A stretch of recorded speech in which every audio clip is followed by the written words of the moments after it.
Okay. All right. I think it solved the problem. All right. Well, I guess I gotta go through all of this. Thanks, Dan. Oh God, here we go. Let's go back. Uh, sorry. The software that runs my microphone was updated recently, and so there you go. Right. Good God. All right, we're gonna go through this again. Women's flyweight. AJ Aldrich versus Veronica Hardy. That's women's 125. At men's 125, Charles Johnson versus Jake Hadley. Moving up to men's welterweight, we have Billy Goff versus Trey Waters. Now, I've mentioned six fighters, and I don't really care all that much about any of the six fighters I just mentioned. So we're just hoping that we get good action to start this card. At women's strawweight, 115, we have the beautiful Tabitha Ricci versus Tisha Torres, now going by the last name Pennington, for reasons that we're all aware of. Next up, Terrence McKinney. We're hoping that this guy is not a flame out. You know, came in with some hype, has not really lived up to it. I would love to see Terrence McKinney get back to winning ways. Esteban Rivovic is his 155 opponent. And then our feature prelim. I did not write this, people. Okay, I didn't write this. Regular size Chase Hooper versus Vyacheslav Borshev. That's going to be a really, really difficult test for Chase Hooper. Obviously, we've seen him kind of debut some really proficient striking over his last couple of fights. Just really, really hoping that I'm just hoping because I really don't want to see him get knocked out. Okay. To start the main card, we got WCA, the fastball punch throwing Dominican versus Robelis de España. I think he's Cuban, if I'm not mistaken. This kind of makes me a little bit sad because these are two guys that are on their way up in heavyweight, and somebody's hype machine is about to be destroyed. And I'm not really looking forward to that. All right, not looking forward to that happening. Mrs. Evil says, I picked regular size cheese. Dan Jensen only has one pick. Wow, okay. Oh, that's weird. Okay. We have Alex Caceres versus Sean Woodson. That should be a fun fight. Don't be surprised if they try to vie for fight of the night. Carlos Diego Ferreira, lightweight versus Mateusz Rubeshi. We'll see what happens there. Alonzo Menafield versus Carlos Olberg, light heavyweight. I believe that the entertainment value of this fight will be decided by Alonzo Menafield's cardio. And our co-main event, Joaquin Buckley faces off versus Nursultan Ruzabov. I mean, you know what you guys get with Joaquin Buckley. It's going to be, even if you saw him in there in the cage shadow boxing himself, it would be entertaining. Okay.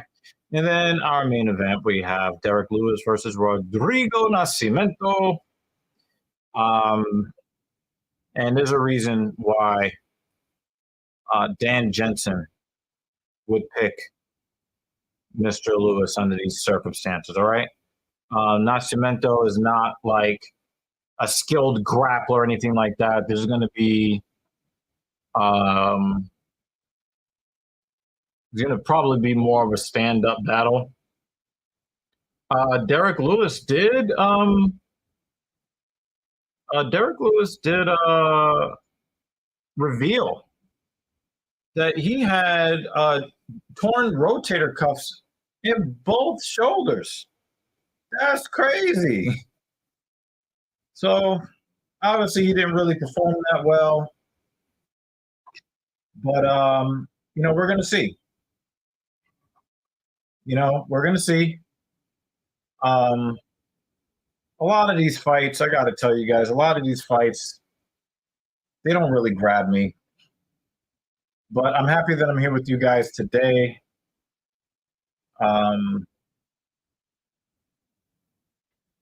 Yeah, I'm just happy that I'm here with you guys today.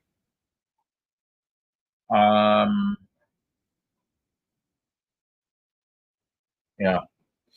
David Banner says, depends on which Derek shows up, Mr. Slang and Bang or Mr. I'm only here so I don't get fined. I mean, again, normally the problem is if he gets stuck in a wrestling situation, you know what I mean?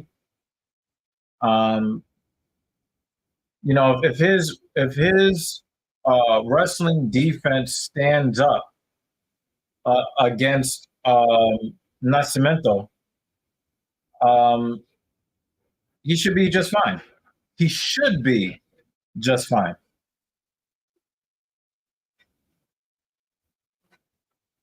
So Diego Ferreira. Yeah, I think that one definitely is going to vie for fight of the night. Yeah, and Lewis is a favorite. He's a decent favorite, minus 165. So, wow, they're going to keep playing that Impa Kasanganai headshot.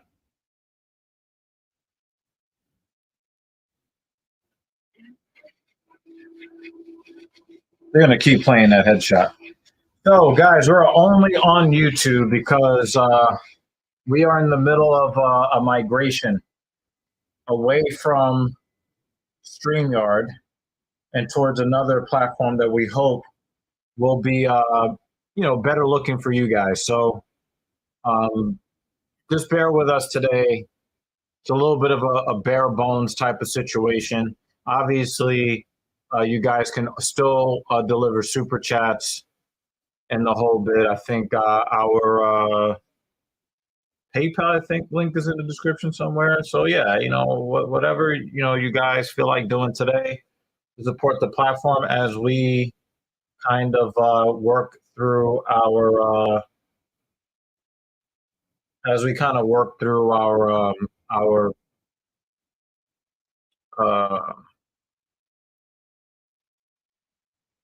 move towards another platform to run the stream on.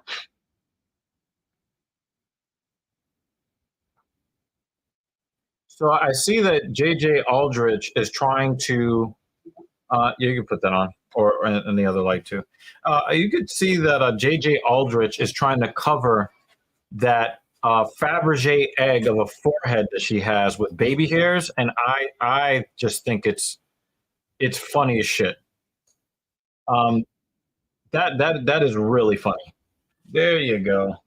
Hello, howdy chat. I'm with Dan, with David. Really just that crew? Yeah, we got and Jeremy. Jeremy popped in early. Jeremy, if you're still in the chat, I saw your message. I just haven't had a chance to look at it yet. And we have some updated backgrounds and layouts. We'll check that out in a moment. Howdy. Yep. So hop in and out. Turkey's almost done. Yes, we're making turkey for Mother's Day because that's just what my family does. Yeah, November. I've got this protein shake here. I'm pretty sure there will be some lunch probably coming after that. I did take a nap after my earlier workout and then ran downstairs and tried to hit shoulders. You want your lunch now or? We're just chilling. Everyone is just very chill today. So yeah. We're watching Mandalorian. My grandmother loves Baby Yoda. So and there is one on the couch. There is also one on the couch. Yeah. She's not hugging it though. That's the way we celebrate. but my guns are hugging the Food and sleeve Mandalorian. Oh, ooh, in the medium hey. T. Hey, we got Vex up in here, man. What? Hi, Oh Vex. my god. That's my cue to leave. Yeah, Bye. this I will is be back later. Vex, y'all. This is Vex. As per usual. Like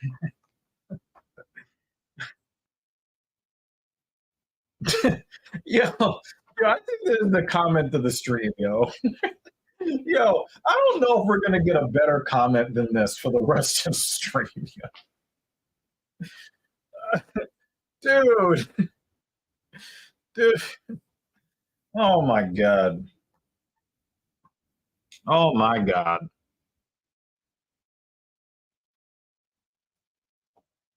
Oh man.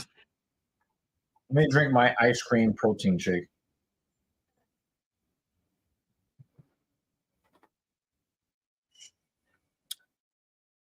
So again, guys, we're only on YouTube today. We're only on YouTube today. We don't even have our, we don't even have our TSP logo up because we are moving away from this platform, and we stopped paying $500 a year for it. But they're like, yeah, you can only stream to one place, and we're gonna put our StreamYard goose up in the corner. So yeah, we're in a transitional period here on TSP. It's looking a little low budget, but we are working on some things to really improve the quality of the stream overall. So please, guys, bear with us. Definitely hang out with us. We are going to have some fun today. No, we're not going away from YouTube. We're going away from StreamYard. So right now we can only stream on YouTube because of the situation we got going on over here. So we will still be on YouTube. It's just that the platform that we use to stream to YouTube will change. So Clinks, need you to get on it, man.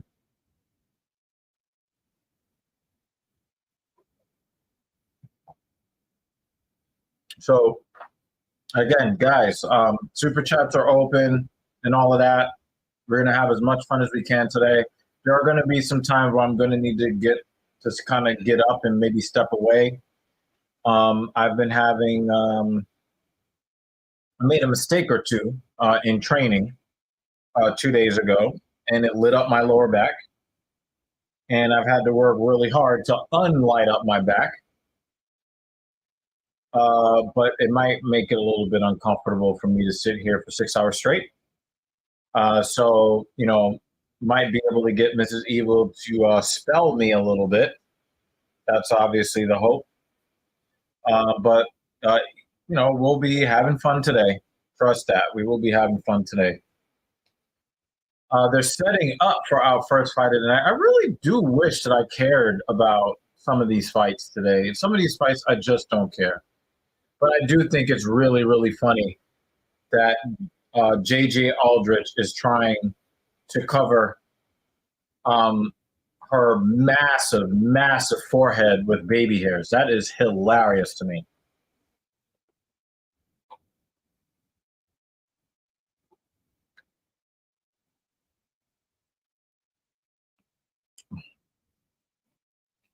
I got New York Mets baseball over here.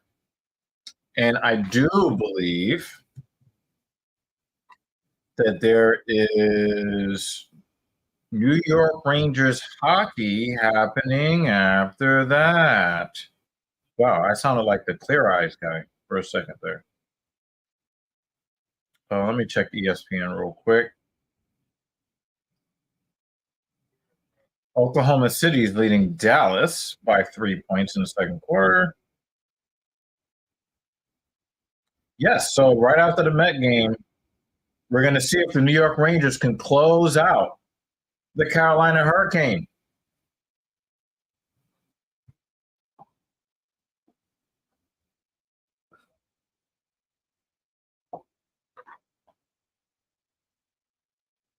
I did not know what you were referencing until this. Ah, you mad?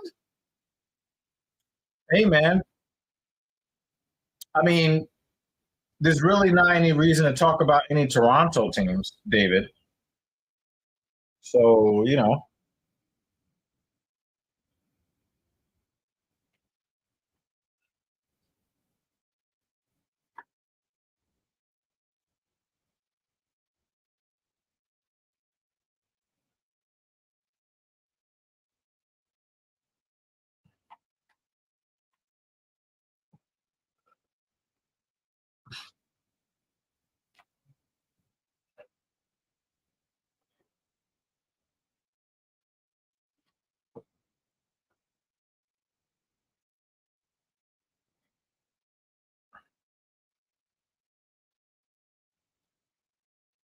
oh, wow, they call that a strike.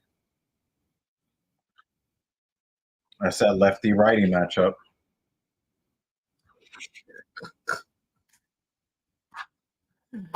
And David, here's the funny thing, David. What size? 3.8. If you're not using that one, you can wash it off. Well, there's an empty one over there. And of course, everybody wants to see you. There you go.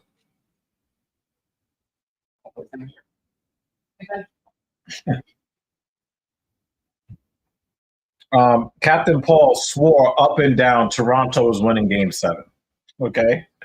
So Cap swore up and down Boston sucks, blah, blah, blah, blah, blah. And then they won. You should see you should see a clip of him on the locker room doing his live stream after they won the game. Yes, yes, yes. Yeah, man. I do believe that JJ Aldrich's forehead is a medical marvel.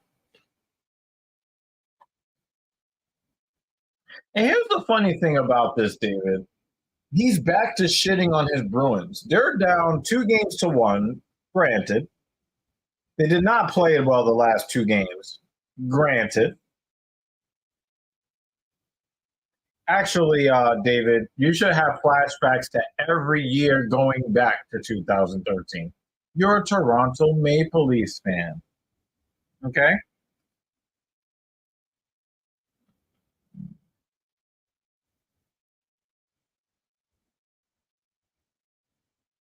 Oh, that's why I remember Veronica Hardy. That's the one that got fired from the UFC. Well, this jacket is not.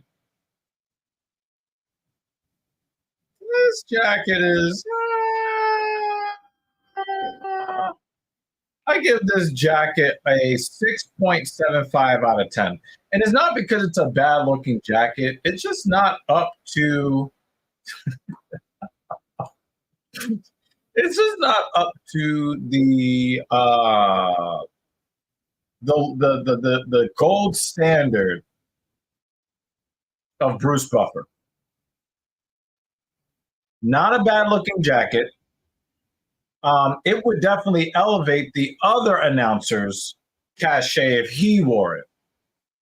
But this doesn't really rise to the level that we expect. We'll give him a 7. I give the jacket a 7. David, tell me what would you rate this jacket?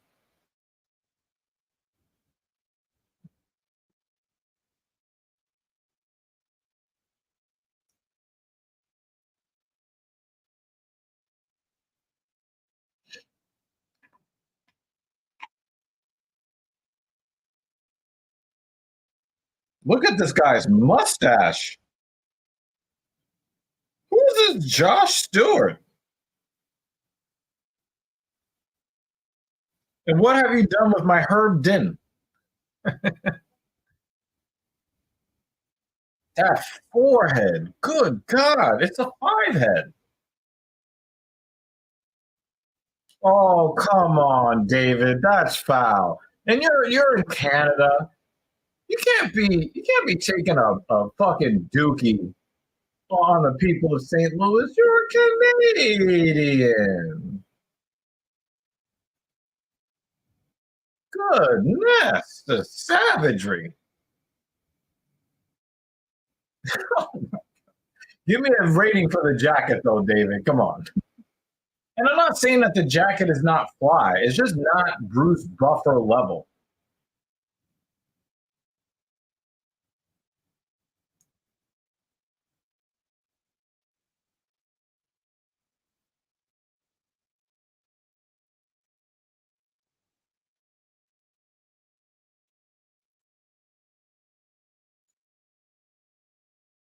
Yeah, yeah. In fact, Lewis was going to was open to letting him have the main event spot. You know, he said it's an off the rack jacket, wouldn't go higher than a six. Wow, that's harsh. But it's definitely not up to his usual. You know, not up to his usual standards with the jacket. Definitely not.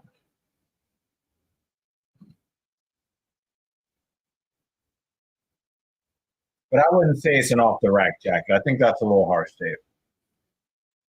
But I think you're just mad because the Toronto Maple Leafs withered like it was fall heading into winter.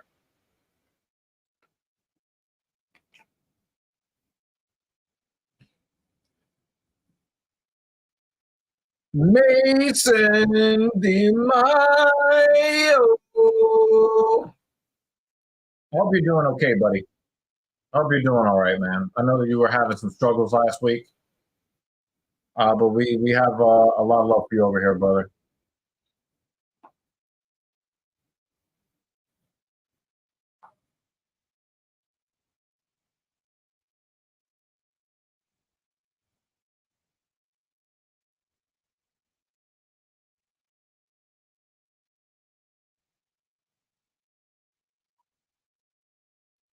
I wonder if JJ Aldrich Barber is pushing her hairline back.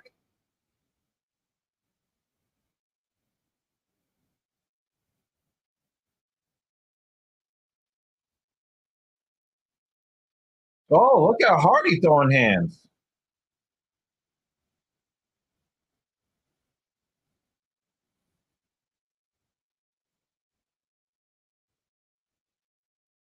Oh, now she's getting wrestle fucked.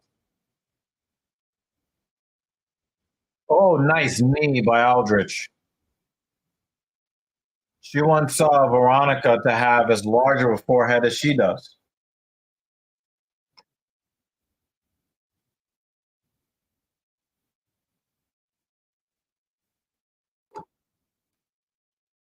This is not a lie, Dan. This is not a lie. Oh, turn that double play.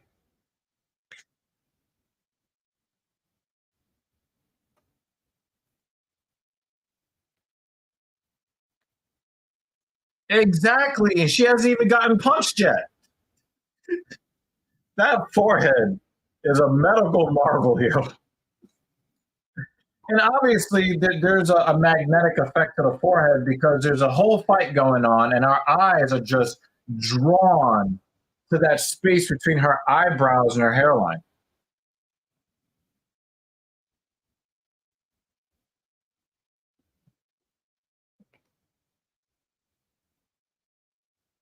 Hey, who's bleeding and how? Oh, nose. So Aldrich's nose is bleeding. And because her forehead is so large, the blood is somehow on her forehead.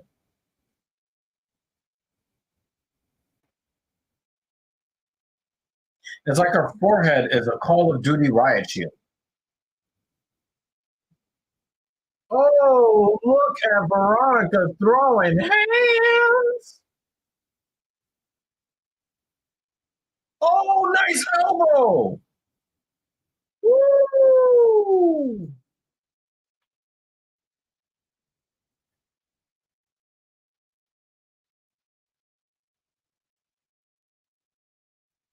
That was impressive. Veronica was able to avoid the takedown in that round. That was a beautiful left elbow off the break. And Aldrich was about to go in for a combo, and that elbow made her rethink all of her life decisions. Now, it did not make her rethink the forehead. That was not a life decision. That was, um, you know, that was the bad luck of the draw from a genetic expression standpoint. But Aldrich backed up real fast.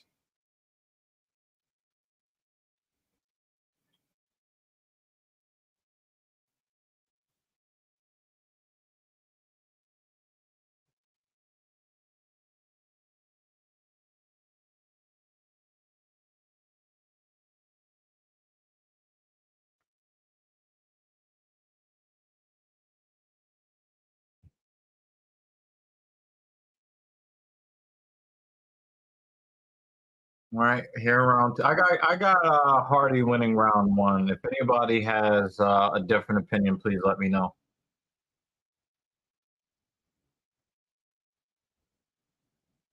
Nice knee to the body from JJ. One of the things that I think gives Aldrich a ooh, look at them exchanging. Yeah, Dan, you're right. Derek Lewis is in much better shape than he used to be. That was a nice exchange, but the knee to the body from Aldrich was really nice. One of the disadvantages that Aldrich has is that she's super pale. So any kind of bruising is going to look horrible. It's going to make it look like she took a bigger ass whooping than she might have actually taken if her opponent actually lands some paws on her.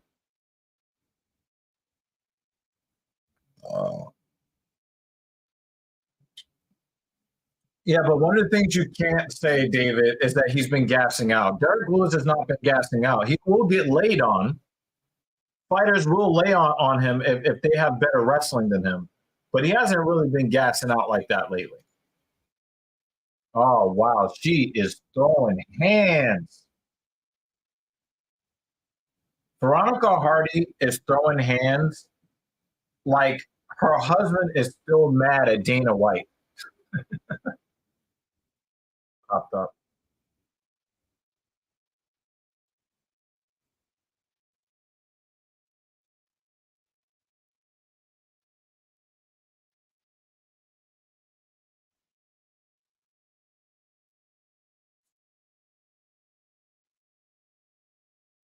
Hardy's got pretty good footwork as well.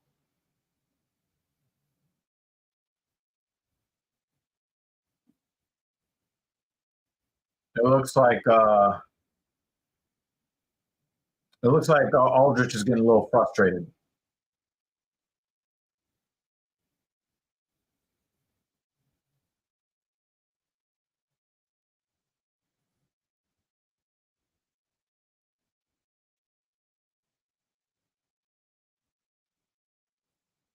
Did they have those kind of problems, Dan?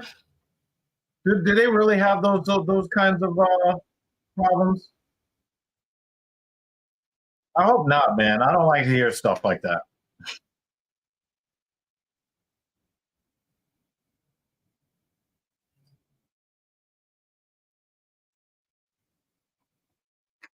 Yeah, I think Mr. Hardy had. I think he was doing that show by himself. Oh, damn. Yo, you had me kind of scared, man, because I didn't hear anything on the DV side. Plus, they probably just call it sparring anyway. But I hope not. I hope that that's not an issue. Wow, this umpire strike zone is very wide.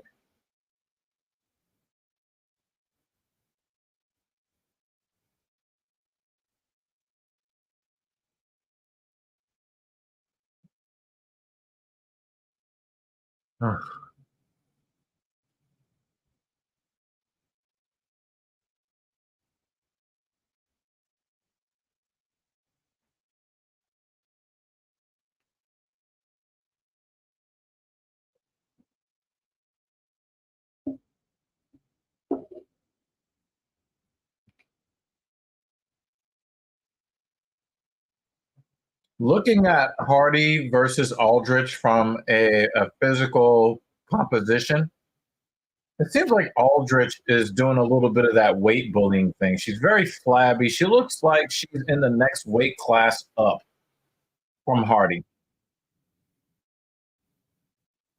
So I wonder if she's cutting a tremendous amount of weight and then blowing up after that. You know, her striking mechanics just aren't that great.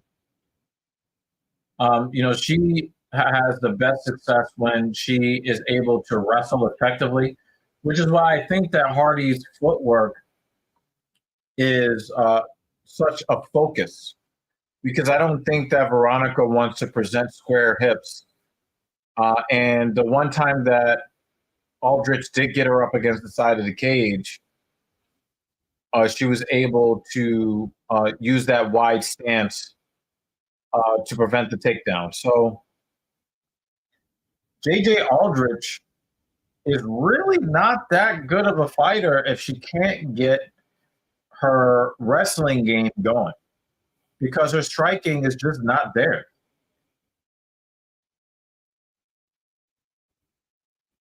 And, you know, Dan talked earlier about the fact that she's starting to look like lumpy space princess in the face. You know, she's getting a little lumped up. She's getting a little lumped up.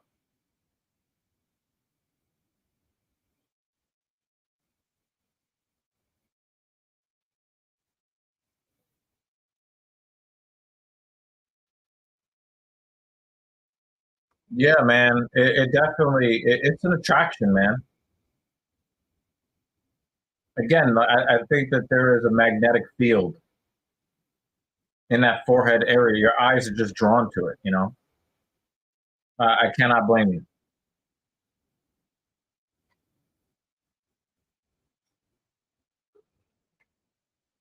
Wow.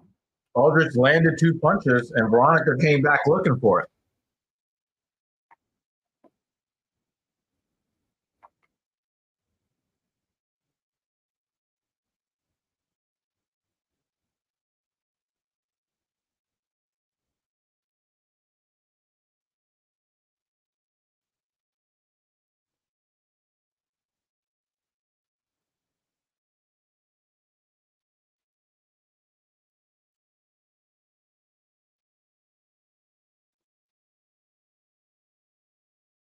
Oh, wow. Straight, right straight from Aldrich gets through.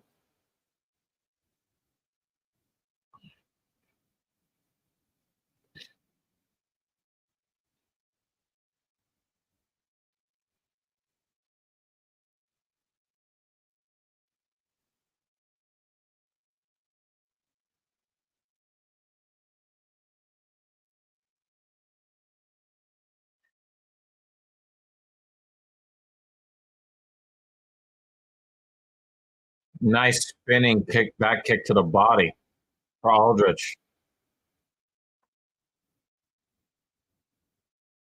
And it's hard to know. Oh, it's a knockdown.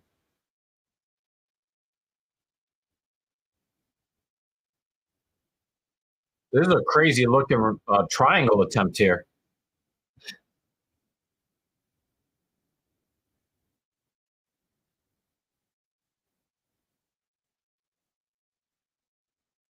Trying to get that head and arm triangle thing going.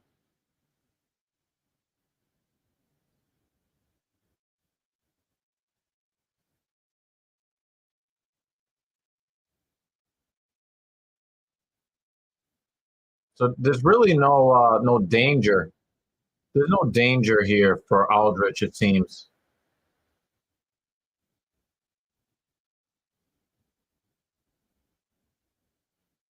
Yeah, she's about to pull her head out. Oh, wow. That looks like some not safe for work stuff right there.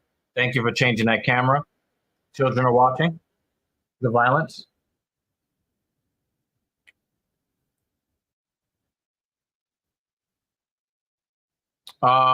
Vex, when it comes to IW, I do believe that what happened to IW is people found a lot of exploits that are not being patched. And the players that are left have worked really hard to make the game unfun. And the game has been out since 2016, so the game is in its 8th year. And these dudes are really basing their entire self-worth on who is doing the cheapest BS in the game. And I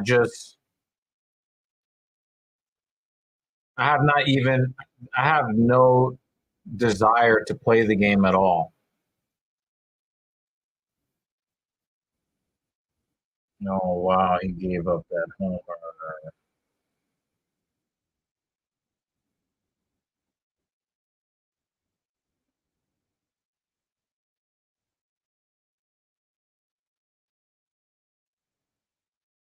So yeah, I had high hopes for X Defiant. It ain't it, you know.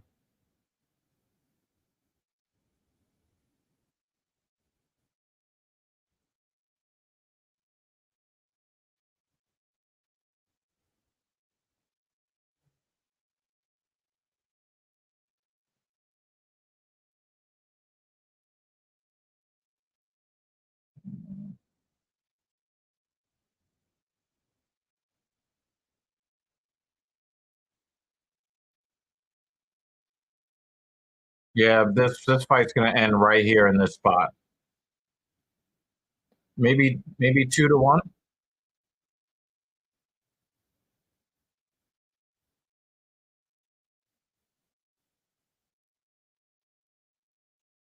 I would probably say 2-1 Veronica. But this MMA judging.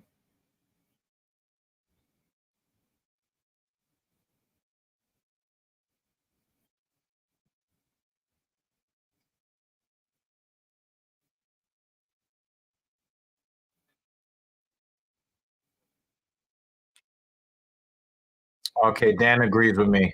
2-1.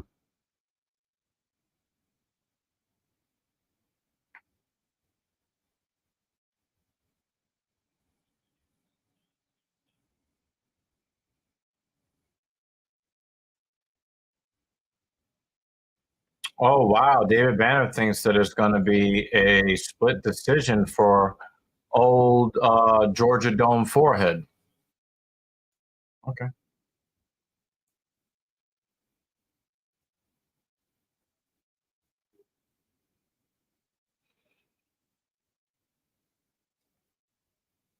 Don't complain, Kellenick. That was a strike. Go sit the fuck down.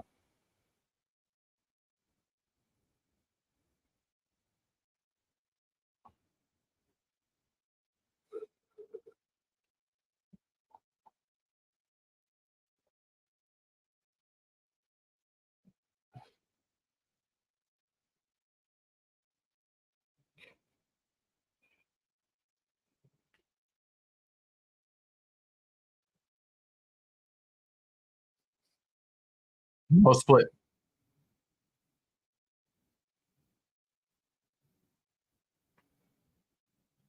Yep. So me and Dan were right.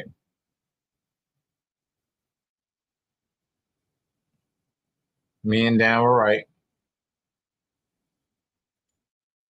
I had rounds 1 and 2 for Veronica and round 3 for forehead.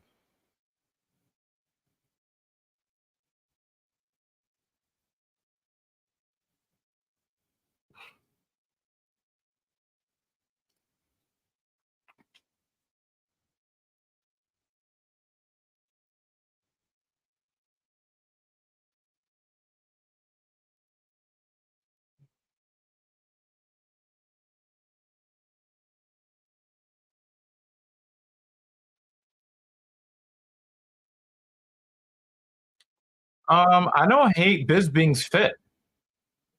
It doesn't really match the pocket square and the tie and the shirt, but it still kind of looks pretty cool.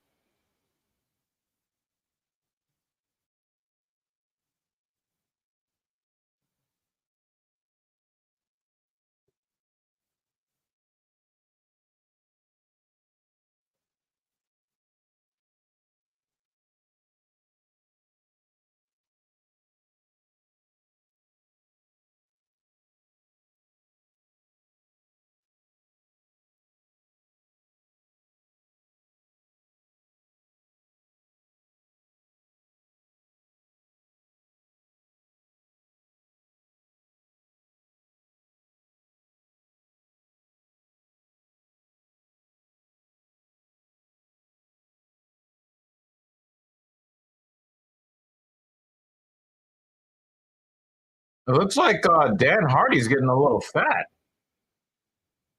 He's gaining a little weight.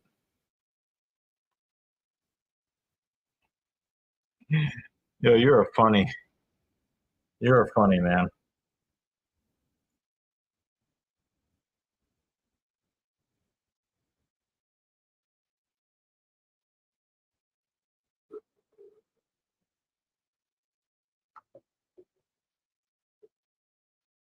Yes, Slava Claus. I think that's his nickname. Borshev.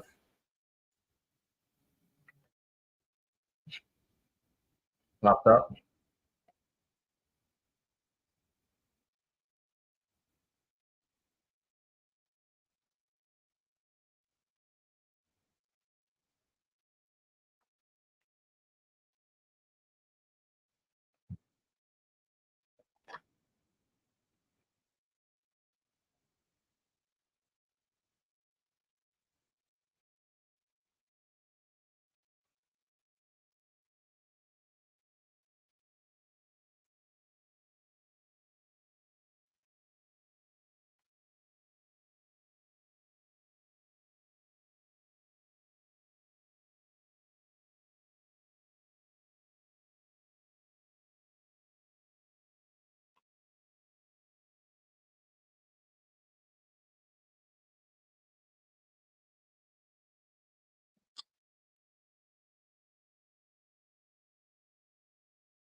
Charles Johnson has the hair equivalent on the back of his head to JJ Aldridge's forehead.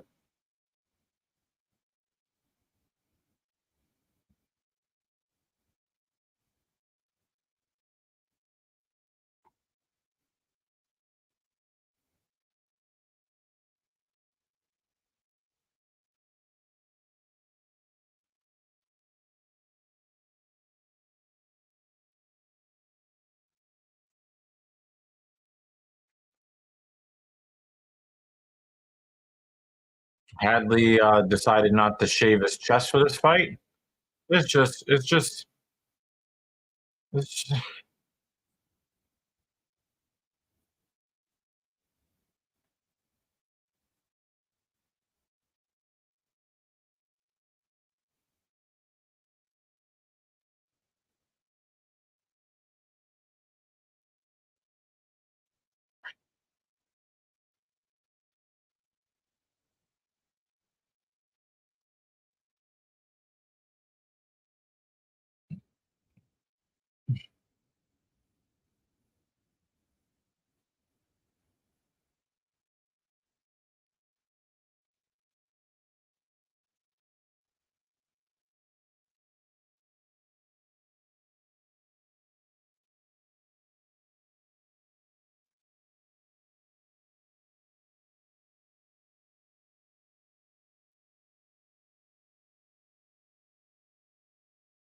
JL.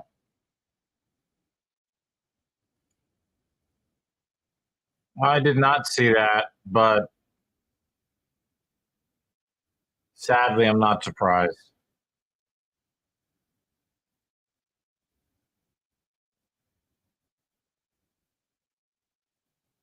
I do not care about WWE until Cody Rhodes is no longer the champion. So I don't even care. But yeah, this is very disappointing, but you know what I mean,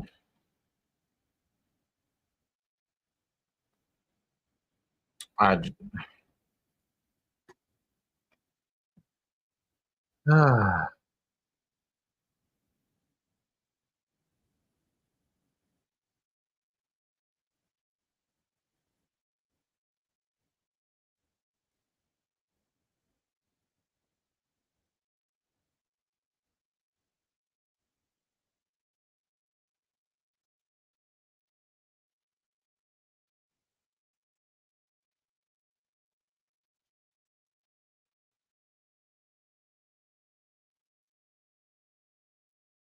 No, I don't know if they think they run the world, but sometimes you can let your fervor kind of, let you go um,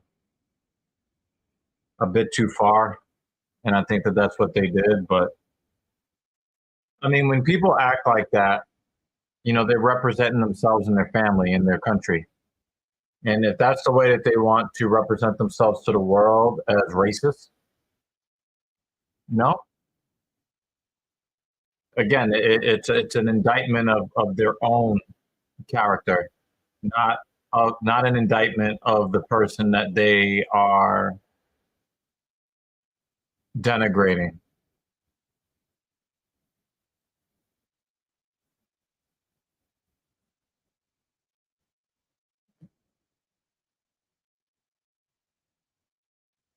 So yeah, not gonna get too bent out of shape about that, Jay. Not gonna get bent out of shape about that.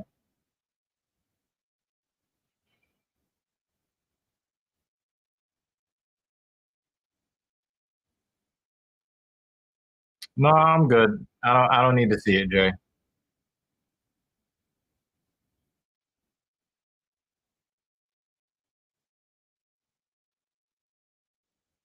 I don't need to see it, Jay.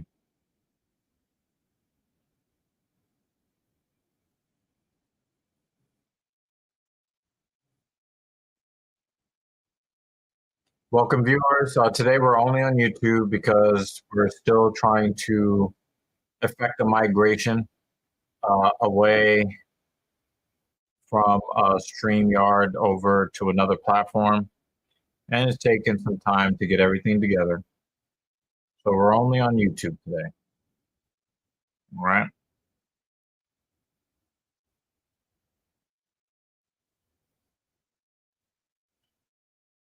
Yeah, that's true, David. That's true. But I don't have to give any attention to it.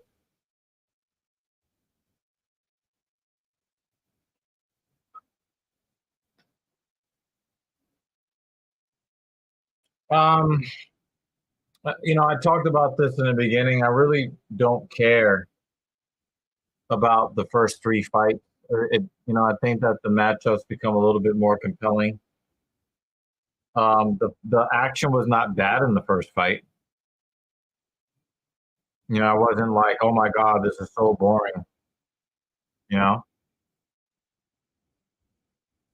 so it could have been worse. Veronica Hardy had her moment in the fight. Um, JJ Aldrich had like one moment in the fight.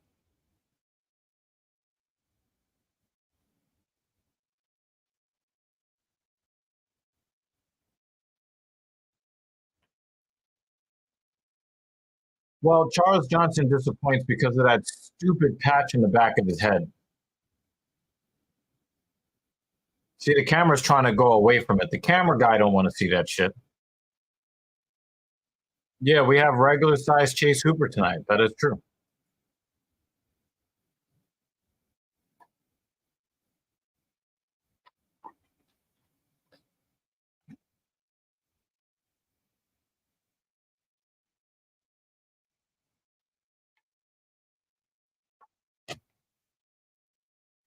If Dustin wins, is that the biggest upset of the 2020s over Pena, Strickland, and Edwards?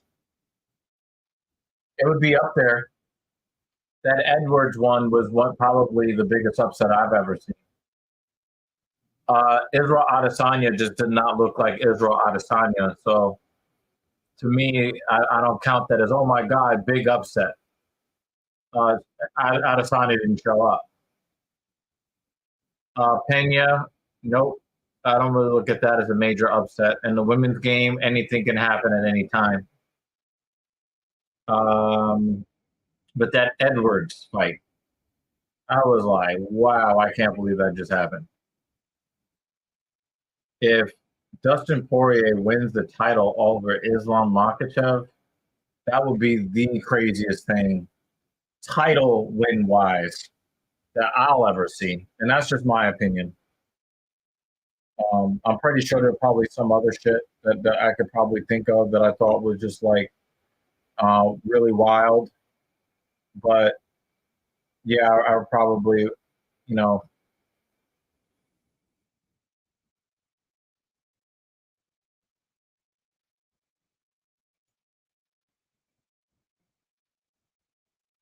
my fiance said something political on Twitter.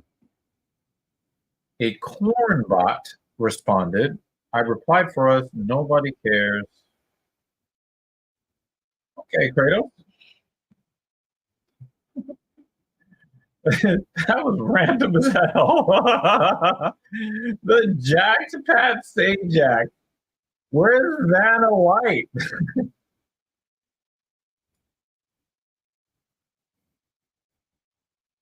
Yeah, I wasn't. But I do think that the other chick she was definitely shocked. Because she thought she was just gonna like walk all over her, and it didn't happen. Strickland was a better man, but I don't think he's better than Adesanya. No, he was not the better man. He was in the cage with a guy who didn't show up.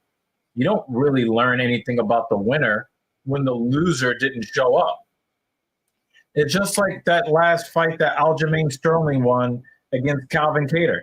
Calvin Kattar didn't show up. So we don't know how good Aljamain Sterling is at featherweight yet because he hasn't been in the cage with a fighter that actually showed up yet. We just don't know.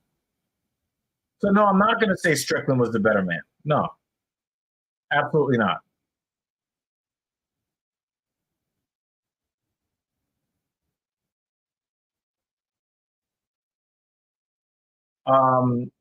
And that's the difference between that upset with Strickland and Adesanya and Leon Edwards and Kamaru Usman.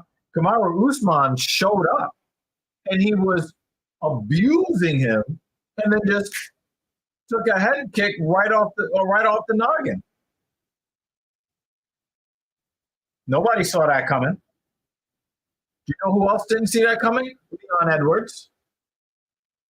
He was in between rounds acting like he lost the fight already. Leon Edwards thought it was an upset. Right? So that's the difference for me. That's the difference for me.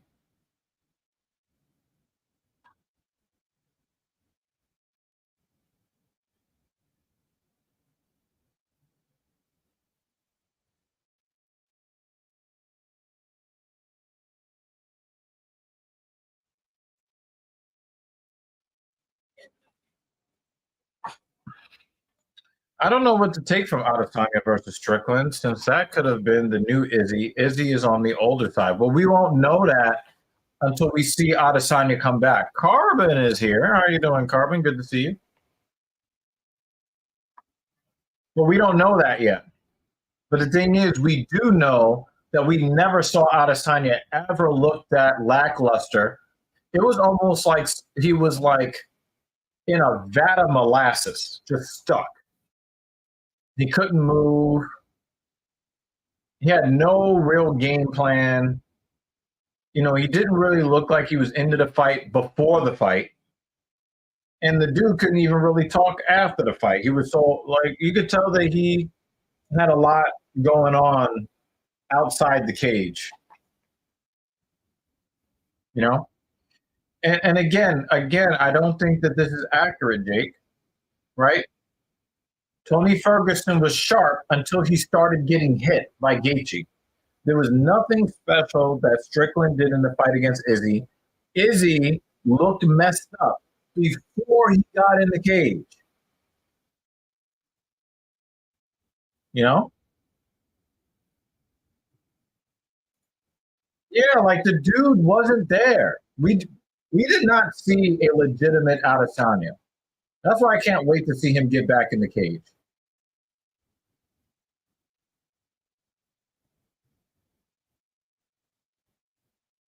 Izzy was trying to do the same shit the dude was on automated. And he kept trying to go to that stupid high kick. He was looking to kind of draw Strickland in to that counter overhand right that put down Whitaker. I mean, he was basically just painting by the numbers. He was not there. The whole fight week leading up, I never saw an Adesanya like that on the fight leading up. And his walk to the cage, it was just like there was no energy there.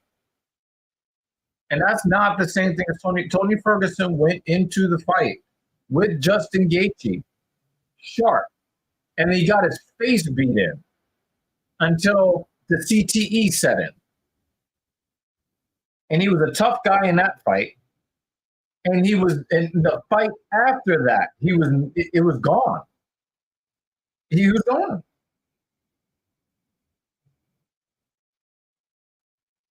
Went into work to paint my air cleaner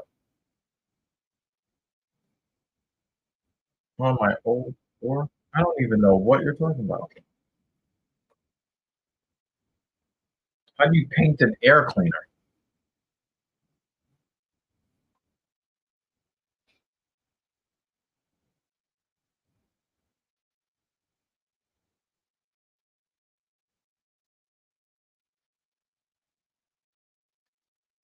Johnson is the flyweight version of Bobby Green. And I looked in there and I was thinking to myself, wow, it would be great if I could see Bobby Green fight Charles Johnson. And I just realized they're, 3 weight classes away from each other. All right, Carbon. I'm not on board. He made a mistake in 2011 when he was in his early 20s. I'm not going to judge someone over mistakes as a young adult. Everyone in this world would be F.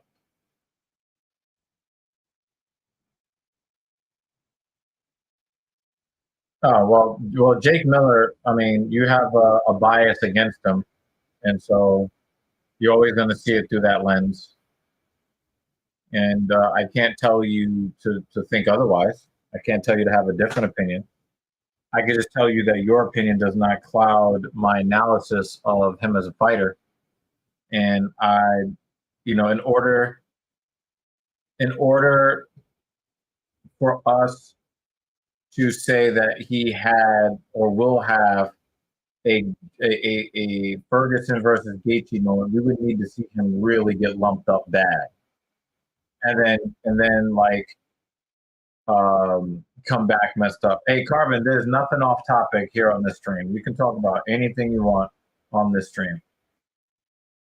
Now, there might be some things that I can't really respond with, depending on the subject, but you can say whatever you want on the stream. I have learned to really divorce the people fighters are to the performances they put on. It is not a good idea to idol worship anyone, but I'm kind of on Jay's side. It's not like Izzy was drunk and crashed into a pregnant woman and fled the scene and returned. Yeah. Fajeda was an alcoholic. Does that mean he's a bad person who can't handle his health bad? Yeah. Jones is going to destroy Fajeda. He's going to destroy him. I do think that Jones should fight. Tom Aspinall. He absolutely should fight Tom Aspinall, and I don't understand why he's trying to duck him. Because that's what it sounds like to me. It sounds like he's trying to duck him. And I don't like to hear that from somebody that, tries to fashion himself to be, the best, if you're supposed to be the best, right? If you're supposed to be the best, then fight the interim champion. Tom Aspinall is up next. There is no reason to not fight him next. Dan Jensen, you're the resident John Jones apologist. You tell me why, if you do agree that John Jones should try to duck Tom Aspinall,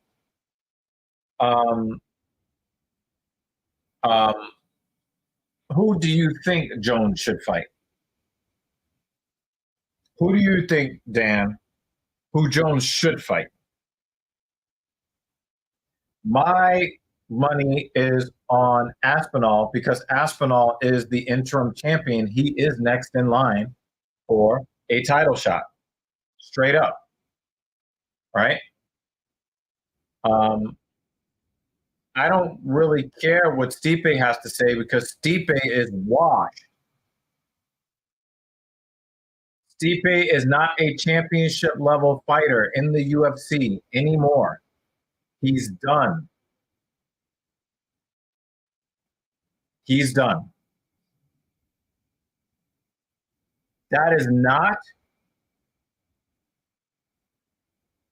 there's no competition there. Jones should take the fight.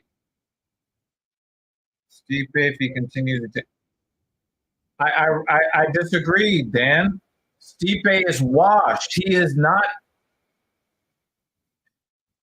Stipe is that is the biggest championship mismatch in heavyweight history.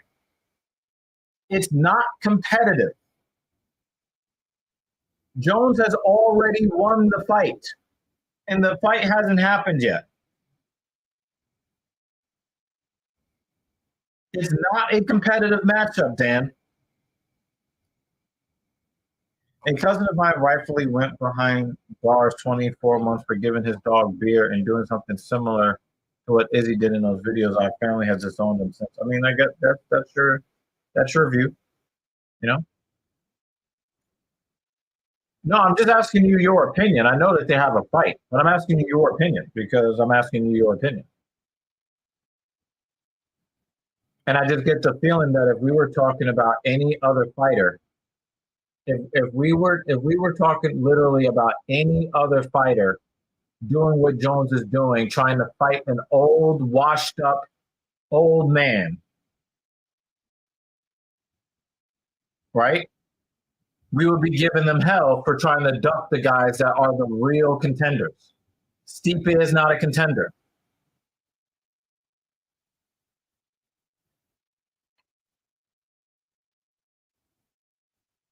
If I wanted to see anybody fight Stipe, it would be like Derek Lewis or something like that.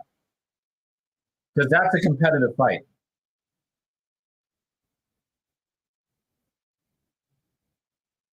Now, I know, Dan, that you're going to buy the pay-per-view because that's what you do, right?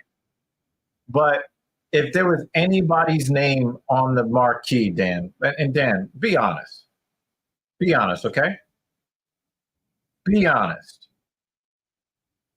If it was anybody on the level of John Jones's dominance against an old, beat-up old man, would you buy that pay-per-view if it was the headliner?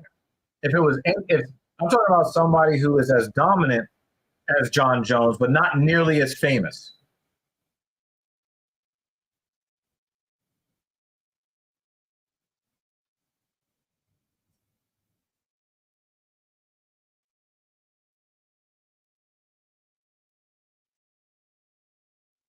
We would be like, yo, he's ducking. And the thing is, yes, John Jones can call his shot, but why do you want easy fights? That's my problem. Why does John Jones want easy fights from a guy that is not any competition from him?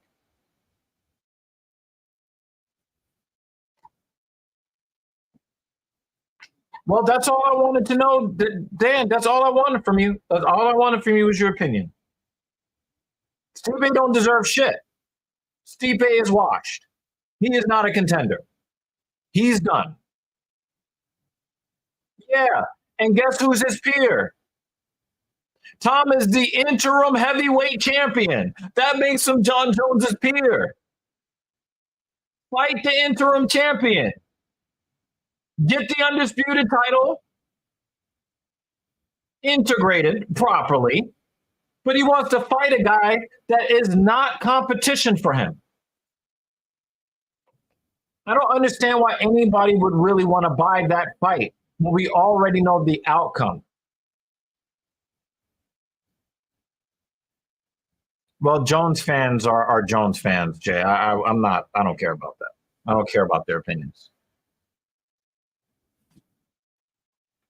These are the same type of guys that say that, that they don't agree with men assaulting their wives, but we don't hear shit from them when it comes to talking about John Jones. So I don't. John Jones fans, they don't keep that same energy.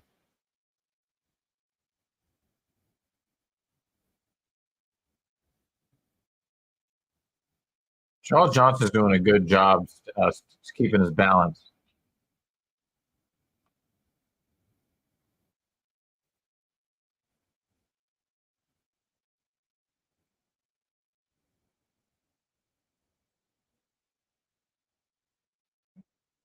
Yeah, the dude tore his chest.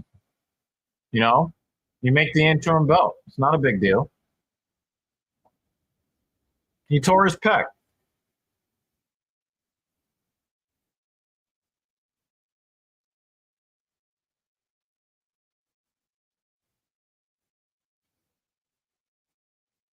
Yeah, and Sterling is not a bad guy outside the cage, but Sterling has the weakest championship win in the history of the UFC, though. So he, as far as the in the cage stuff, he definitely deserves as much hate, if not more, than John Jones. And I used to be an Aljamain Sterling fan.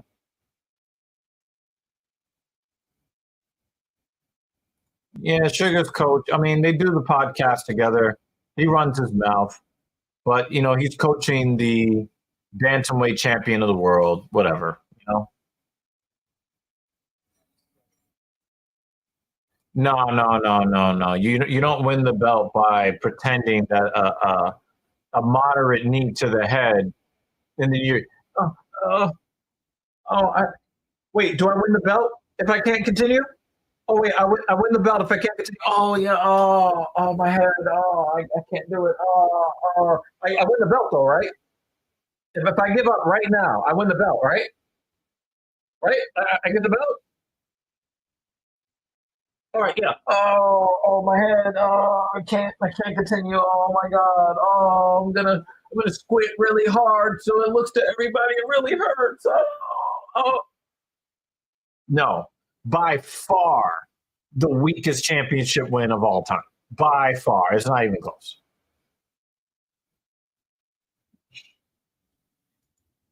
I don't know if I agree with this. I don't agree with this. I don't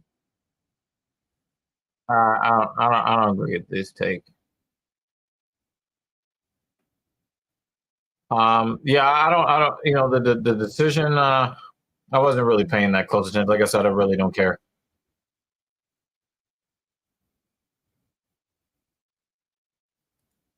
Yeah, I noticed that, Dan. I noticed it.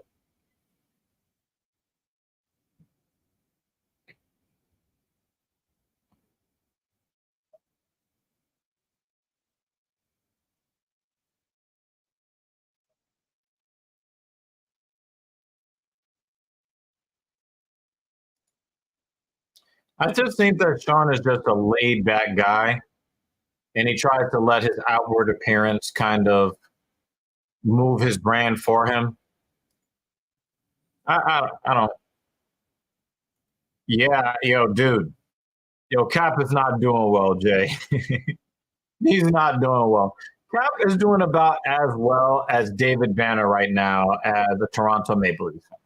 Yeah. I don't give a fuck. I don't care. So if you want to get the TSP opinion, you're going to have to get Captain Paul's opinion. That video is up on the channel right now. Give me a second, guys. I have to stretch my hips. I'm having a rough lower back, few days. You know what I'm saying? Just give me a second. I'm going to see if Mrs. Evil can say hi to you guys real quick.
Yeah.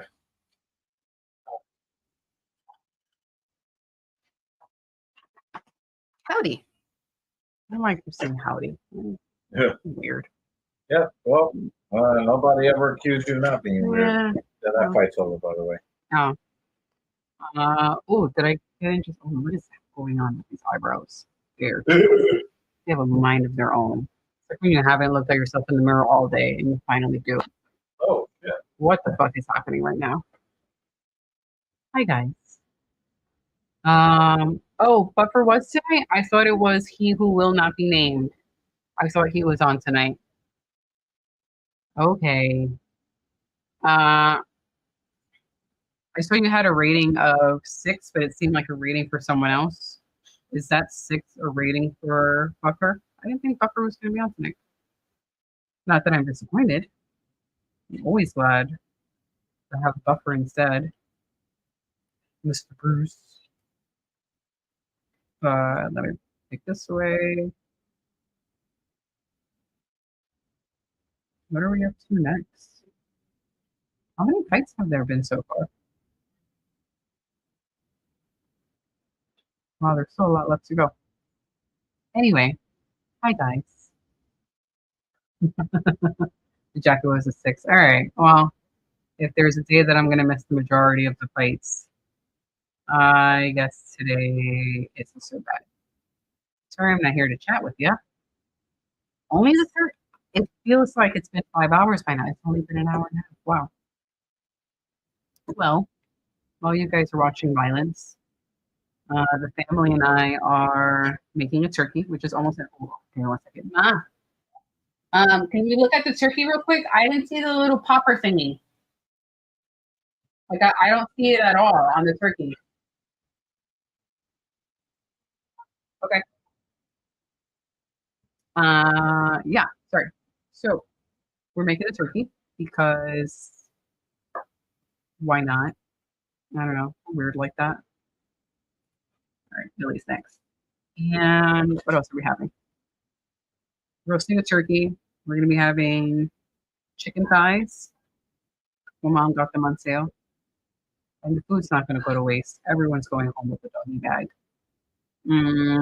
A salad, which is gonna be romaine lettuce, tomatoes, peppers, cucumbers. That's usually what we have in a salad. We just made some jasmine rice. My mom is about to make some beans. Ma, what kind of beans you making? I have to tell the internet. I don't think she heard me. Mom is making beans. We're gonna have dinner rolls. So I have buttered dinner rolls with it. And sparkling apple cider. Because that is our go-to beverage when we have family gatherings. Do you consider bikers, like the cycling community, part of the running community? No, I don't consider them part of the running community. For me, is you have to be on your feet. I know that there are many runners who also bike, right? I think that there are people who overlap between the two communities. So, like if we had a Venn diagram, they would overlap. I think that they are two very similar communities, and there are some who are cycling only because they don't like biking, and then there are some who are running only. I think that there is someone who could be part of both.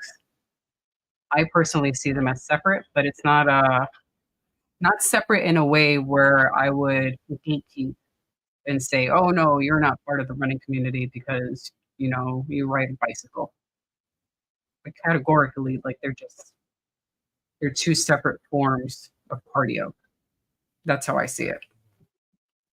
But again, I don't view it in a way of you know you can't be part of our crew because you cycle. There are people who cycle. There are people who run. There are people who do both. There are people who have more of a preference. I prefer running over riding a bike.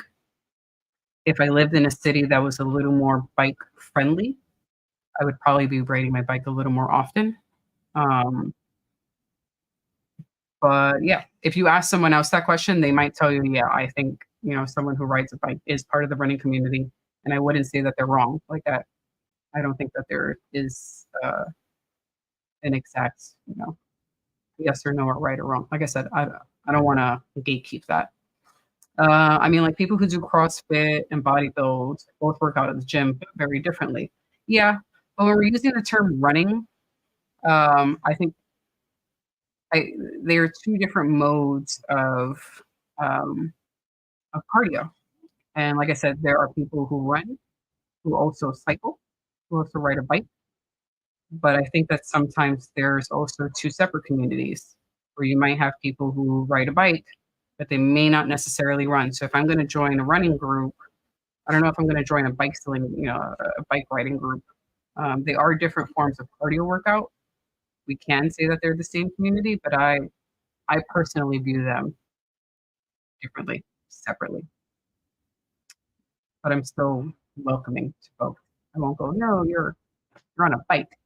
You're not part of my community. But I view them as separate. What about you, Jay? What say you? Would you consider would you consider someone who rides a bike as part of the running community, or vice versa? 'Cause I definitely wouldn't say the opposite. Someone who runs may not bike, so I'm not going to say that this runner is part of the cycling community. Um, but yeah, again, if someone comes in with a completely separate answer, a completely different answer, I would not say that they're wrong. Um, Dan is his own special wing of the community. You are the TSP community in the wing of Armchair Writer. Just you, Dan. Alrighty, David, I'm looking at the quote now. It is underwhelming for, a Bruce Buffer quote. I see it. I still think it's better than he who will not be named without a donation to the swear jar. Let me look at it one more time because they're just showing the fighter at the moment, and I'll get to this one in a second. Show me Bruce. I mean, I know the fighters are important, but show me Bruce. Hi, Ma. The oven? No, yeah, it's the one. Yeah. Okay, no problem. The chicken, I already put that in a pan. I have something to cover it, so when we get to that part, I'll take care of it. Okay, cool. Dang it. We'll look at Bruce again in a second. Yeah, it's okay. For Bruce standards, for Buffer standards, it's not exciting. It's a bit of an underwhelming coach for him.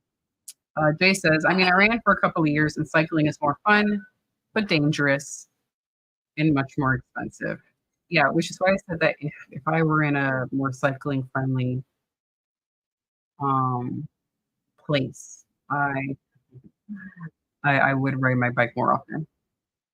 Um, I do have a path that I can ride my bike without cars, but sometimes it gets a little boring riding the same exact path back and forth. This guy is looking for. You're gonna make me say the name. Oh, Deanne. All right, I'll get to that in a moment. Um, you know what? Depending on what you do or how much you participate in running, cycling is definitely expensive. When I go to fix up my bike, we have a shop not far from my house, and they do an excellent job of like detailing the bike. Anytime I bring it to the shop, I have it cleaned up. It looks sparkling, brand new, shiny. It's worth the money. Those guys do an excellent job. I don't ride my bike often enough to really feel those expenses. I feel the expenses for the running though. The price of the shoes, the price of clothes. My issue as a or actually any runner when they run during the summer, or if you're running for 2, 3, 4 hours at a time, which sometimes I'm running 2, 3, 4 hours at a time as I'm prepping for a big race. There's the issue of your clothes rubbing against your skin. So it's hard to find clothes that fit in a proper way to reduce the amount of chafing and friction. So, I mean, and let's not even talk about the travel. Um, so both can be very expensive. I could see cycling getting expensive faster than running, but man, I also spend a lot of money on running. Oh, I didn't mean to put that on the screen. I'm sorry. No, this one. Oh, all right. To say the name. Look, I already need water. I feel parched. Like I have cotton mouth now because I have to say the name. But thank you, Dan, for the donation and dropping some. Oh, it almost ended. Dropping a coin in the swear jar. Dan says Martinez has a weak voice box. Well, at least if I had to say his name, that's a great sentence. I don't feel so bad anymore for saying that name. Appreciate it, Dan. Thank you for the donation. Oh, and actually, before I go to the other comments, I do see the other comments, and I'll answer your question in a moment. Dan is our stream sponsor with that. And all right, update that. Make sure I have everything correct. Back to the comments. Appreciate it, sir. Jay, I hope you're happy that I said the name. So, he does have a weak voice box. Overall, going out. Mrs. Evo, do you ever run on an indoor track or just outside? I mainly run outside. If I had easy access to an indoor track, I would absolutely run on an indoor track. If I'm going to run indoors, if I had to pick, I would prefer an indoor track over a treadmill. I really dislike running on a treadmill, but I will run on one if needed, if the weather is just really, really bad. I try to run during bad, not dangerous. Oh, I see it, Jay. Oh, you suck. I love these super chat arguments. I am going to read it. Oh, dang it, Jay. If I had access to an indoor track, I would. I should say easy access. There are indoor tracks. Well, this looks like it might end in the first round. Are they going to make it to round 2? They are phone boothing. Oh, water's almost. Why are you like, dude? You have him. Come on, Waters. You could have knocked him down. Hold on. I'll answer in a moment because they may not make it to round 2. Holy shit. This is a great end of round phone boothing. Nice. That was fun. That was fun. There are indoor tracks around the city. I'm just not sure exactly where they are. And I personally I like running outside. I'm glad I have access to Central Park and being able to run along the Hudson River. So my preference is outside. Where do you run, David? I know that you are also a runner. So are you more of an outdoors dude, treadmill, indoor track? What's your preferred method of running? And how has your running been so far? Because I feel like I haven't asked you this question in a while. Is it frowned upon not using a fitness tracker? No. Depends on what your goal is. I know that there are some runners who get so wrapped up in their fitness tracker. Like I have an Apple Watch and I also have a Coros watch. And sometimes we get so wrapped up in the numbers in our watch or our heart rate or our perceived effort relative to our heart rate. So for example, for me, an average heart rate of about 130 and 140 beats per minute is a good low heart rate. But if I were to look at my watch, if I feel fine and I look at my watch and my watch says my heart rate is at 160, just looking at those numbers, I might feel like I'm panicked. I might panic and think, oh my God, my heart rate's too high. Or if I feel like I'm running at a nice slow effort, but then I look at my watch and my watch says a really fast effort, it might mess up, my perception of the effort of my run. So actually, sometimes it is a good thing. It is good. Oh my God, English. Sometimes it is a good thing to not run with a fitness tracker, so that you can just run based purely on effort. I'm a data person. I love seeing my running data. I think most runners like to see the running data. So if I were to go outside without my watch, I would at least have my phone on me, with the running app on in my pocket or like in my running belt. And I wouldn't look at it until the end of the run so that I can see if my perceived effort, how much I thought, how difficult I thought the run was, matches with the data on my phone. But there is nothing wrong with not running, with not using a fitness tracker. I just think that if you would like to know how you are progressing, data is very helpful. Same with cycling. I like to use a fitness tracker when I ride my bike, even though I don't do that very often.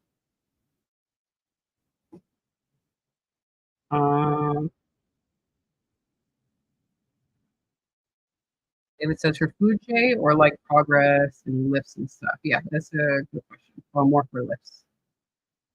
I use um I use my watch also for when I'm in the gym for lifts, but I don't use it to track what I'm doing in the lift because my watch really can't track that. I just track it. I use it to track the duration of my lift, and also so I could see what my heart rate is like. I like viewing heart rate data. And within that log for the day, so when my watch saves that data on my phone for the day, I'll use the comments section within the fitness tracker to write what exactly I did. So how many sets and how many reps.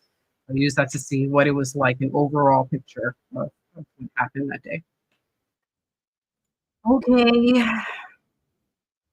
I am quoting this. This is not my opinion. I am quoting Jay. These are not my thoughts. But he did give us a super chat, so I will read it. According to Jay, and I quote, again, these are not my opinions. I actually think the opposite.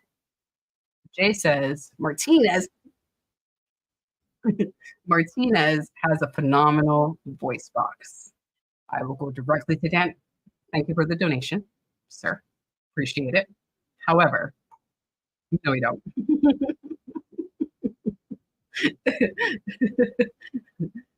No, we don't. And according to Jay, yes, he does. But and thank you for the second donation. back to Dan. I agree with Dan. I said no. Thank you again, sir, for the donation. You guys are hilarious. Um, this argument is adorable. You guys are funny.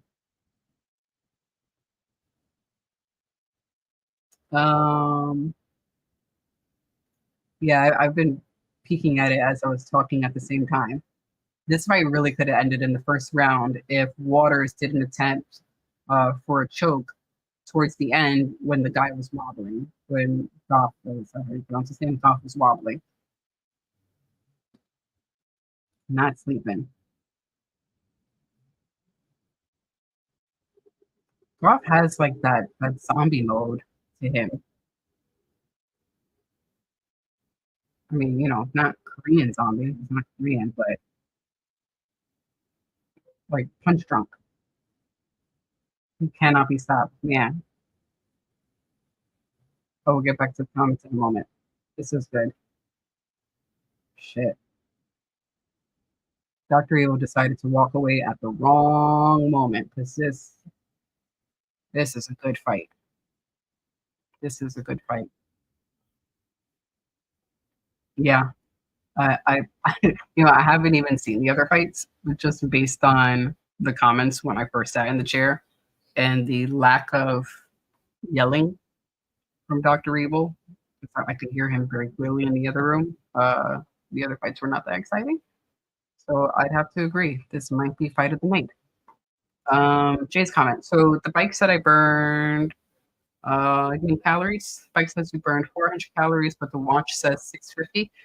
So when it comes to calorie tracking on any fitness device, it's always going to be an estimate. Actually, the majority of the data on your fitness tracker, unless the data is GPS data, then it really depends on how accurate the GPS is. But most of the other data that is not GPS data is going to be an estimate.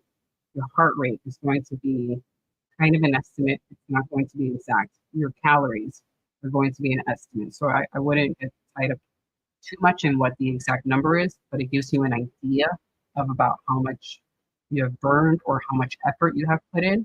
Again, unless it has to do with distance. Where that one is more of an exact. You started at point A, you end at point B, you took this amount of time, here goes the speed for that effort. But the calories behind it, I don't really pay too much attention to that. But if I were to pick one versus the other, as far as calories go, I would probably look at the bike more than the watch because the bike is actually tracking the distance and the speed versus the watch. I don't know how much the watch is tracking besides, like, does the watch know how fast you're going? Does the watch know? Is it collecting that data? How fast you're going, the distance that you went? Or it's just going, you're riding on a bike and here goes your heart rate, and I'm going to estimate that you burn X number of calories per hour while riding a bike based on your heart rate. I personally will look at the bike, but again, I don't use those numbers as exact. Yeah, it's always an estimate. Is the number of calories important to you when you are when you're tracking your fitness data? For me, the most important at the moment in my current, phase of training, to me, heart rate is important.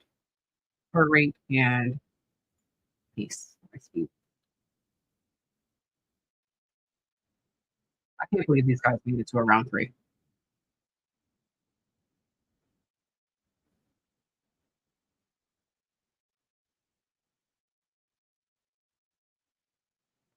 So Jock is attempting to take down at this moment. Probably tired of getting punched in the face.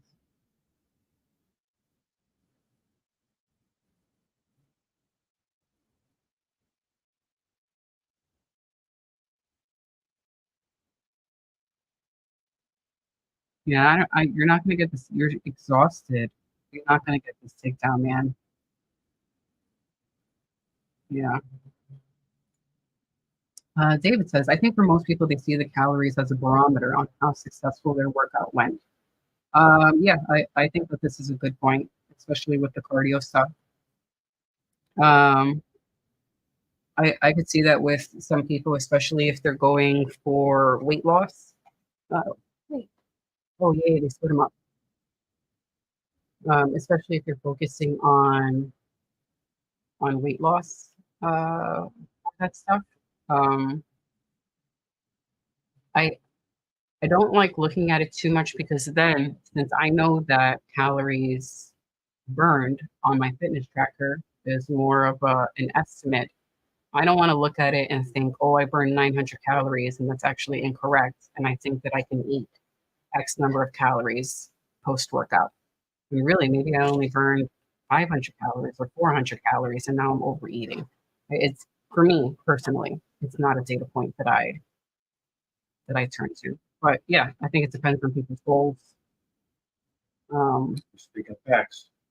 But yeah, there's a video on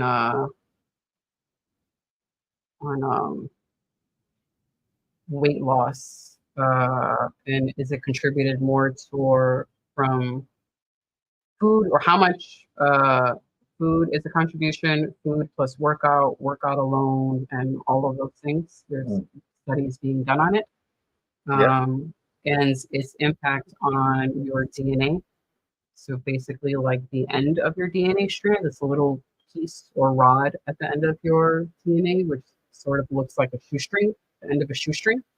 And telomeres, and that the shorter is something I learned today. Yeah. That the shorter it is, the older you are, and someone who is more a healthier person, even if they're an older person, but they can be biologically. They will have a longer. And they found that actually at the moment, the studies currently see that it is the food you eat and the quality of food that you eat. Is there any striking defense happening here? They've been punch drunk since round one. Rock'em sock'em since round one. Is this the fight of the night? We all agree that this is probably fight of the night. You have to see this back and forth. Okay. It starts here. No, hurry. At least look at it.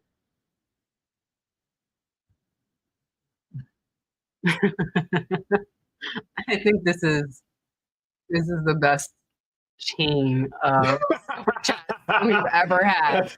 Showing Dr. Evil the back and forth between Dan and Jay. Oh man. I'm just looking to see if this painkiller kicks in. Okay. Sorry for no, you walked away at actually what might be the fight of the night. I'll link to the video in the description if anyone is interested in looking at it.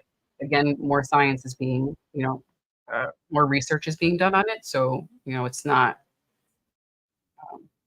I would say do your own research as well. Don't just take what I say 100% or even the video, but it was very informative. So, it's what you eat, it's the quality of what you eat, and that exercise did not have as much of an impact on weight loss and the health of your DNA as much as most people think. And they believe that it's because of the psychology of the person when they go to eat post-workout. So we'll go ahead and eat something, or we'll do a really crazy workout for most Americans and then go, oh man, I did this crazy workout. That means I can eat this cake. That means I can eat this cookie. That means I can eat X. Yeah, but when it comes to weight loss, nutrition is 99% of weight loss. Right. So this is what they were saying, that it's, most things, I think that some people think, oh, I've done this heavy workout, that means I should lose weight. Oh, but they're don't have a hit in the game at all. But they're also considering the psychology of the person when they choose their foods post-workout. Like, yeah, you did this great workout, but now it's in your brain. Your next thought is, I deserve to eat X. I deserve to have this treat because I did a crazy workout, which then negates the work that you did. So it was just interesting to listen. I'll link it if anybody wants to watch it. We have these arguments with the uneducated and the clients and prospective clients, like we have these kind of arguments with people all the time because they don't really want to listen. You cannot out exercise a bad diet. There's a reason why we repeat that phrase over and over and over and over and over and over. Oh yeah, and over. but and as much as we could say it until we're blue in the face, there are actually scientists who are doing these tests with groups. Right. They're like, we have these 4 different groups, and we all have our perceptions of what the outcome for each group would be, and the results say the opposite of what most people would think. So I thought it was a good video versus just everyone else or us shouting on the rooftop saying you can't, Yeah, shaking your fist at the sky. Yeah, the science is being done on it. Anyway, I agree with Dan. I'm glad it's not me judging because these guys were.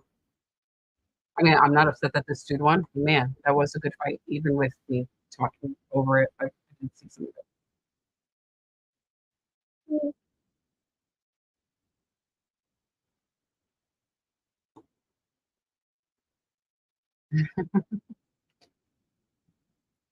You write this right when we actually had probably the best fight of the evening. Hi, Rick.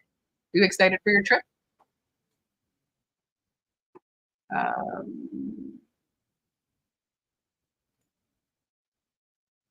Let me. All right, ladies next. Ricci versus Pennington. I'm sorry.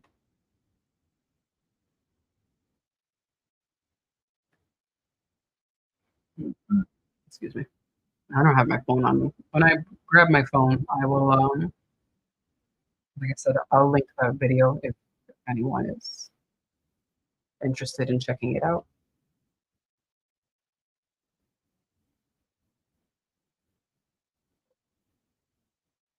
The reason why I need to check my phone is because I don't remember the name of it. It should be in my history. YouTube on this machine is signed into DG's account, so I don't remember what it was called. Yep. Ditto. Ditto. When was the last time she fought? Oh, we have a little time before it starts. Tisha Torres.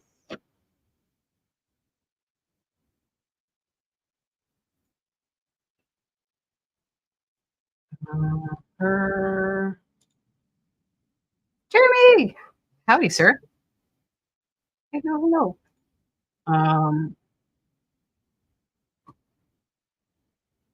Yeah.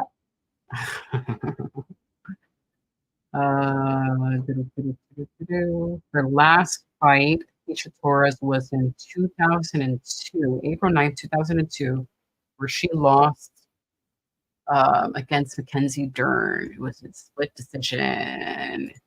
I did not get to look at it yet.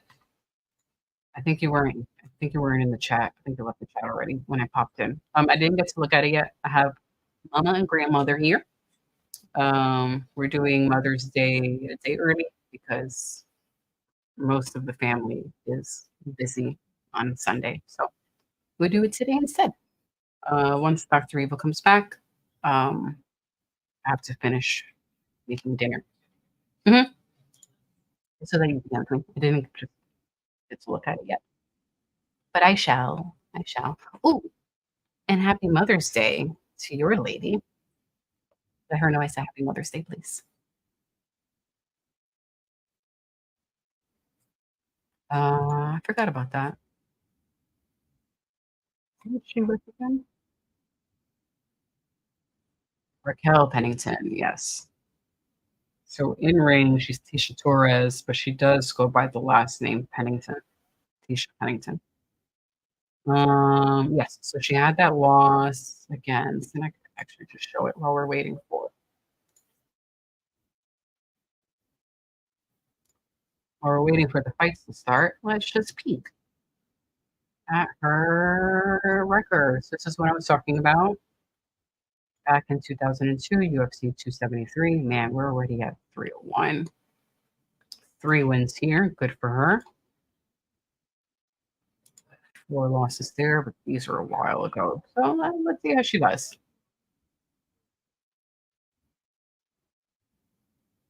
Let's see how she does. Yep. 13 wins, 6 losses. It's not terrible. This was pretty awful.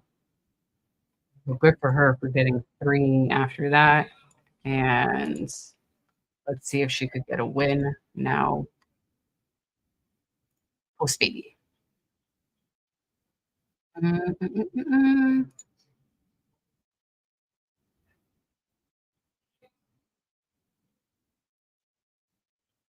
Oh, sorry. Happy Mother's Day. I was looking at a wiki. She heard a loop.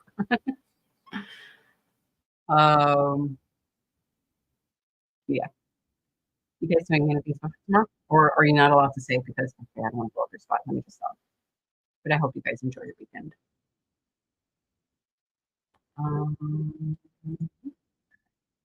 Hi, Kratos.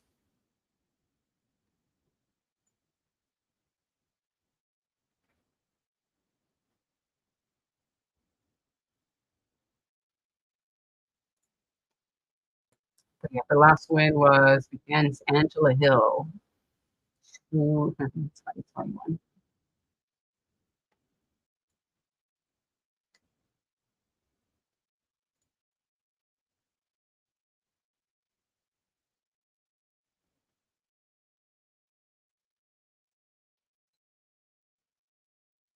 Itty bitty spiders. Itty bitty fighters.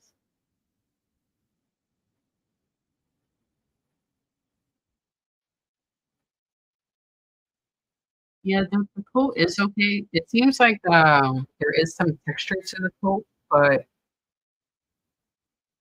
I don't think that color is very good for in the ring with all of the lights. It probably looks better in person versus coat. But with the harsh lights of the arena, I think it really washes out all of the texture and the print.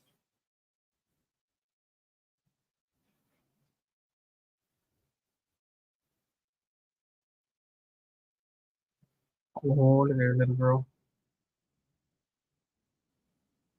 I'm glad they put headphones on that little one because it is loud as fuck in there.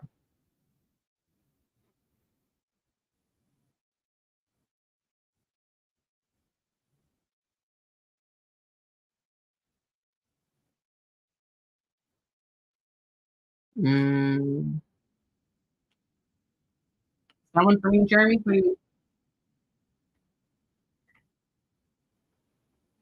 Were you looking at the right one, or did I mishear what you meant? I haven't checked out anything yet, so I'm gonna check it out when I get off of this. And finish up with you.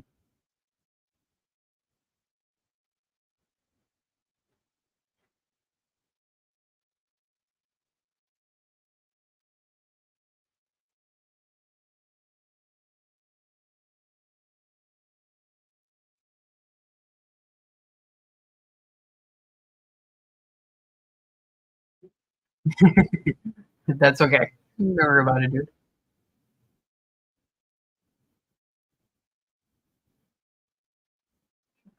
Don't have at each other. Hold on, let's see this in the kitchen. There should be a rice spoon. It's the green one that looks like a squirrel in the drawer if you need to check the rice.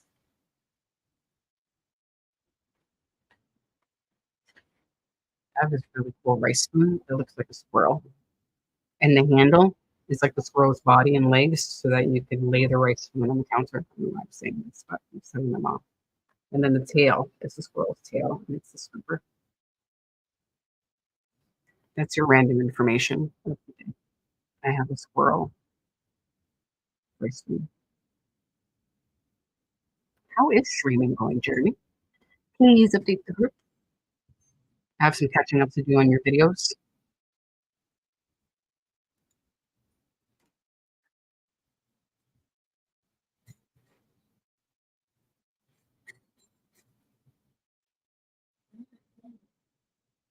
Oh, I think it's in the last drawer, the one all the way to the right.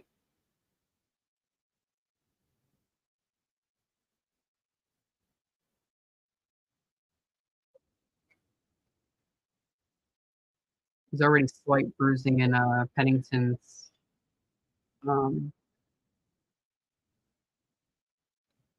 left leg from the leg kick.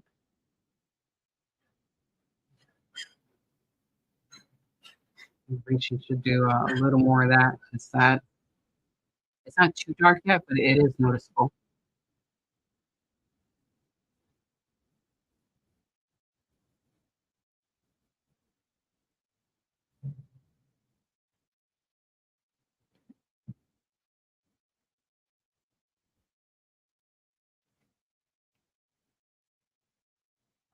Every time they duck their heads, both of them duck their heads at the same exact time, and I'm just afraid that they're gonna like clash foreheads.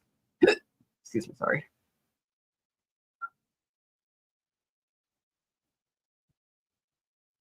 Jeremy says, it's going well. Just working out the technical stuff with timing and making sure I'm clicking the correct intro. How many intros do you have? I think we only have 2. The first one was 5 minutes long. The second one, we realized we have to do up to 10 minutes long. So it's really the same song as the first one. But then we added an additional song because there was a live stream we did, used the intro, and YouTube said that we had, they gave us a yellow flag. So it's part of the reason why we just stopped monetizing live streams, at least for the next month or 2, because that was just awful. But yeah, how many do you have? Live content is where you're experiencing those issues. We have to create, at least on our side, we have to do an outro as well. I want to do one where I would like thing to create like a thank you screen that we haven't done yet. And I want to put all your guys' names on it, all of our members. So that is coming soon.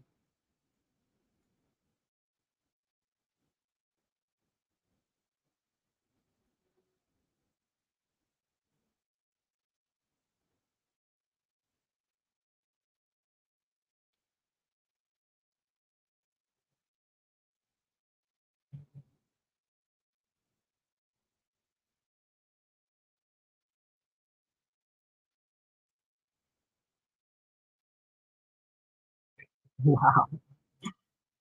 So yeah, you were so much more prepared going like right out the box than we were. That's excellent. That's excellent. 5 intros. Yeah, so then I could see where it becomes confusing. I mean, how's the naming convention on your videos? That always helps if you have a nice clear naming convention so you can distinguish between the 5. Is it that? You're just not sure which one you're clicking on? Um not in, yeah. I mean, if you're doing this much already in the beginning, it's going to be exciting to see what your channel is like 6 months from now, 1 year from now. This is awesome shit. Very proud of you, dude. Very nice.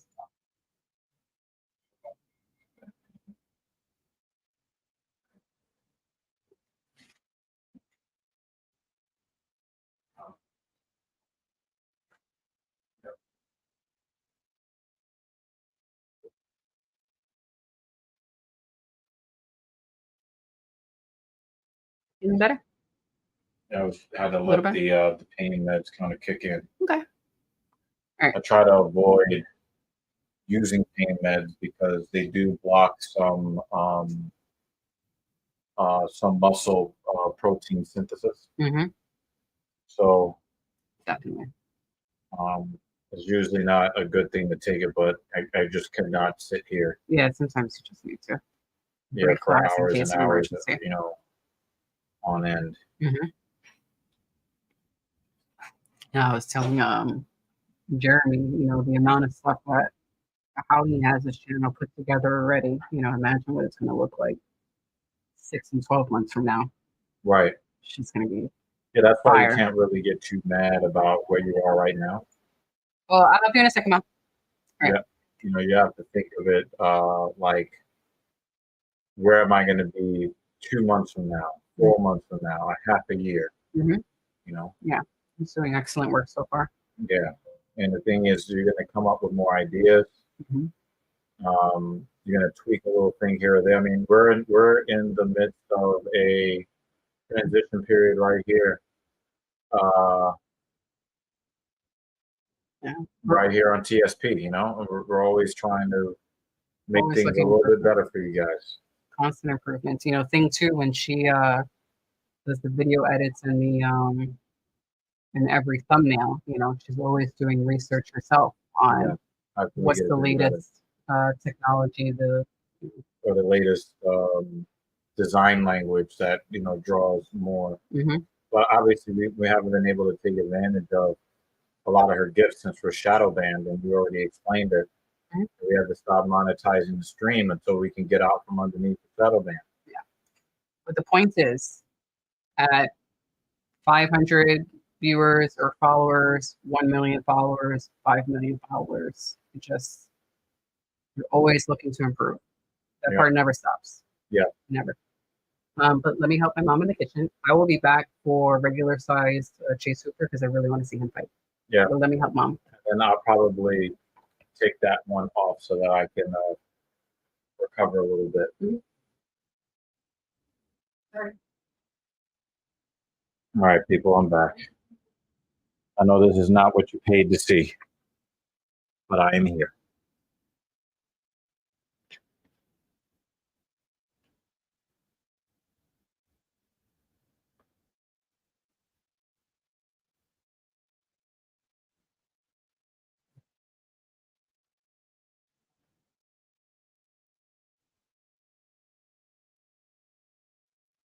What's going on, Jeremy?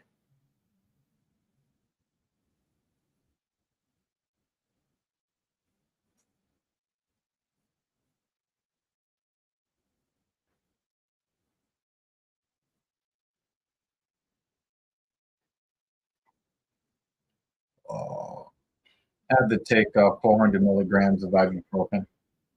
I just could not continue to sit here, let the inflammation build up, and then I'm back in the same amount of pain I was in before. So I had to kind of wait for it to kick in before I came back, but I am back. Mrs. Evil will be taking over for regular size Chase Hooper. I'll probably be watching from my bed as I lay flat and allow my spine to decompress a little bit. So I've been in some pain the last 3 days, so please bear with me.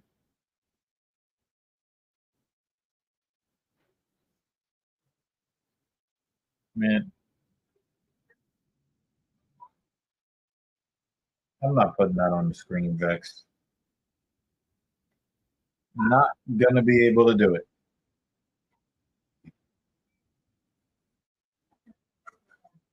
Not gonna be able to do it.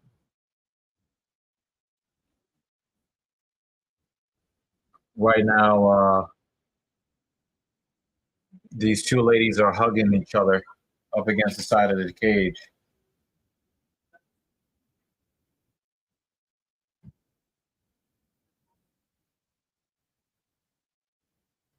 You know what? I used to think that Dan Jensen was attracted to Tabitha Ricci. And then when I found out that he was really into Andrade, I was like, oh, you know, I guess he has the right to change his mind. But I have not changed my mind on Tabitha Ricci. She's delightful to look at.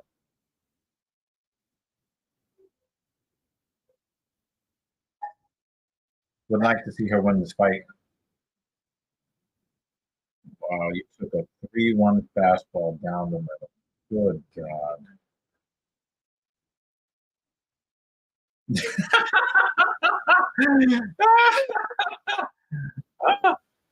Hey man, I can't, I can't,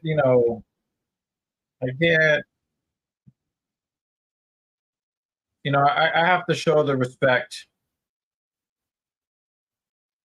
if Jessica Andrade is more your speed, who am I to judge you? I think somebody called her just Jessica Androgynous. For many reasons, it does not sound right to me, Jake. But we're not having that conversation on the YouTube platform under these circumstances. Nope, not going to be able to do it.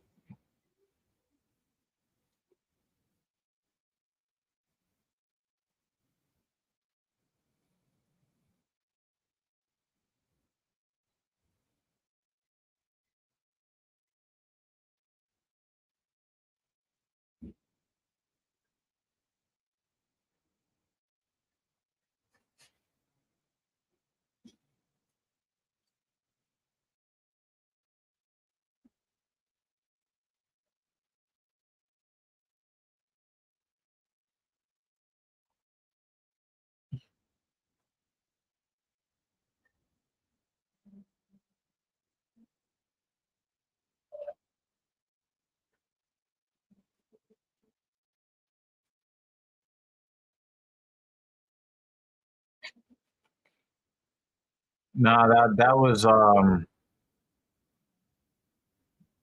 really good, man. That was good.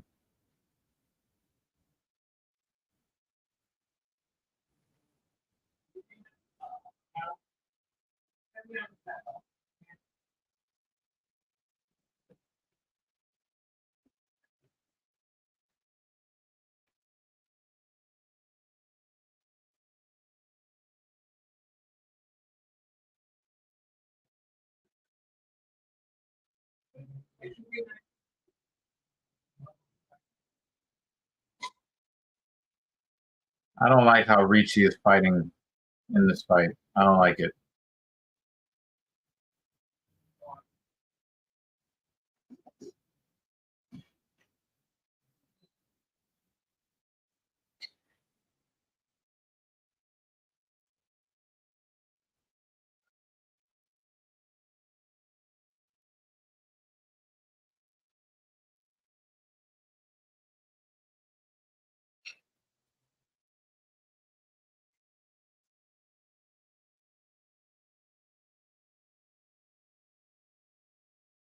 It's more hugging up against the side of the cage.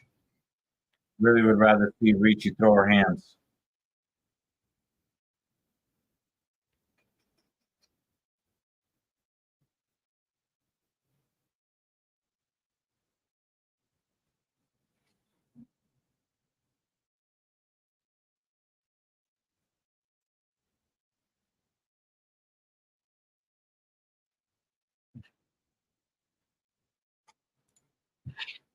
Yeah, I don't like it, man. Yeah, you're right, man.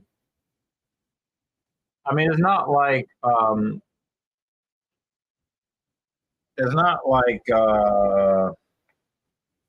Tisha Torres is like ugly. She's just not nearly as good looking as Ricci.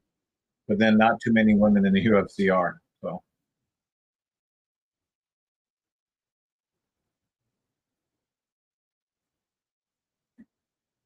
this is very sloppy on Ricci's part. Very sloppy.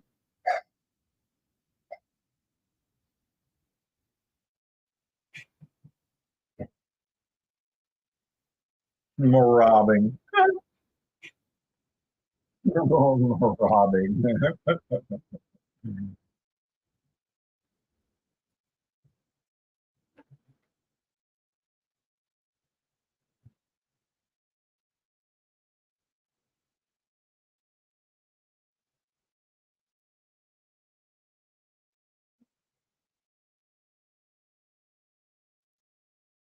Ricci just needs to stand in there and deliver the combo.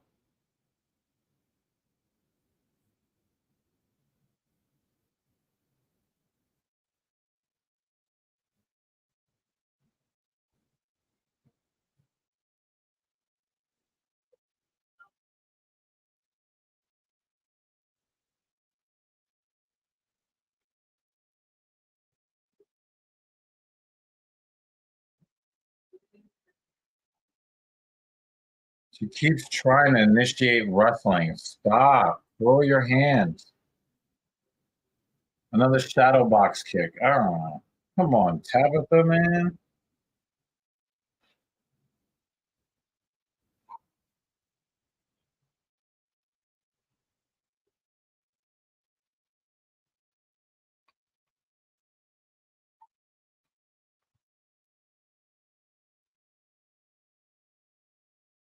Well, Aldo ain't retired anymore, so you can't really be too mad about that anymore, Jake.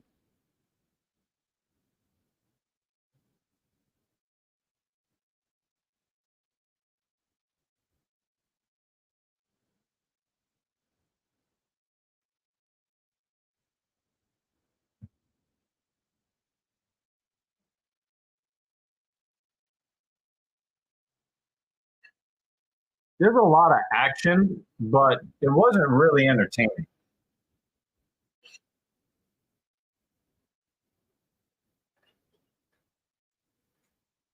That was not entertaining.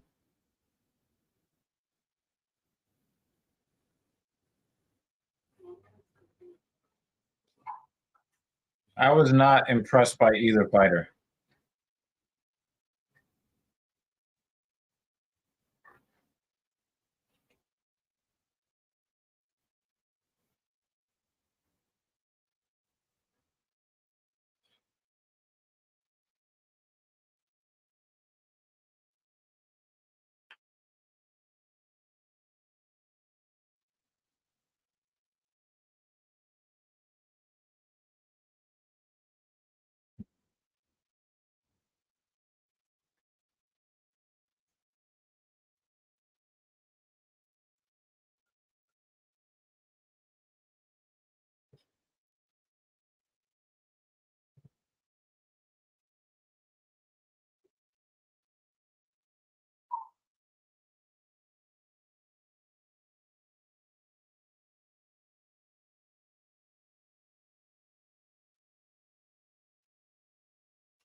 A split decision.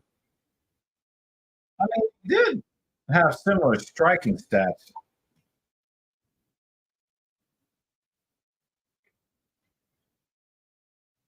Wow. I don't know. I don't know.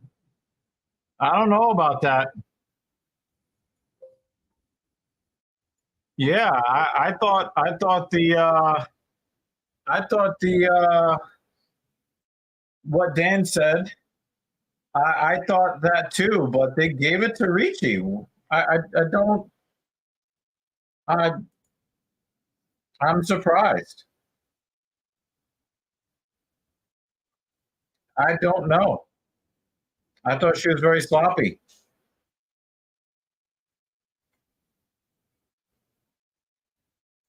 I I I wow.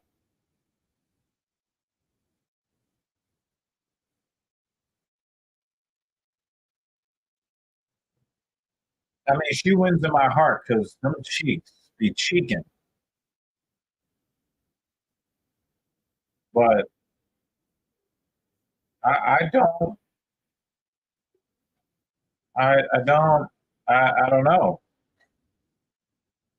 I don't know, guys. I do not know about that.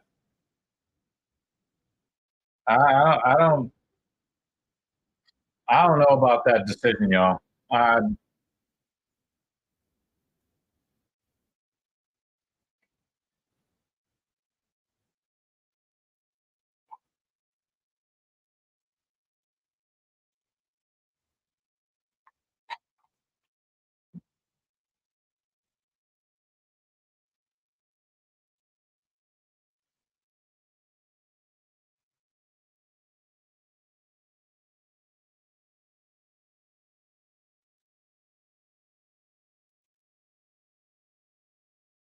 Mm.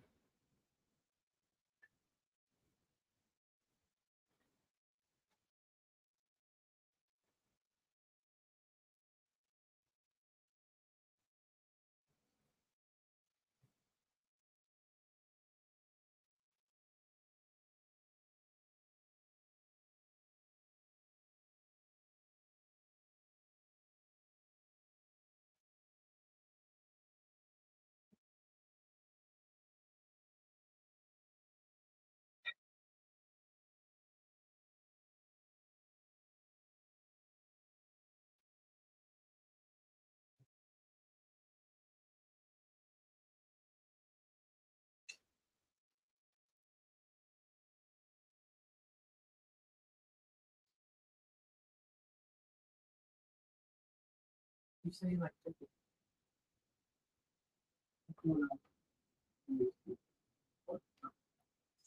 That's all good.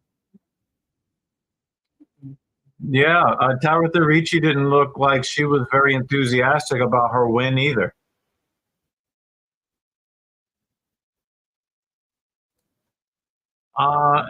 Yeah, Dan's right. I was going to comment earlier to Ms. Eva that she was going to come back for regular size Chase Super. We're all just accepting that actual Chase Super is now just referred to as regular. Do I go see my niece and nephew or watch me? Please, please don't do that to me, Jake. Don't do that to me because then I'll be a bad guy, like a real bad guy. Do that to me, Jake. Then I'll be on record as actually being evil. So don't do that to me, man.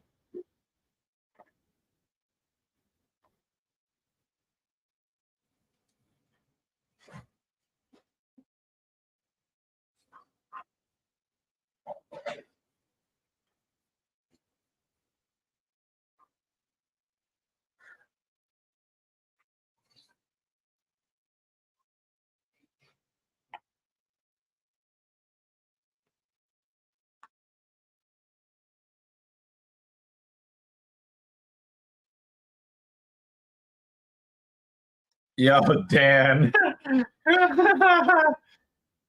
Dan. Dan. Oh man.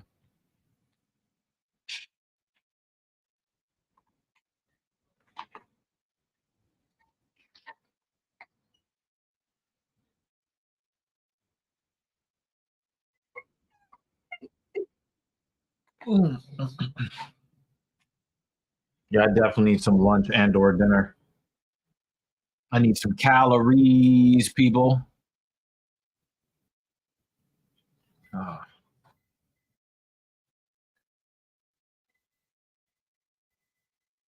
Tabitha Ricci is a hot one. Yeah.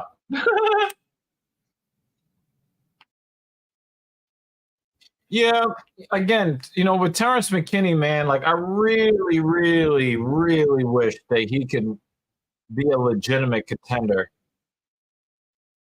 I, yeah, man, like, man,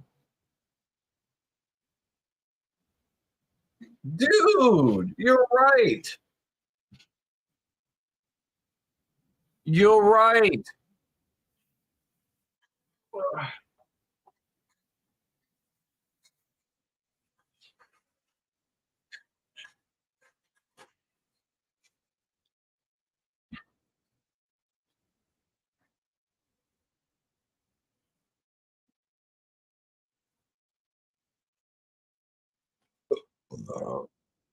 Rick Allen, how you doing, Rick?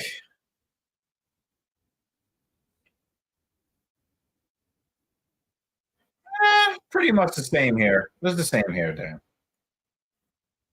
What's going on, man? I used to live in the Bronx many years ago.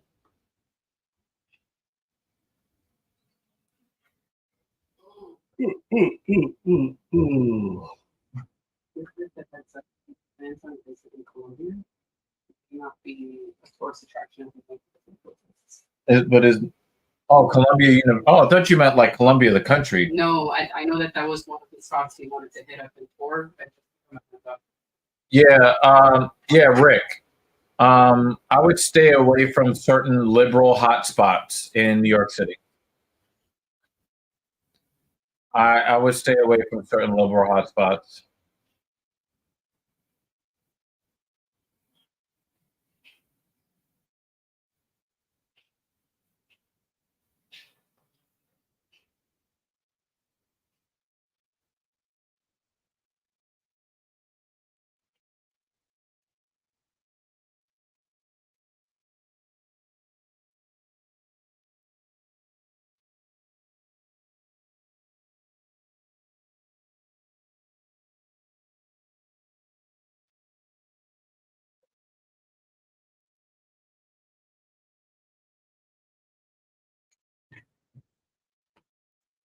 Yeah, but there's still going to be like protests in and around the area. It's just not worth it. I wouldn't be going to Union Square right now. I would just avoid the shit for now. Um, I just wouldn't do it if I were you, man. I wouldn't do it.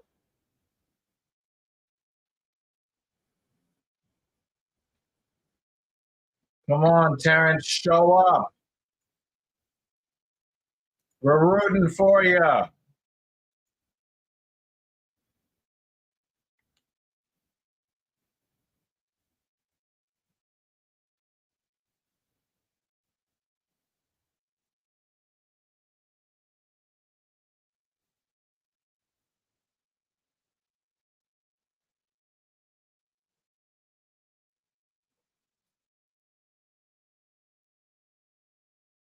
He looks like he's the size of Gary Coleman.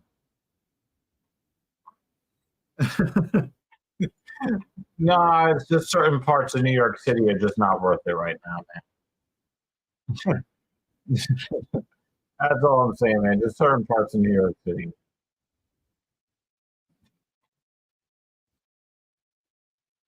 Oh, nice jab from McKinney.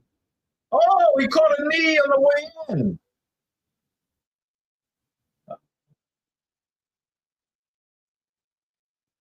Yeah, he's definitely trying to fight behind that jab.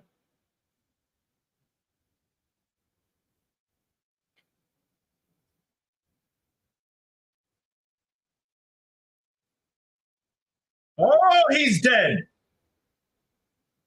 He's dead. He's dead. He just killed him.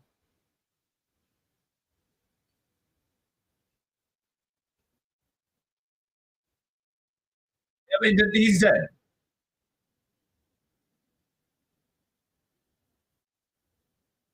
He just killed him.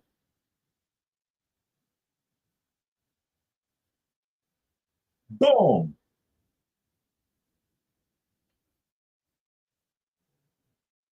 He turned his face into troll. He turned him into troll face.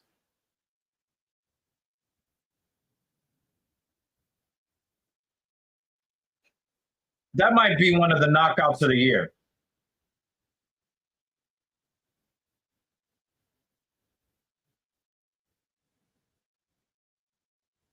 Bisbee said, absolutely disgusting. Again, this is why we can't trust Terrence McKinney.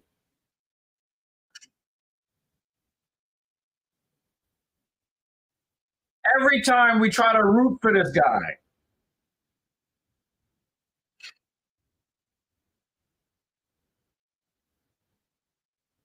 KTFO, yo. We just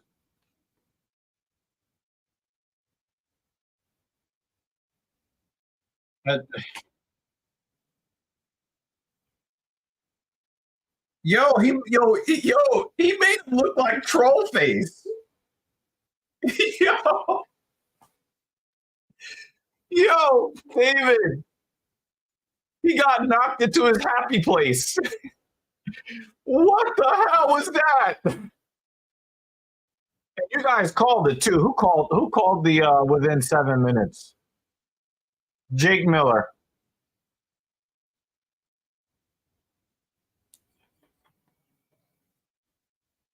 Like,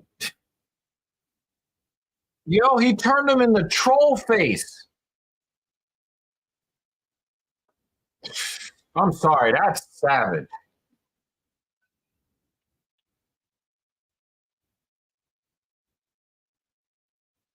That, wow. That is definitely top 5 knockouts of 2024 and will still be one of the top 5 knockouts of 2024 by the end of this year. That, yeah, yo, Dan, that was so crazy. I can't even be mad. I can't even be mad. The thing is, Terrence McKinney gets caught all the time.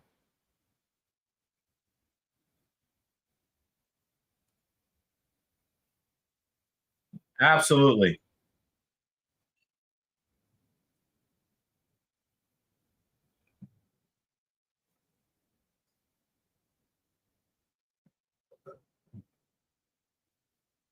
He repoed his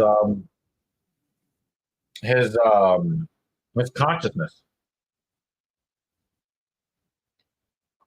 That was crazy. That was a crazy ass knockout, yo.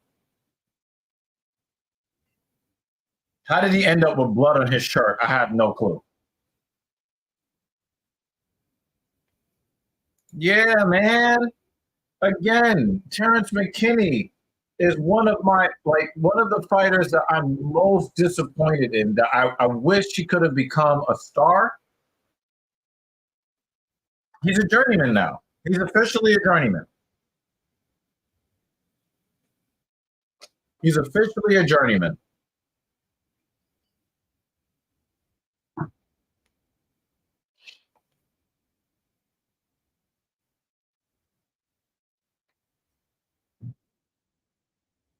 Yo, he kicked him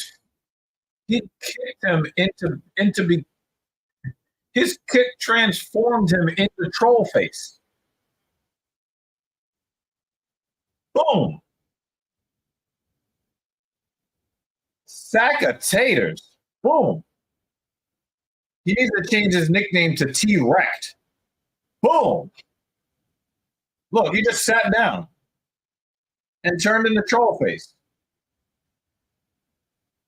He looked like he was laughing and crying at the same time. That was crazy.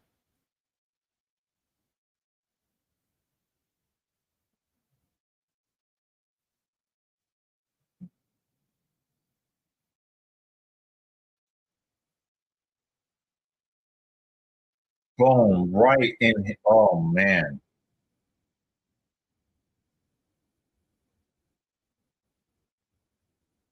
He looked like a drunk homeless man sitting against the side of the cage. That was crazy.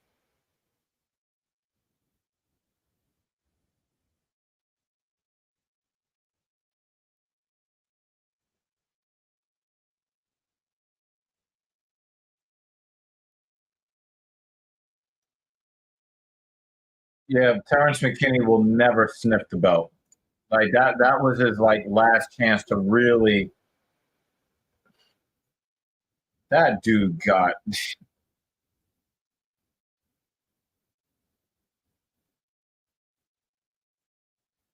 Damn, yo. Damn.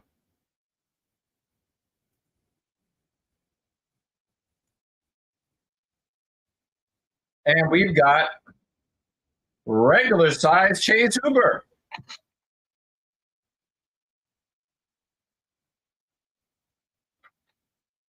Time for regular size cheese. Yep, it's time for regular size Chase Hooper. Regular size cheese. Just right over, I can eat.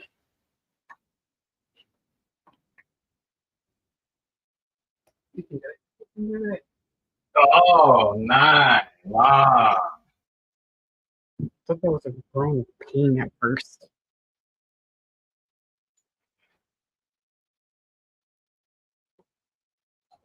David says Hooper looks less babyface. I didn't see him yet. When he comes out, I really would love to see that jumbo size and regular size on the same card, just so you can see a wormhole open up with both of them being at the same arena. It'll be hilarious.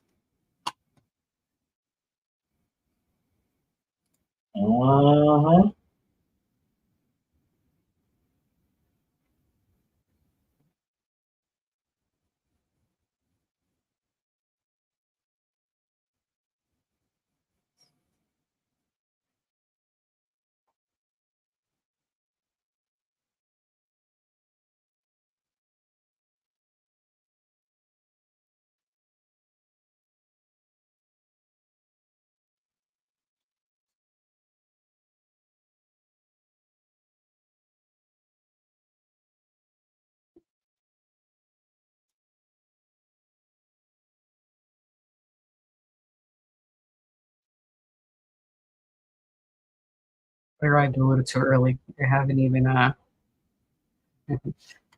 come out to the cage yet. I love our subtle threats here on TSP. Hit the like button, or JL will come and find you. Hit the like button, or that last guy will turn you into troll face. Mm-hmm. You should have seen how Terrence McKinney got destroyed. Mm-hmm. I mean, he got destroyed. What's his record like now? Troll face. Oh shit! Wait, I'm clicking all the wrong buttons. Ugh! Fucking up. I am fucking up. Shit! I paused it by accident. Oh no! I messed up ESPN. Mother flip. Shit. I fucked up.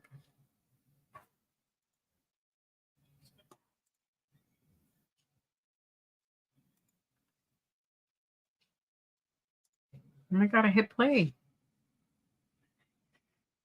There we go.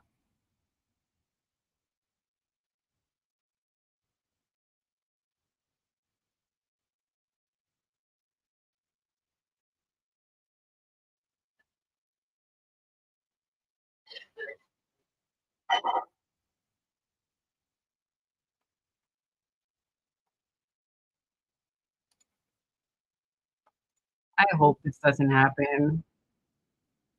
This was like the only fight I picked for the evening, just because I really like Chase Hooper. Oh, I like the other guy too, but Chase Hooper is more of a favorite.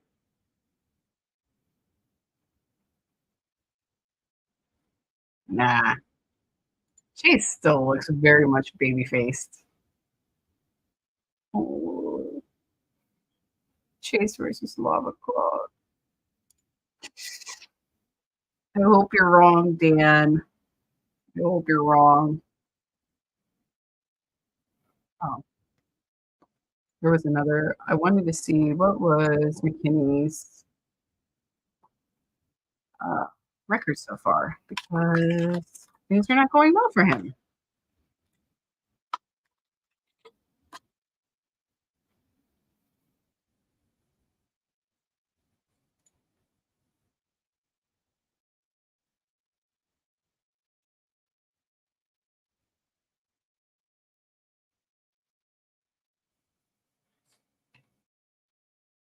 He seems to be until these guys come out.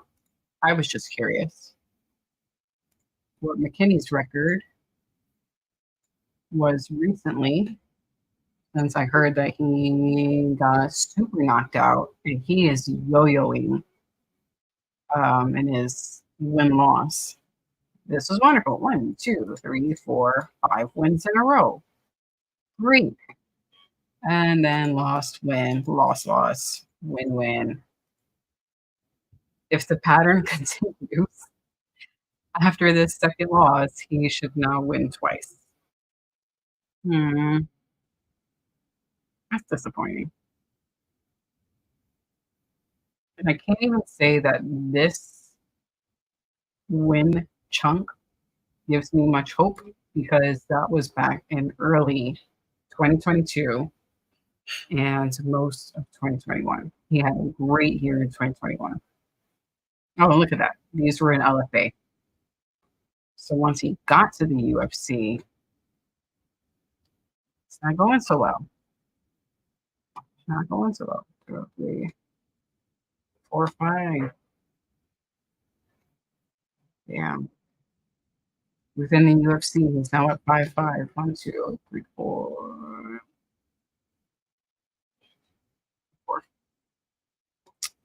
Returns.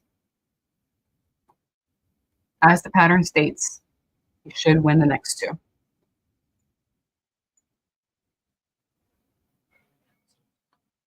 Oh no! I didn't get to. I just saw him. When they're doing the fight packs and he's standing there posing. Okay, I'll wait for him to come out. No, they cut all his hair. Maybe it'll make him stronger. I don't know. Really don't want him to lose.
Slavicos only has a slide.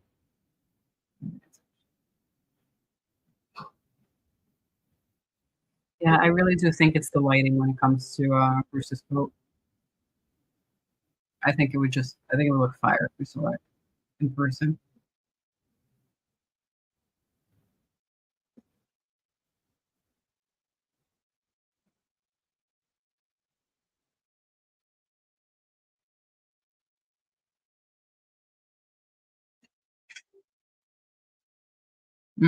Hooper won't quit on himself. I watched him take 3 rounds of ground and pound on his back and take the decision, so I'm worried about his chin. Yeah, his hair's a little shorter. It's not as thick and curly. He's still only 24. Such a baby. I'm not worried. Okay, you're not worried about his chin. Gotcha.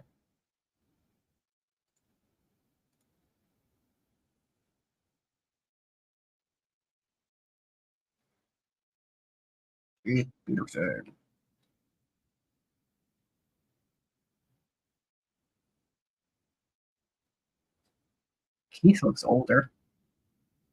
He always looks like he's having a rough day, but with the scruff, it looks like he's having a really shitty day. Come on, jeez. Don't get knocked out.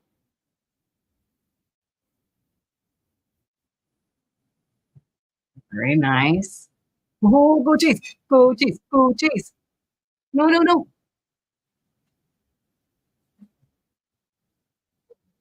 I'm stressed right now. Kicks. Don't chase and chase. Haha. Chase and chase.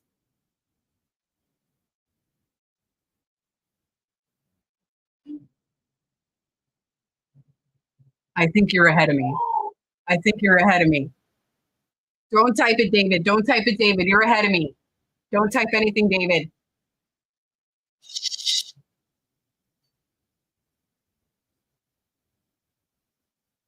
Oh my god, I think he's gonna win. I think he's gonna win. Go Chase. Go Chase. Say nothing, David.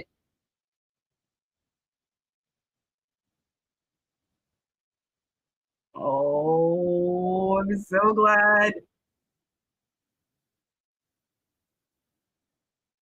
Oh my God. This is amazing. Yay!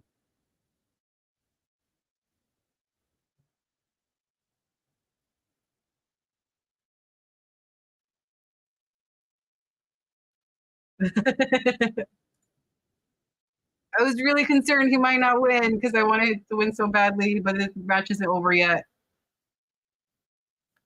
I don't want to jinx it. We got a little bit of blood. There's a little paper cut somewhere.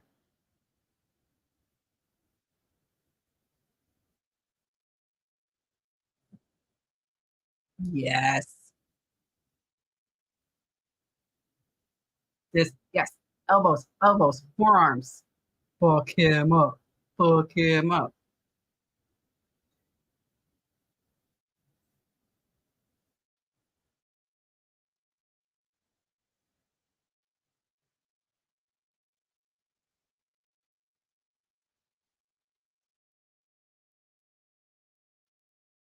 That was a good forearm.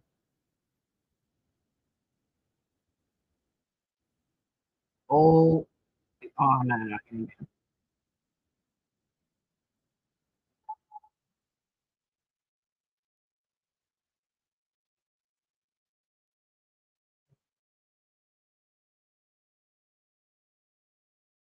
Nope. Damn, Jesus, nice.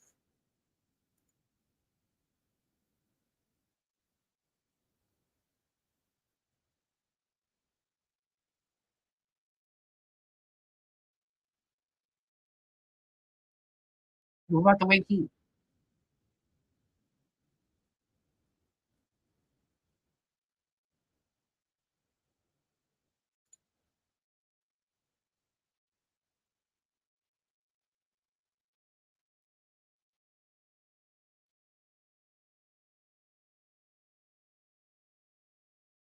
This would be sick. So, if he gets a tap out here, I would love to see that.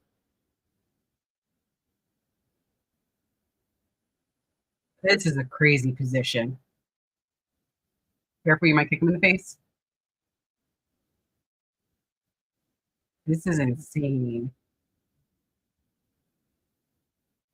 This is nice.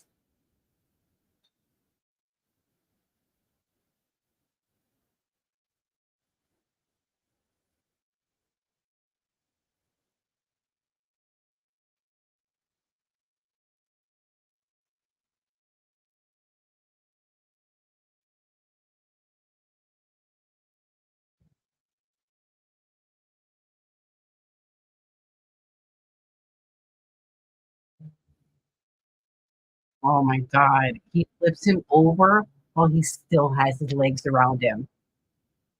Dude, it's fucking nice. Holy shit. Is he gonna tap out here? If he gets him to tap out like this, give this kid a fucking bonus.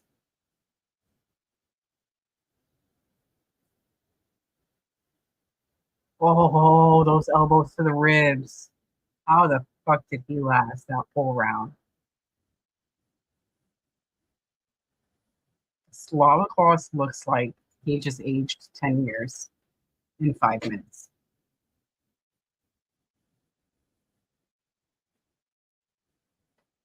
Holy shit. Chase Hooper is becoming a man in front of our very eyes. Then said, whoosh.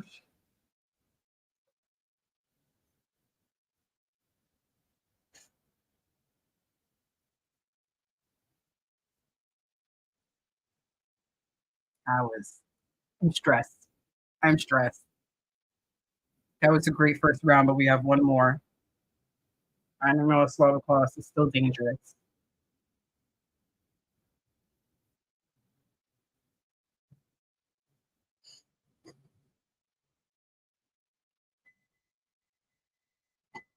One second. Hold on. My chicken is feeding. 2 minutes. 2 minutes. Not even.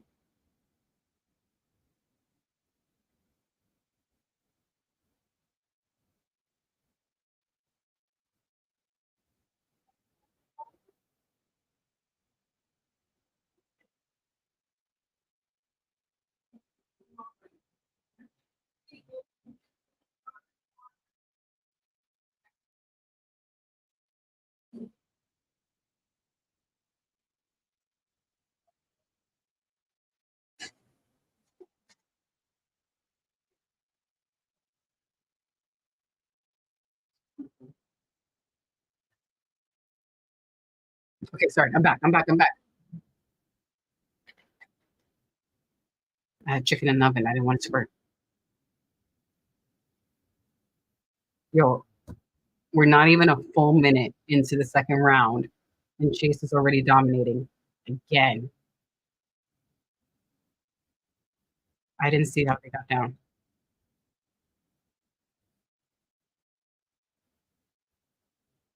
This kid is smart, really smart.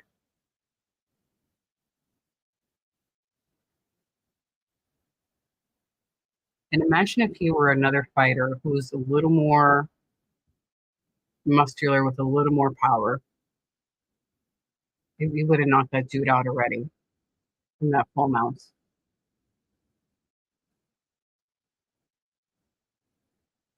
Oh, that elbow right to the mouth.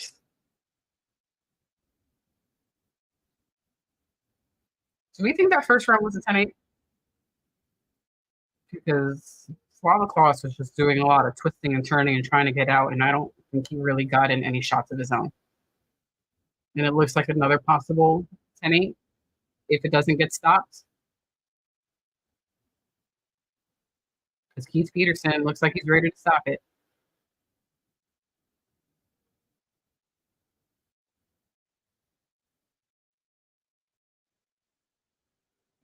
Yeah. Mm-hmm.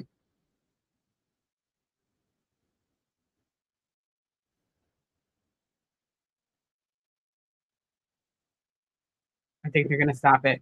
I think he's going to stop it. You know, the way he's just holding onto his wrist. He's like, let me hold onto your hand so I can, clearly get to your face and make it a little easier for me to beat the shit out of you.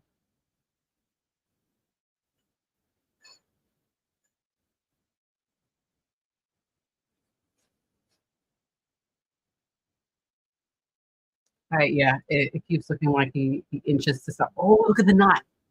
Look at that knot. Look at that knot on his head. No, that looked like.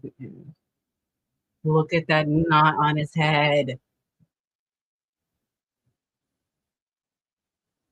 Oh, it probably is best they stopped it anyway. Look at his head.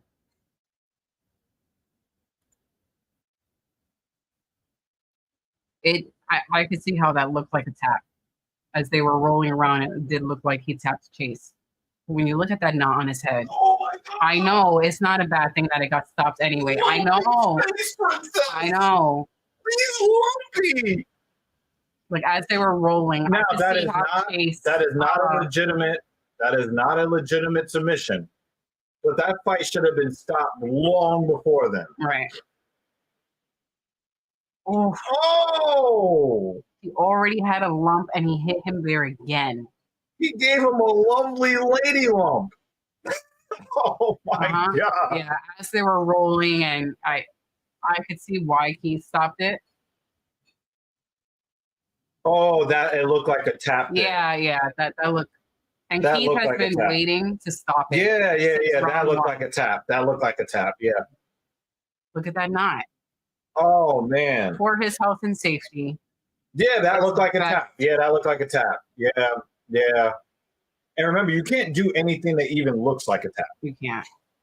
Especially when you're getting fucked up like that for the majority of the rounds. Yep. They're going to err on the side of caution. And if it looks like you're tapping out because they don't want to be that ref, that they're like, oh, you should have called it, 5 minutes ago. Chase Hooper became a Lob! Look at that lob! Yo, he looks like Quasimodo. Oh. He looks like Quasimodo. Look at Chase. He still looks like a baby face. No, he looks like a grown man. Look at that.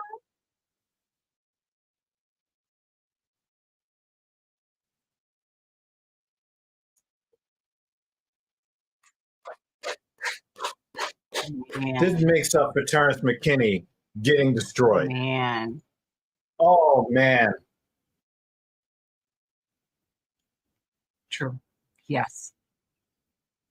Oh my God. Definitely 2 10-8 rounds. without a Looks doubt. like a baby to me. Now 10, he 7 looks like a 7. grown ass man. Aw. Wow, dude, that shit got me hyped. Oh, I was watching from the other room, folks, trying to I give my heard you. back, I heard trying to you. give my back some time to kind of recover. Mets decided that they weren't going to get no hit. So, JD Martinez, thank you for Only breaking 24. up the shutout and the no Only hitter. 24. That was such an intelligent fight. Yeah, Hooper's been in the UFC for how long now? Such an intelligent. 4 or 5 years? Boom! Sit your ass down! No matter what position Slavakos was in, he had And the something thing is, for him. I'm not anti-Abortion. I like him. Yeah, I But like Chase Slavakos. Hooper is my guy. Okay? Chase Hooper is my guy. Yeah, maybe since 2019. Yeah.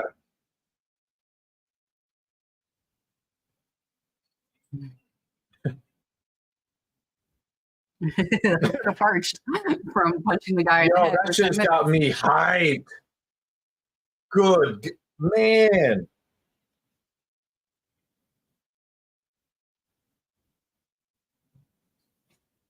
And he just kind of flicked that overhand left.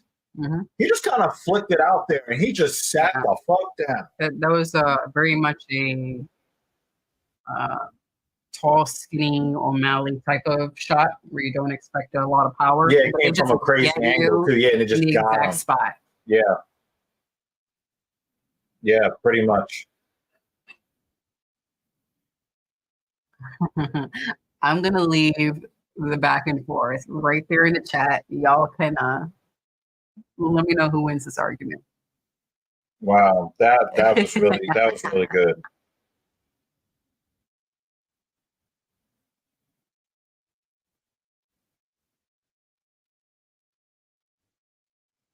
Good job. Because I was stress sweating.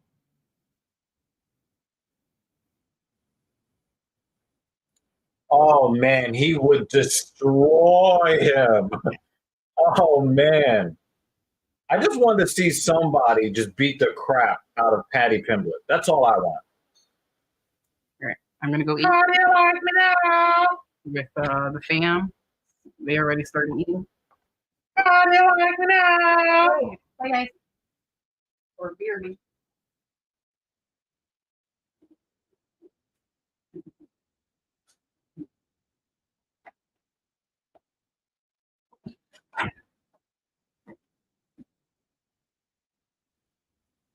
That really made my day, y'all. I mean, I already had, some stuff going on that you know.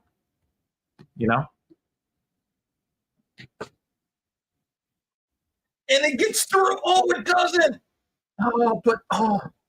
Didn't feel the hit.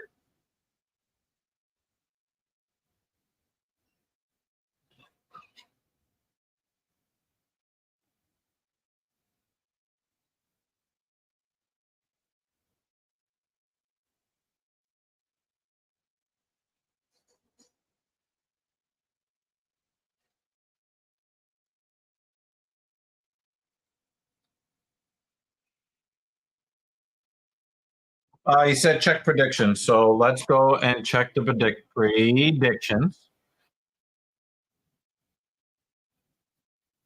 Yeah. It all 4:50 p.m. Well, he had Terrence in there too. He got sparked. And the game is over.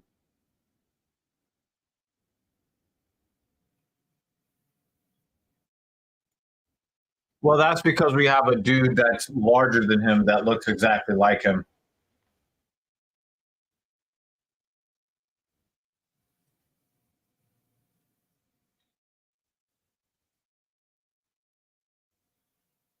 Mm.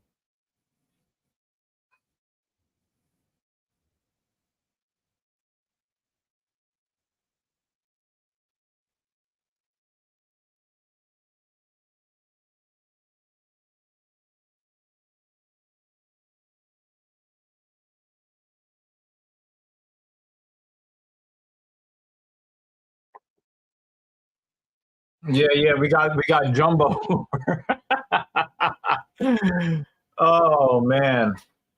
Yeah, guys, that was definitely something else. That was something else, y'all. Um, yeah, that was something else, y'all. That really, really made my day. It really did.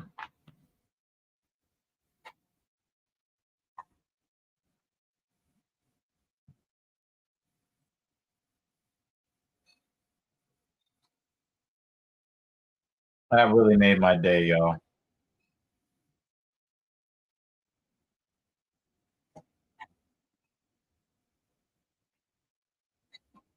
Yeah, I just think at 155, if he's gonna ever have any chance, because obviously I want to see the title on my favorite guys in the UFC, obviously.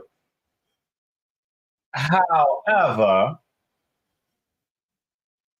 uh, it's not really.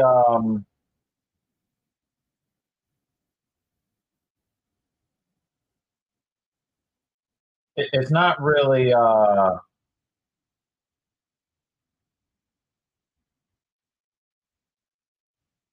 It's not really. Guys, think about it. Like you're not going to get a guy like him to um,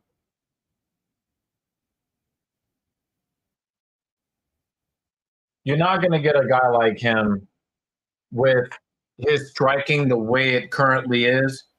He's not championship um, material just yet. But he's only 24 years old, guys. We don't need to rush him up there. Let a lot of the craziness happen at the top of the division. Let it lay out for him. And, if and when he is ready to take on that mantle, but he's going to have to perform against guys who are ranked in the division.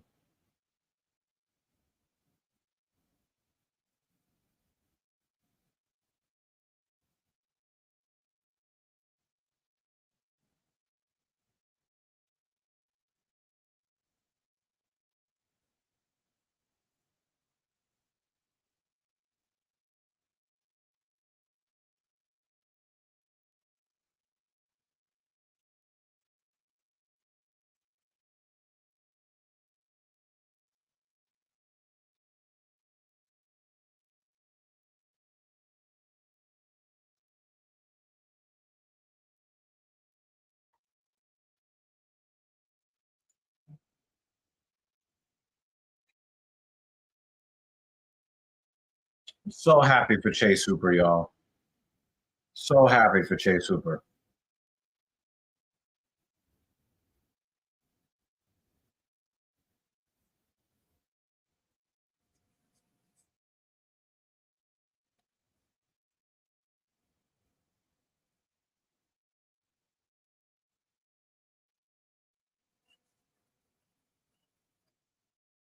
I think it's also good that we do what we do here on Filthy Casual MMA Watch Party. This is episode number 121. It really is important that we continue to show up here week after week after week after week. Why? Because we never know what we're going to see when we show up to watch these fights.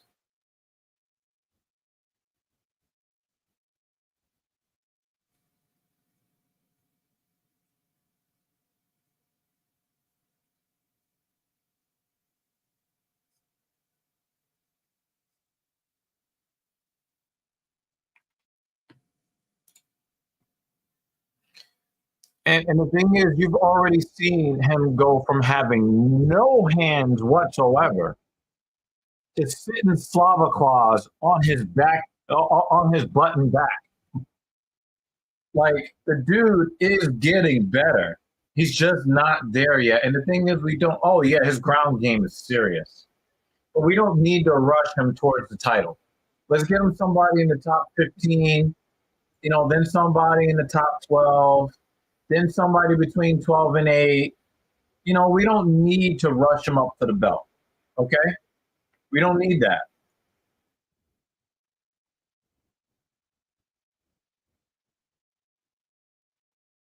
Very, very, very happy for Chase Hooper, yo.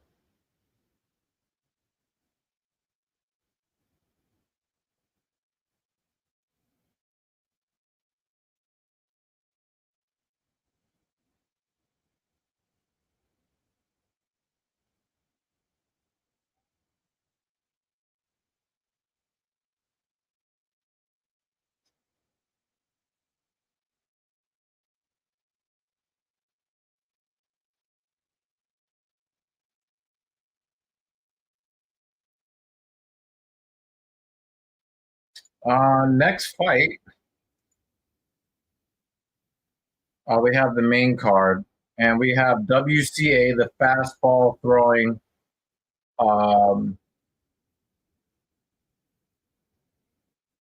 the fastball punch throwing Dominican. I got Robles winning the fight. I think I got Robles winning. As much as I like WCA, I got Robles winning.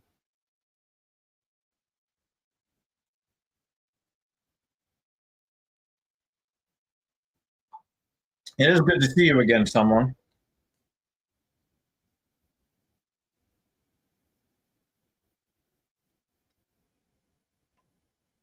Now we've hit the main card, folks.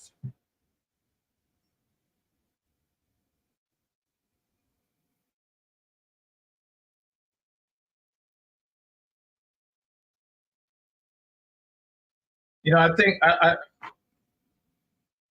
yeah, and also, WCA is still a little bit raw. It's still a little bit raw. They had to stop that. Yeah, they had to work to get him to stop throwing punches like a pitcher. And even sometimes it still comes out. He's still kind of raw. I just think that Defania is. I just think that he's a better fighter right now. So I know nobody really wanted to touch that fight, and I noticed a lot of you guys avoided that fight when it came to the predictions, and I don't blame you guys. It's not. Yeah, that dude. Yeah, yo, WCA, and he ate them like a man. He ate them like a black man. Really, if we're being honest. He took them leg kicks without trying to check them, straight black man style. Maybe just something in the African genetics. But he did a pretty good job, even though he got his legs chopped down.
No, you don't eat someone. You eat leg kicks like a black man.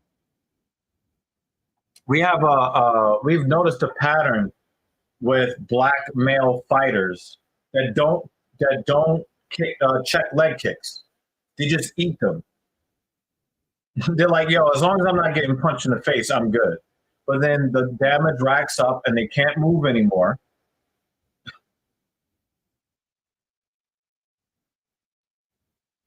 And then, like for whatever reason, black guys just don't check leg kicks. And we've seen guys that are not black check leg kicks, and they only need to check it once or twice, and those leg kicks tend to stop. The leg kicks tend to stop.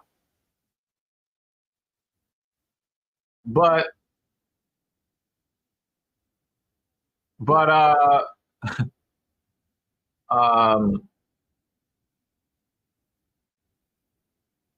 they just take the leg kick. They just take they take the leg kick, and then when they lose the fight because they can't stand anymore, yeah, they're definitely, yeah. If you look, you'll see you'll see me go crazy if one of my fellow black men finally checks a leg kick. I'm like, yeah, because it just never happens. 1 second, y'all.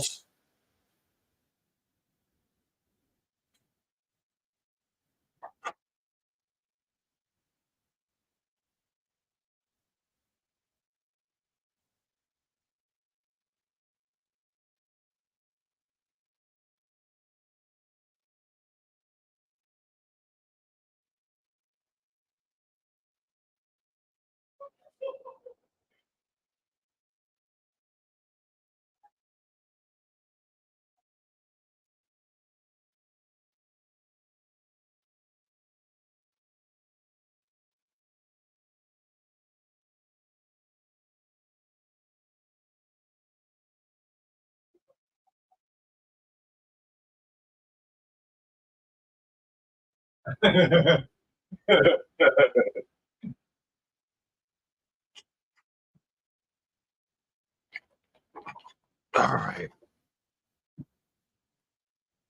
Oh, thank you, yo. Thanks, someone.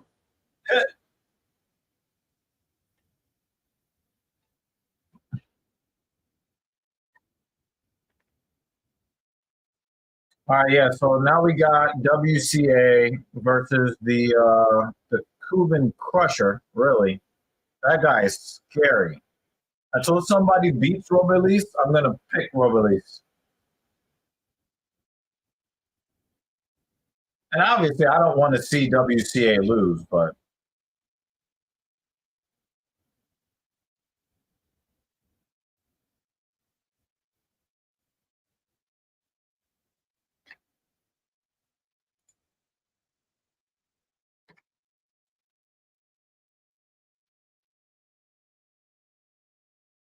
this dude knocked out Josh Parisian moving backwards.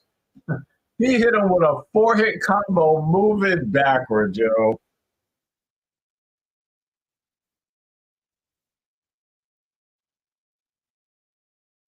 So we need this Despaigne to fight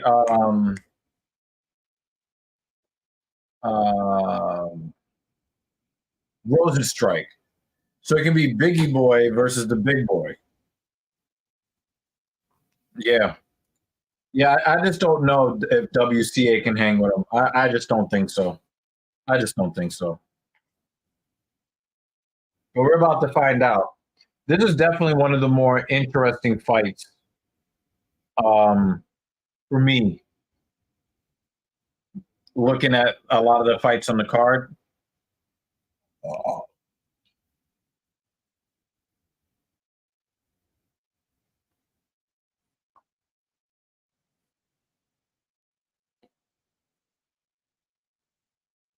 All right, Rangers at Carolina Hurricane. Yeah, he's pretty tall. I'm not sure exactly how tall he is, though. I'm going to be really praying that the Rangers can. I need the Rangers to close out this series.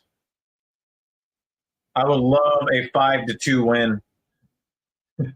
Obviously, Carolina is too tough for that, but I would love to see the Rangers put this series away right here tonight. They can get a little bit healthier because it's going to be a problem It looks like the Florida Panthers are on fire right now. The Panthers are going to be a problem for the New York Rangers in the next round. And I would just like to see the Rangers finish this series as quickly as possible. I'd also like the Boston Bruins to put up a fight.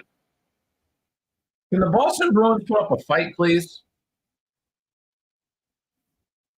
And I don't mean like dropping the gloves. I mean like put some pressure on the Florida Panthers and try to even up the series. You know, they lost two.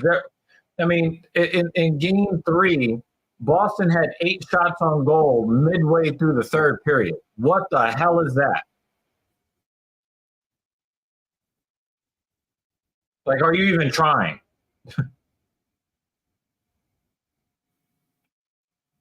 So, you know, oh, wow. 2 minutes into the game, a turnover at the blue line. And the Rangers are down already. Holy crap. Kuznetsov.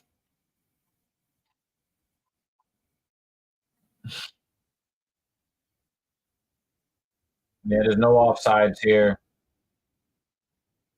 Shesterkin was screened by Trouba here. High stick side.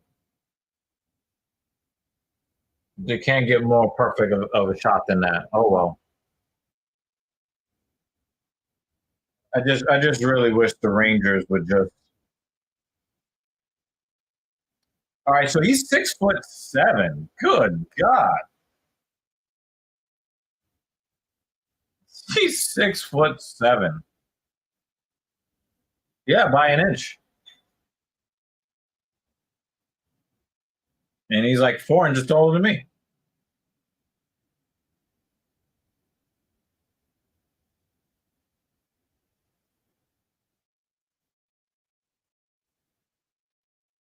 You can't give up a goal 2 minutes into the game, guys. Now you're playing from behind.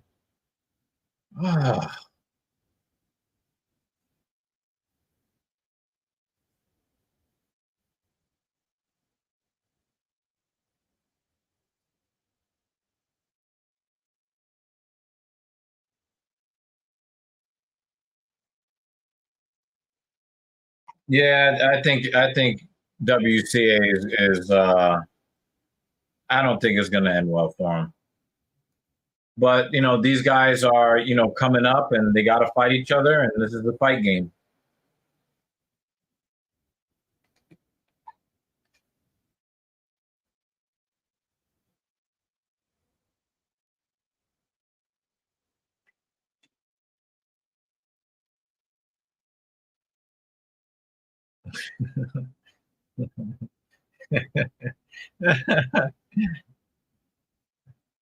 Now, for me, I want the Rangers would have an easier time facing the Bruins than Florida. So that's a selfish thing on my behalf. But I'd also like the Rangers to sweep this series so that they can get they can rest and they just ice the puck. So that, I would love to see. I would love to see. Florida have to gut that series out a little bit more. But it looks like the Rangers are on their way to losing this game. I mean, they've already given. Oh man, look at that! And see, he's still throwing that fucking fastball. That fucking fastball. Oh, he's gonna get knocked out. He's gonna get knocked out.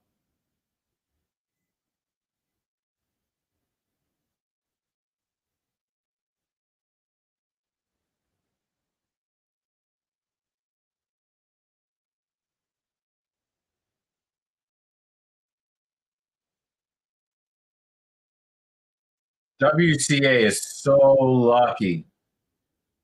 He is so lucky that he was able to land this takedown. At least right now.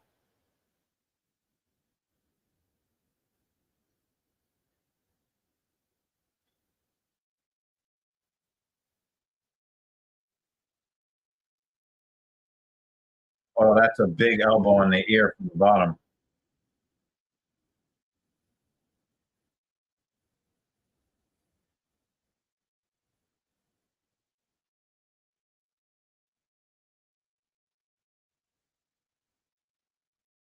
Almost gave up a second goal there.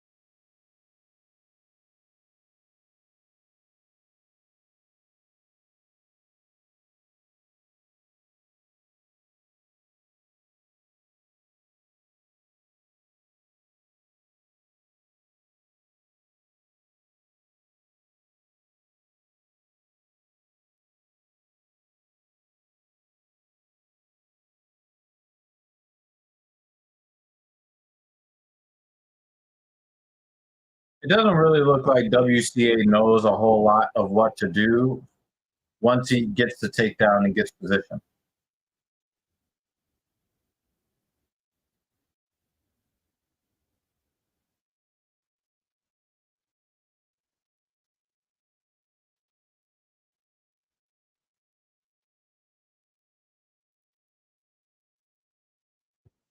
Is he going to get the submission here?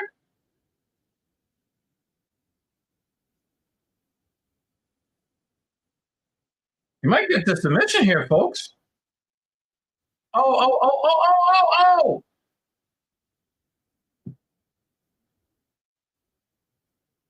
Oh, he let it go. I did not want to see anybody's arm break.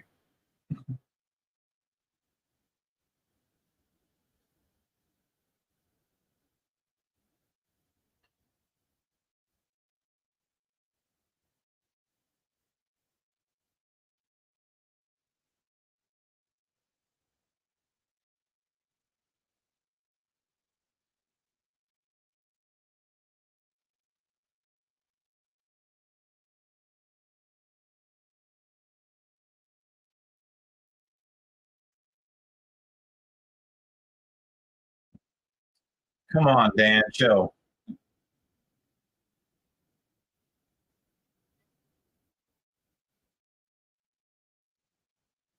Nah, if you put enough torque on it, you could do some major damage.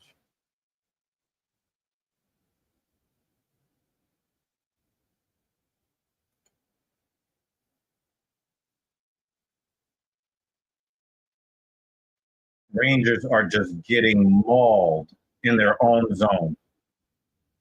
It looks like the Rangers are going to lose this game. They're not showing up. Man, this is like all the food in the country. Good God. It's a single leg. Your human says. For real. You should just pick up the whole leg. I know. Look. In front of the camera. Yo, look at this turkey leg, yo. Damn.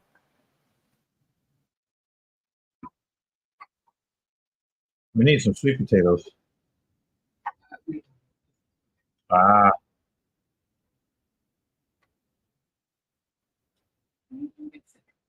Mm-hmm. Mm-hmm. She was like, I wasn't even sick for a whole day.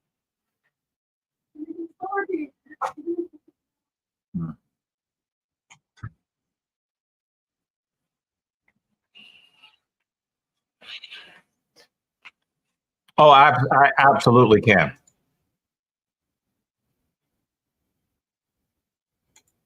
Yeah, yeah. But yeah, I definitely damn sure can. Don't underestimate me.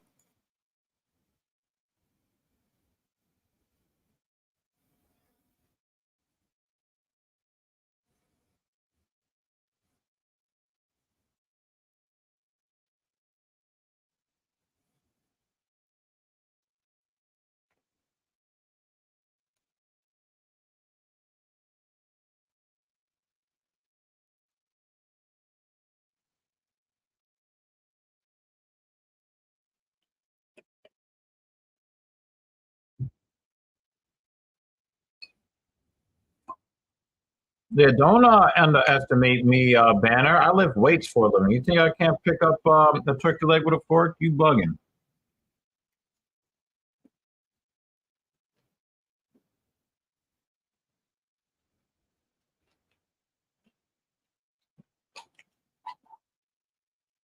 We got one back.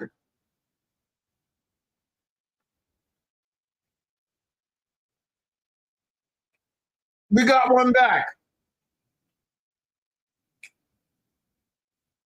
Will Cooling. We're not dead yet.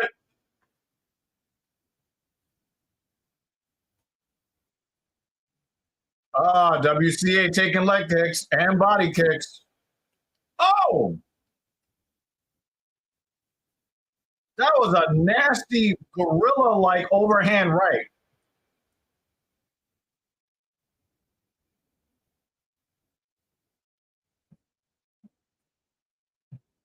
WCA really wants to get this takedown, but you can't allow him to lock his hands. Yeah, he needs an underhook here. This overhook is not helping him.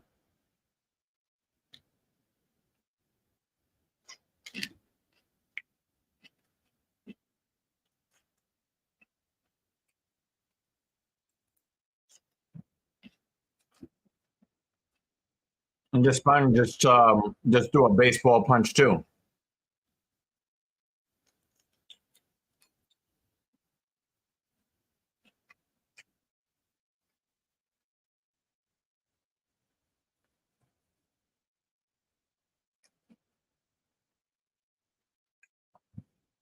Wow, he's not defending body kicks or leg kicks.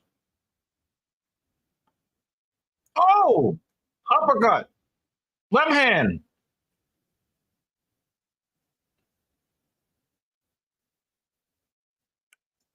Oh, he just blasted Robert Lee's with just a big ass uppercut.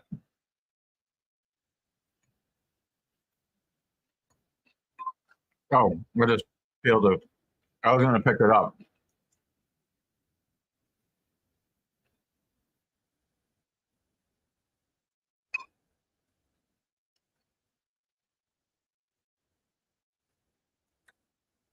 WCA wants to win this fight by any means necessary.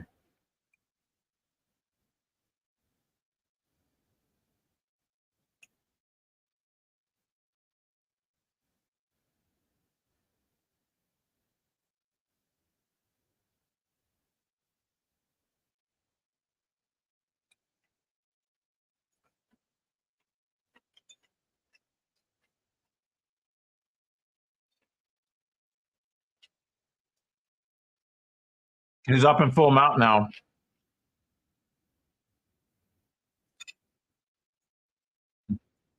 A heavyweight Abo. A heavyweight Abo. This man needs to find a way to get back half guard.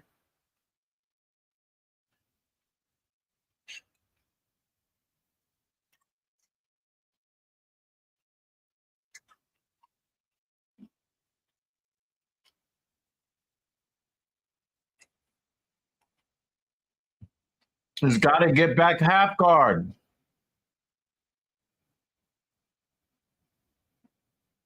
So we just learned that this man has no wrestling, no defensive wrestling.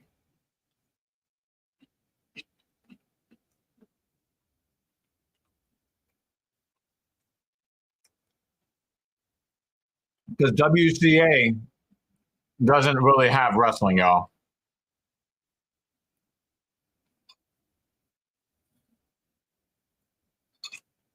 Yeah, we found his major weakness. He's got zero ground game. And the only reason why he hasn't lost this fight already is because WCA doesn't have much of a ground game himself.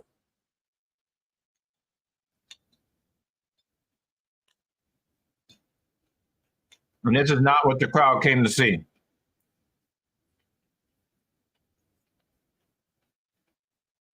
I'm pretty sure that Dan Jensen is booing too.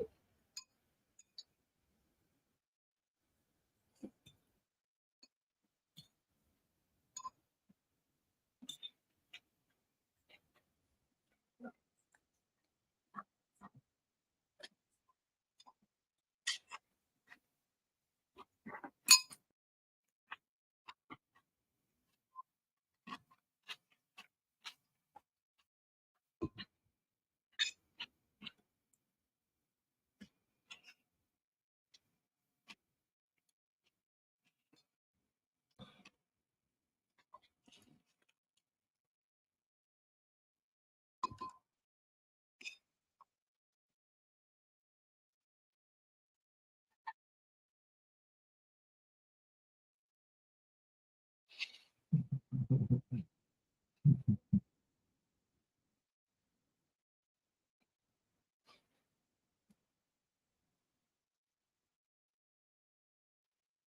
doesn't matter because the dude has zero ground game, like zero.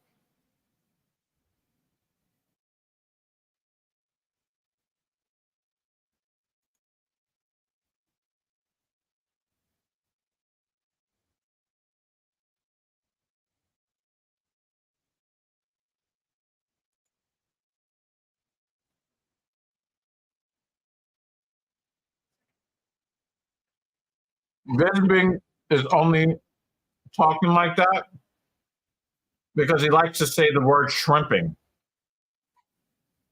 So don't be too harsh on Bisping.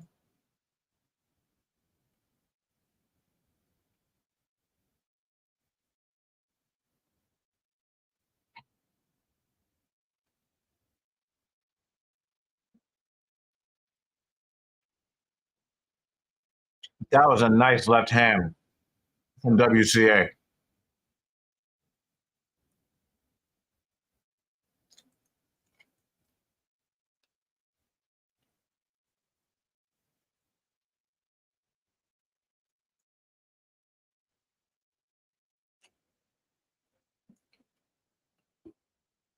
They're not going to win on points with these inside leg kicks.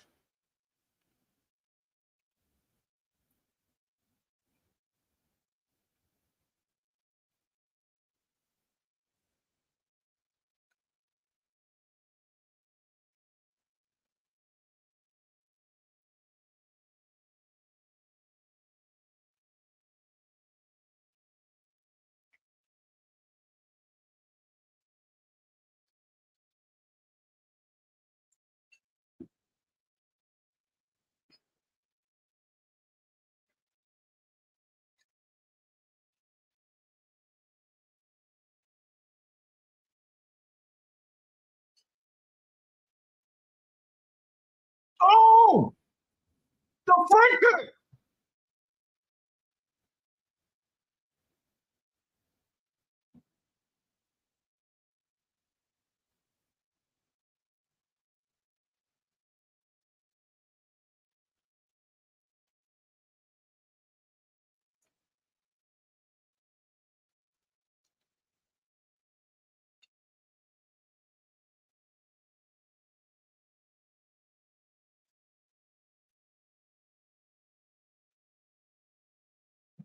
He's going to pull him right to the ground. I did not see the fight going like this, y'all.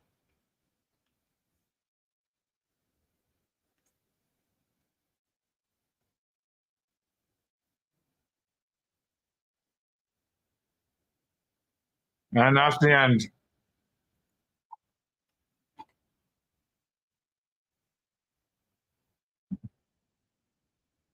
See if the Rangers could try to do something to tie this game.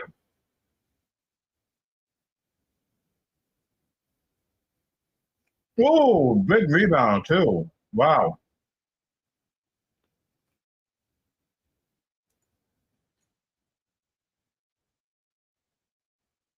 Yeah, we all lose.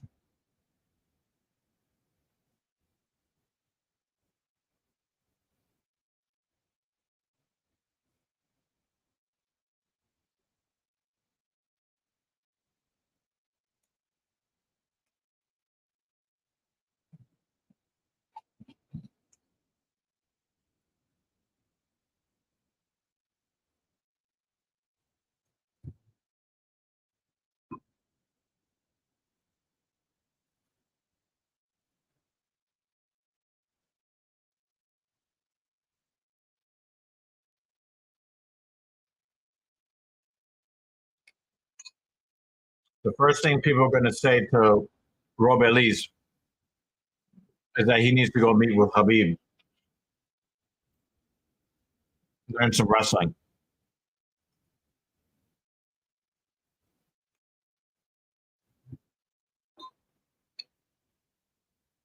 Another hype machine derailed, y'all.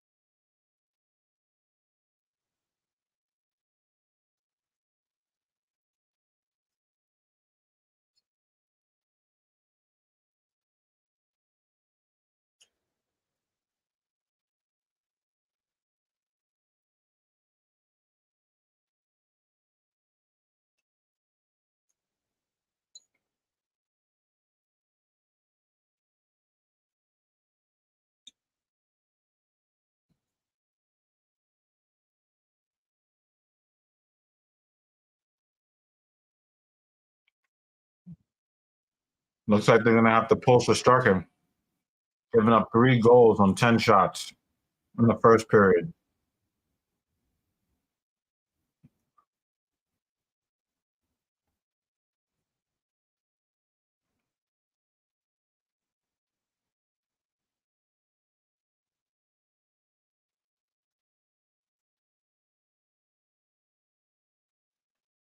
Well, look at the Rangers standing around watching Sebastian Aho.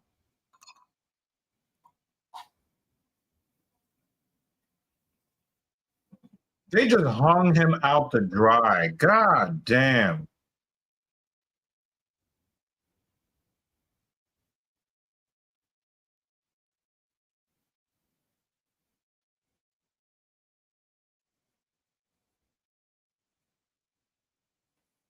They just hung him out to dry.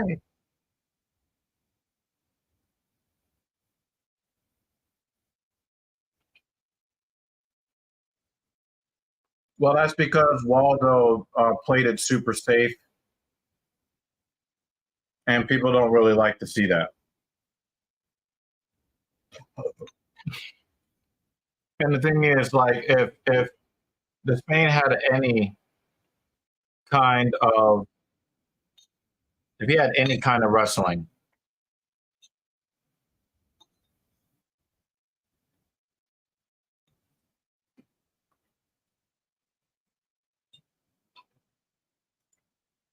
it's not about age. You know, it's not about age. WCA has way more experience in mixed martial arts than Release.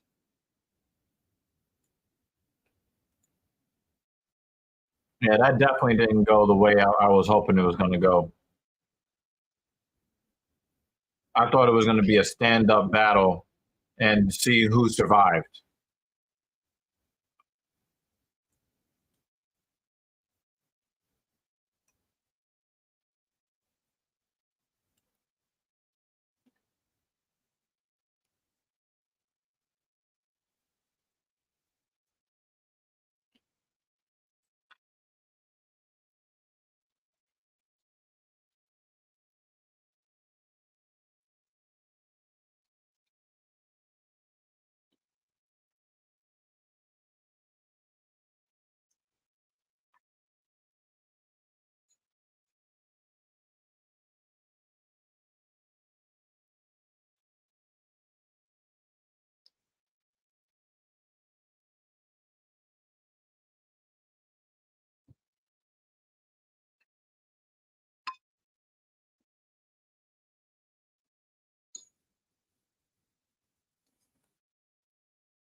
I don't think so. I don't think so. Yeah, he looked okay on the feet. Yeah, but you could tell that he doesn't really have the wrestling to like really do anything. He just had a little bit more wrestling than Despain.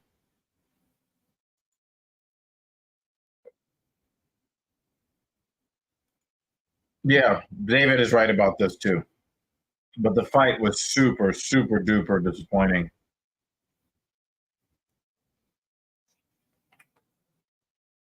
I mean, as much as I get angry about crotch sniffing, I mean, do you really want to get hit by Rogalise? Anybody want to get hit by him?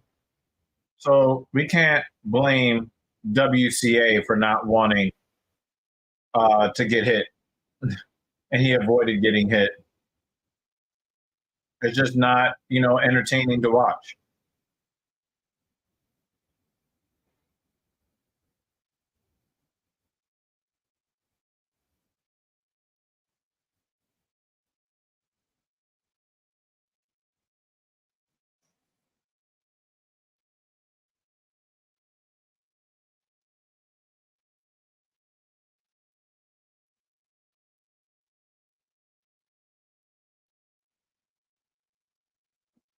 See if I can get some more turkey. I'm not a chicken. You're a turkey.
Looks like Carolina took a penalty, but they're doing so well, scoring 5v5.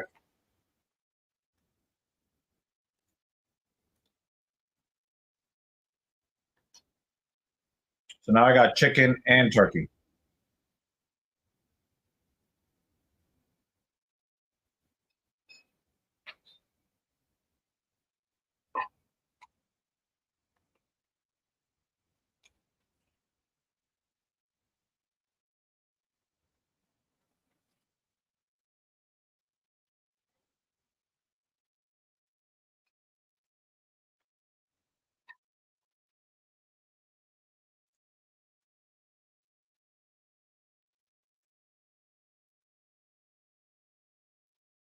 No, that's just his genetics. That's all.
Yeah. He's the tallest at 145 by like a country mile.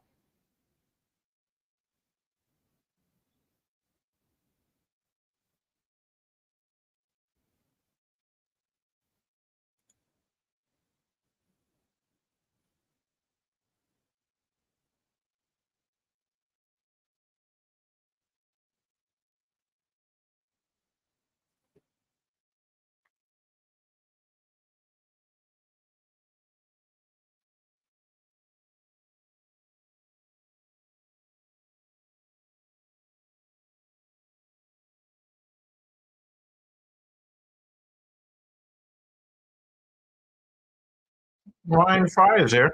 What up?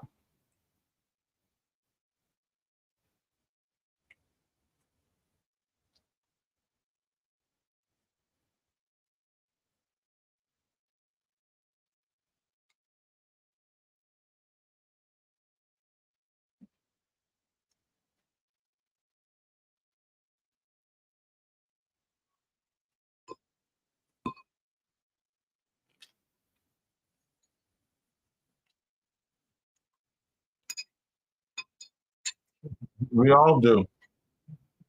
We all do.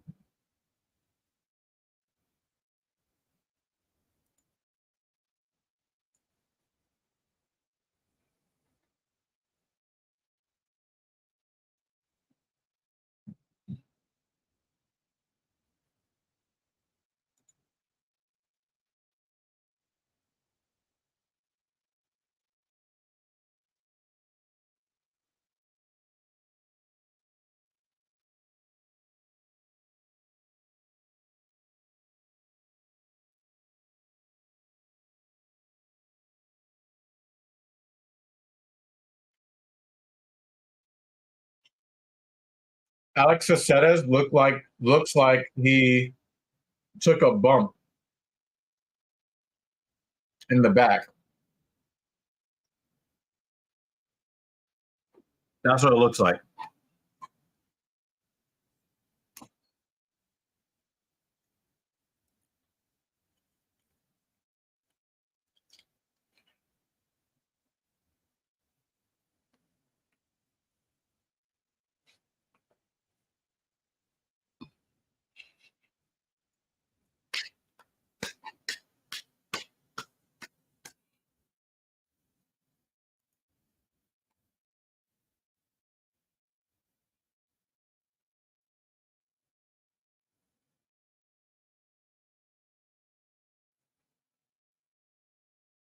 Hmm.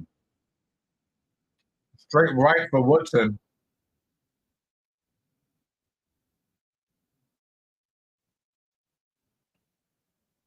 Woodson is preferring that outside leg kick.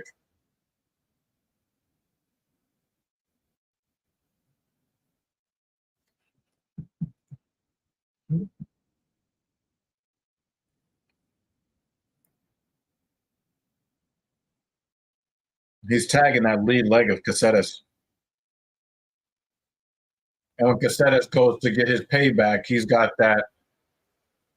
um, that counter right hand ready for him.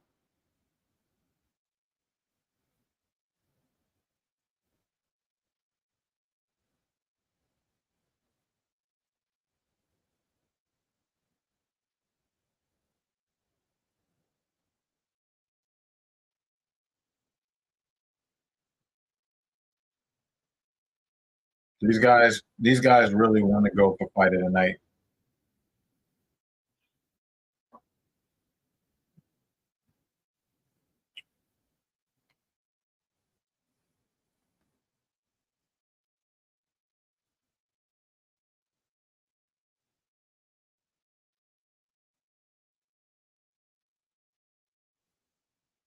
Wow.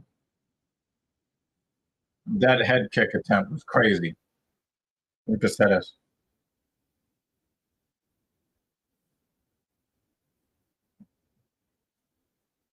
Oh, head kick. Woodson. I didn't have that. Clicking out there.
Both of these guys want a highlight reel knockout.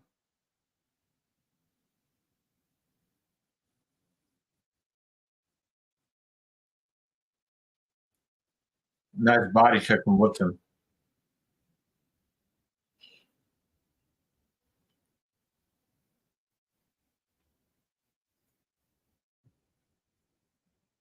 Decent defense there from Woodson.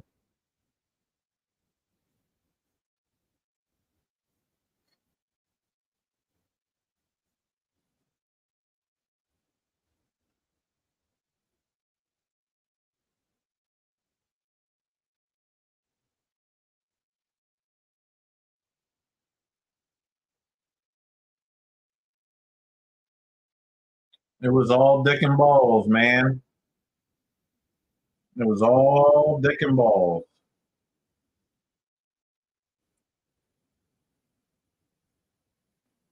Well,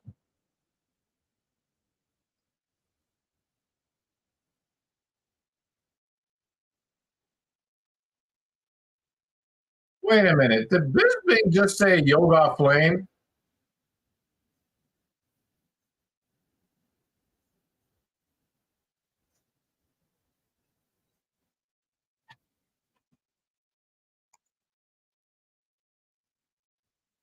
Yeah, but his openings are closing very quickly, and he's just missing. His timing is off.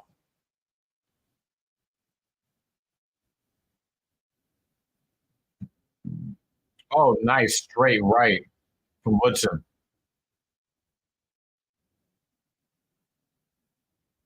Oh, touched him again with the right.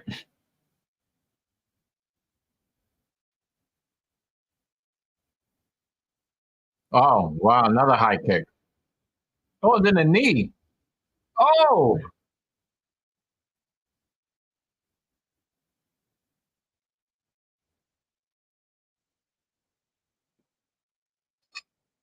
nice little combo backing up.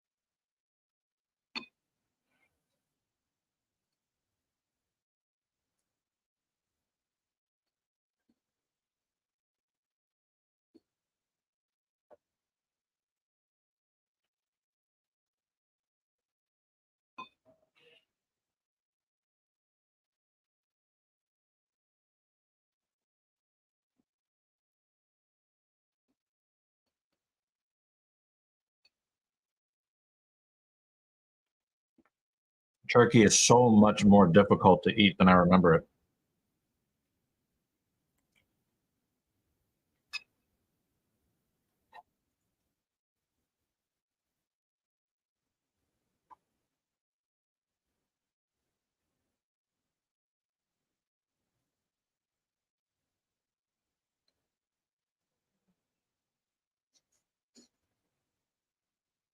By the way, I got Woodson winning round one.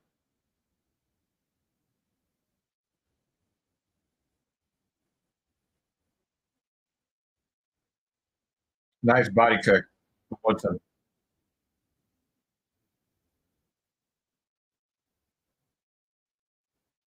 Yeah, it was more of a stumble. That wasn't really a wobble.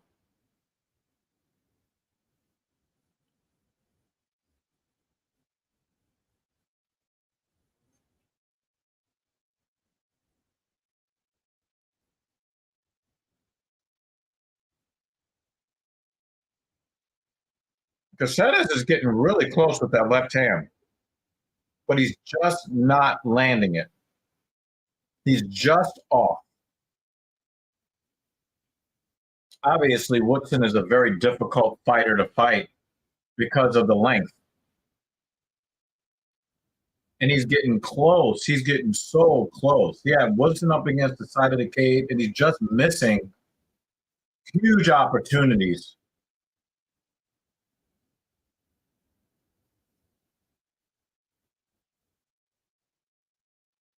Oh, he's hooking off.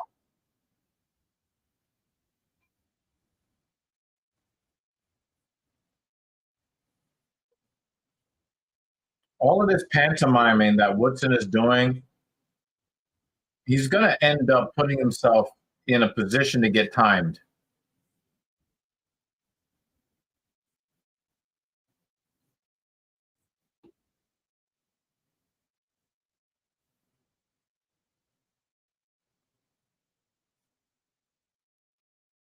Defended body kick.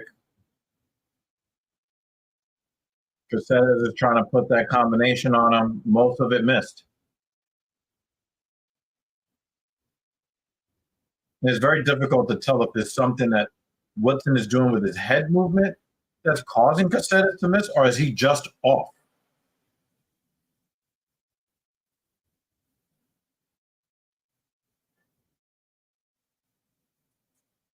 Nice body kick from Woodson.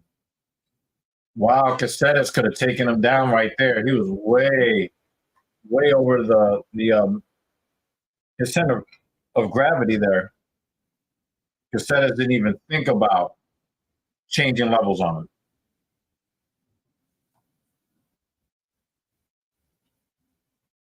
Nice little combination for Caceres there. There's a case to be made that Caceres is winning here in round 2.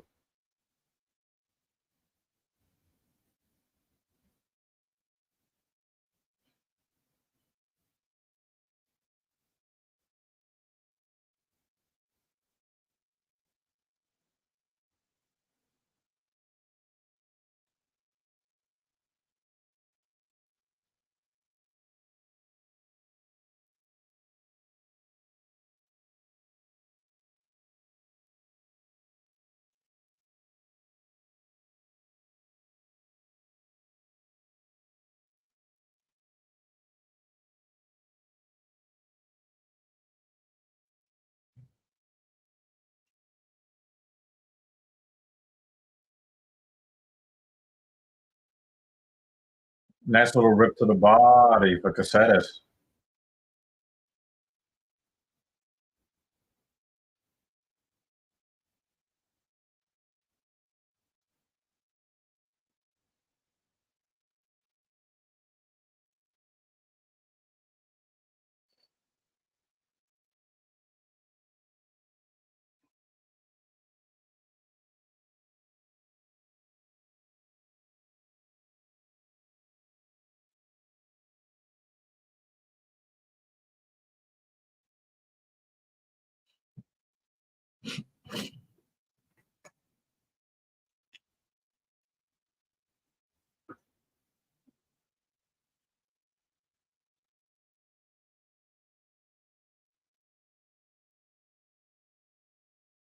Oh, straight right for Woodson.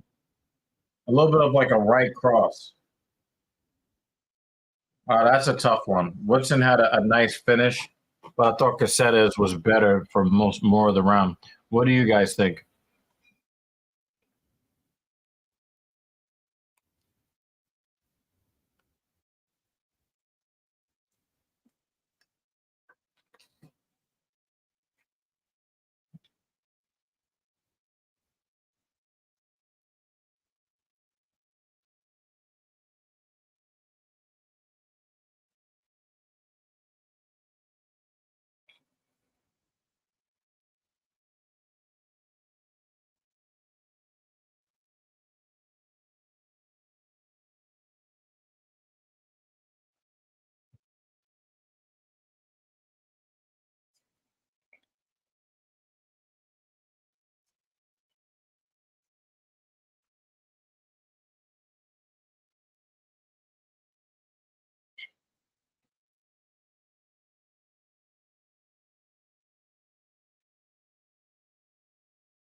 Nice right hand for Woodson.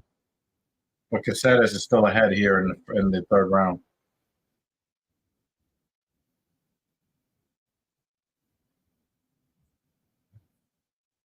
Oh, what a big right hand from Woodson.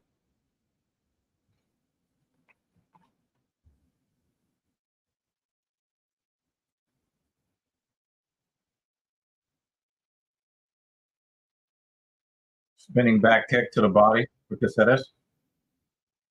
Jumping switch kick, Caceres.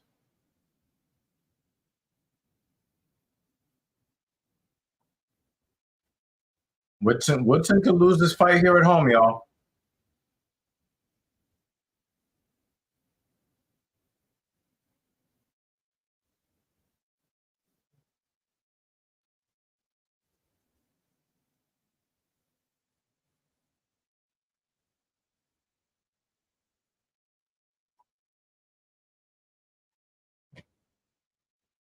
Oh, Caceres is starting to connect.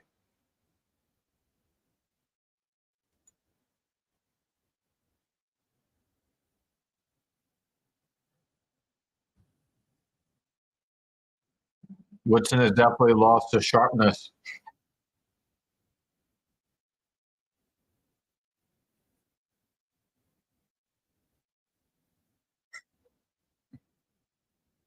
You know, we're not getting good footwork from Woodson anymore.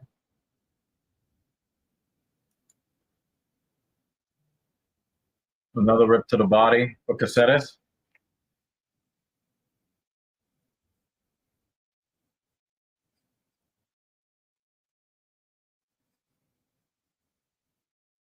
Yeah, I got Caceres winning this fight right now. I got Woodson winning round one. I've got Caceres in a close round two. And it looks like there's a little bit more separation here in round three. Obviously, this leaves windows open for split decisions and all of that. I better not see any 30-27s, though. Tell you that right now.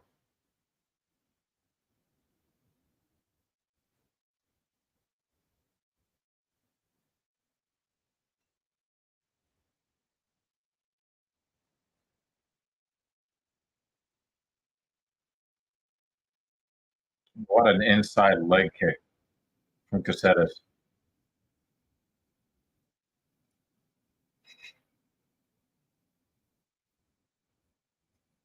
Oh, nice right hand for Caceres.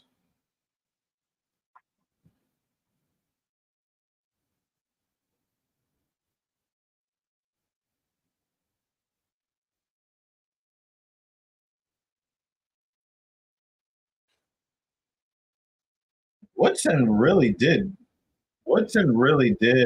gas out.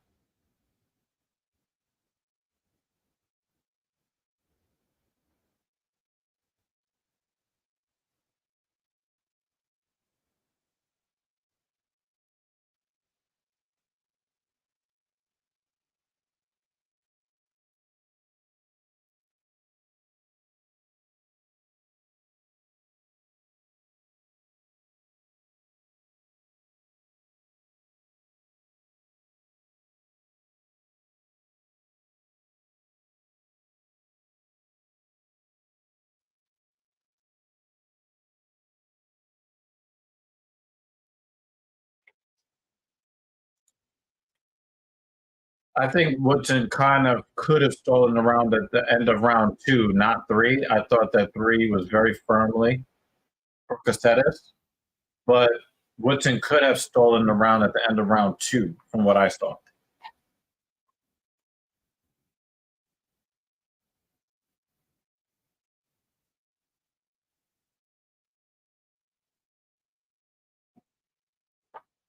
Off the post.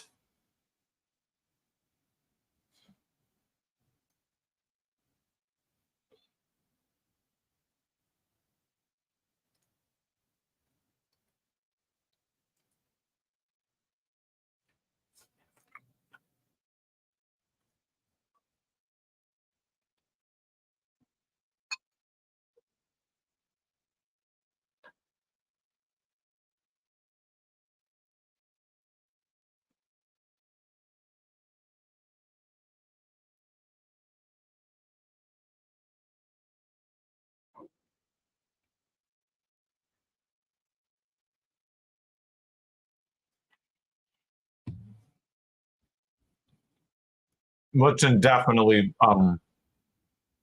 definitely.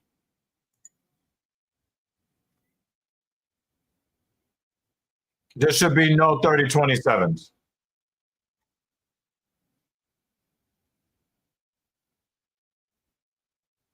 That is a robbery.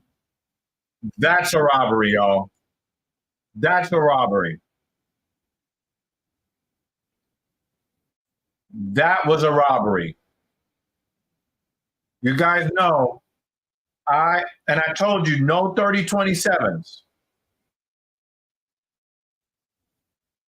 Those judges wrote their scorecards before the start of the fight.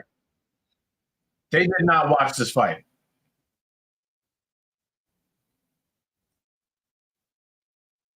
Nobody saw it for Bruce Leroy. Nobody.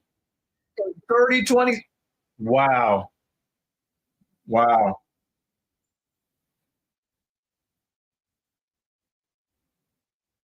Wow. That was a robbery.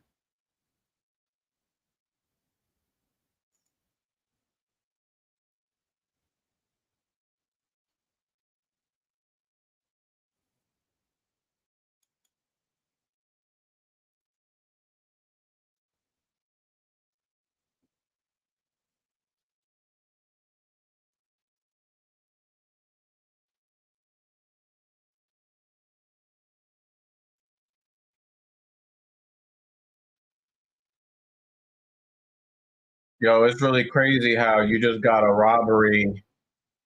You just got a robbery decision and you're talking title shots. Wow. Wow.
That was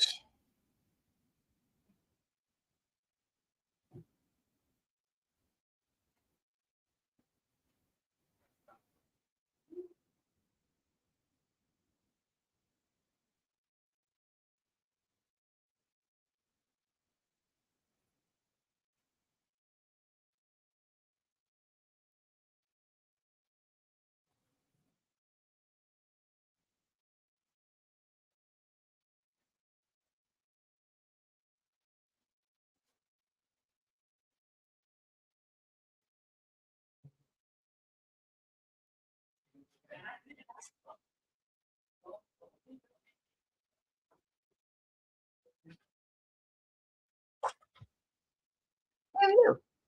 And I'm back.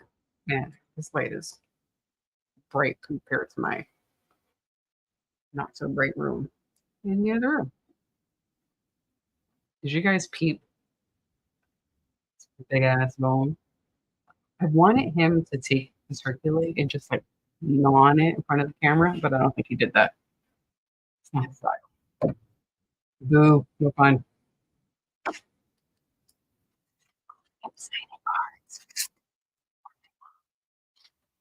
I'm telling. I'm also trying to make sure I don't get food on the envelope. Right.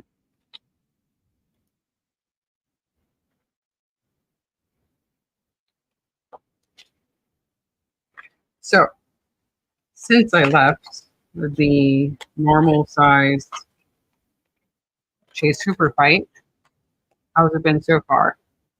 And just based on the recent comments, it seems like that last fight was complete bullshit. I may have just answered my own questions by reading the comments.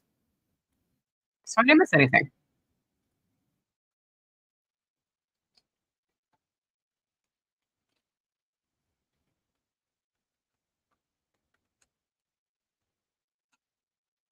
Let me put the correct scanner.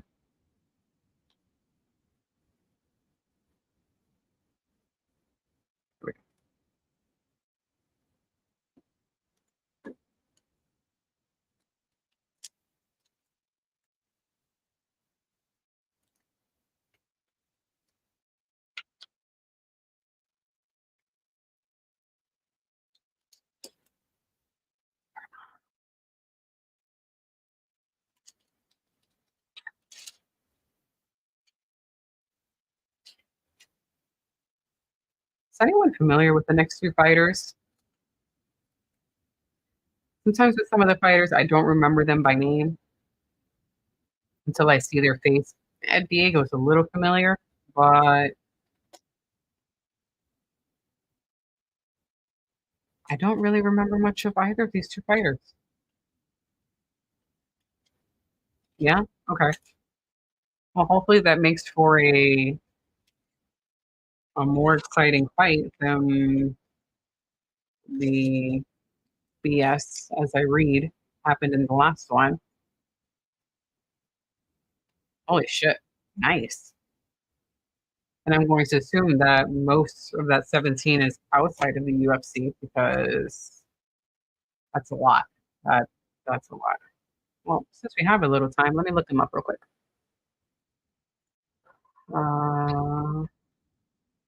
Two.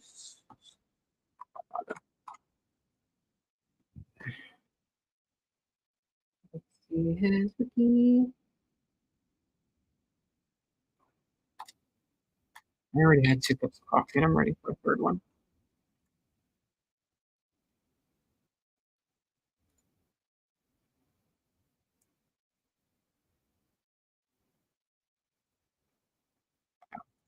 I need. Oh, nope. Does he not have his own wiki here in the States? The only wiki page I could find from him is the Polish Wikipedia. Translated. Holy shit, yeah. All right.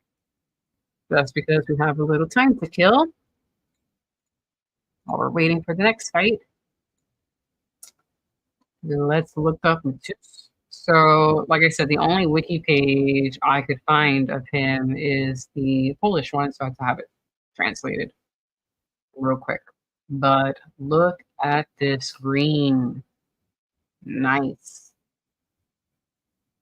Green, green, green, green, green. Only one defeat, and this was back in 2014. Wow.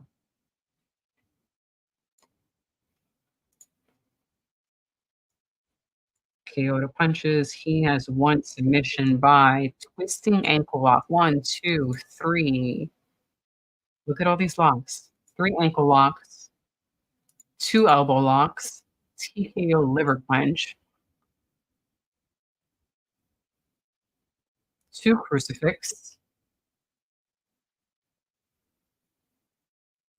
Goodness gracious. Submission rear naked choke. straight elbow lock. Ow. So came in Dana White Contender Series 2022. 1, 2, 3. Nice. That is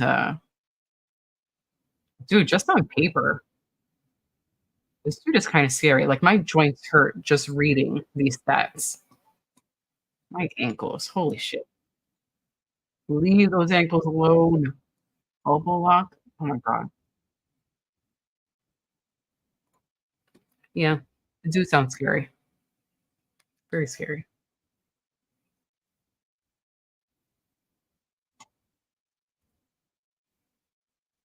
All right, cool. Coming out.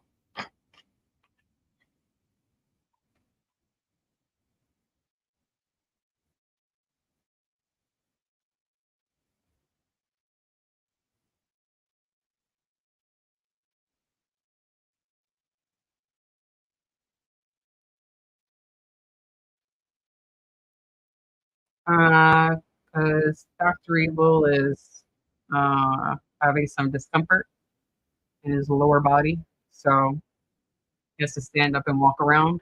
Yeah, sorry, wasn't our intention. Um, he's just having some discomfort and sitting in the same position for, you know, hours. It's not so great today. Normally he can, but yeah, sorry. He did take some mm-mm. He took a little pain medication, and I think he'll be all right by tomorrow. He probably just needs to lay down for a bit, but he'll be fine. He'll be back in here within a few minutes, and then you will be disoriented one more time when he takes a seat. Sorry.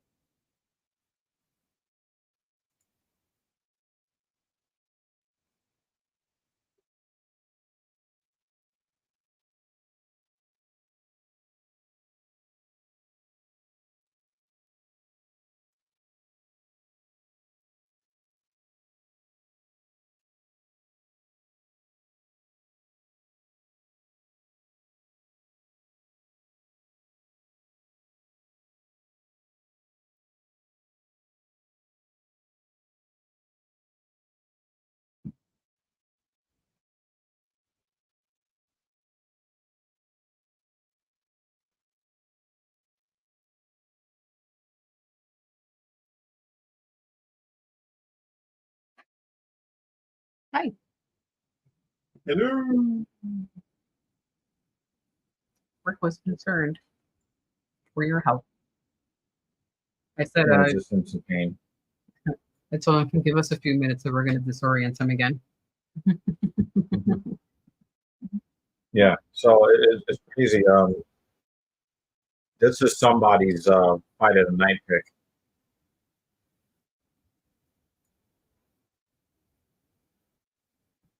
David. David chose this one for fight of the night. Mm-hmm.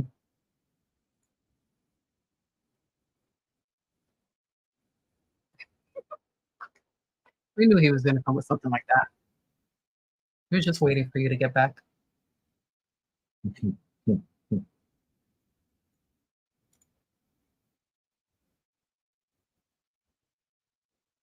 Off the post. Come on. That's the second shot off the post.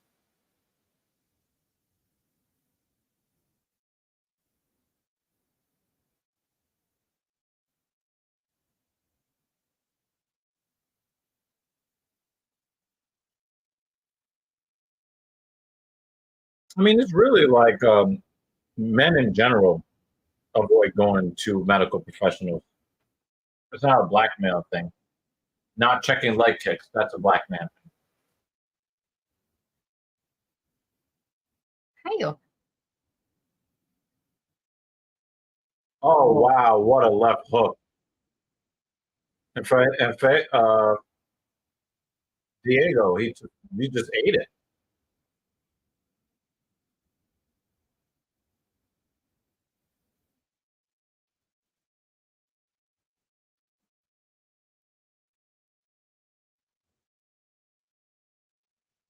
Yeah, I can agree with that, Rick. It depends on how bad it gets. I think the level of discomfort you're in right now doesn't warrant a doctor's visit. Right. Yeah, it's just You know what lower caused back it? is just a little tight. I'm fixing it. I feel much better than I did when I woke up this morning.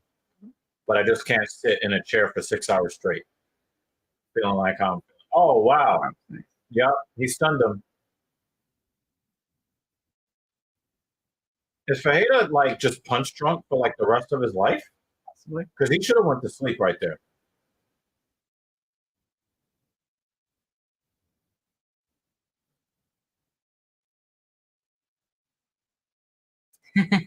Oh, what a head kick! And then a left hook come back his way. David has the perfect advice. We'll just go to Paul. Oh yeah. I'm gonna get some perks from Paul. Perk me right up. We were checking out this guy's record because he has a really impressive record, Mm-hmm. like 16-1, 17-1. Oh, I clash of heads there. And there was a lot of like cranking of the ankle, Oh, there it goes. of the elbow, of different joints. He just enjoys fucking up people's joints. Ooh. He's posturing up. He's got him in full guard.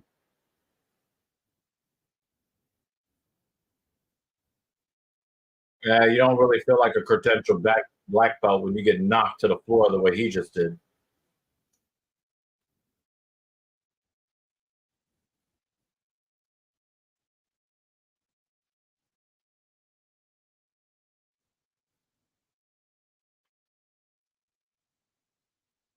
Oh, actually, no, there was. Oh, there it is. As he was Yeah. back up. Yeah, it was there, yeah. That could have opened up a cut over the eyebrow. Mm-hmm.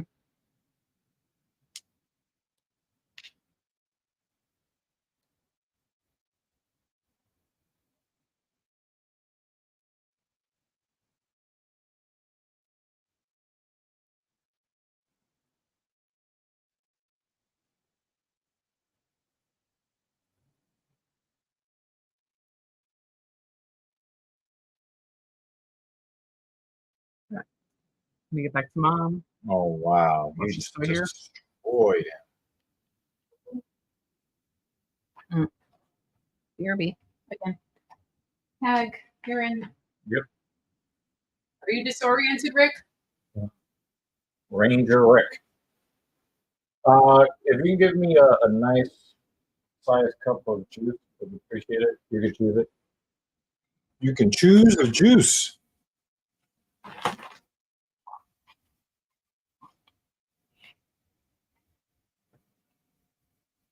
Yeah, I have and again, you know, when I'm able to like really get my creative mojo back, I'm gonna be giving you another episode of Dating App Adventures. I have a huge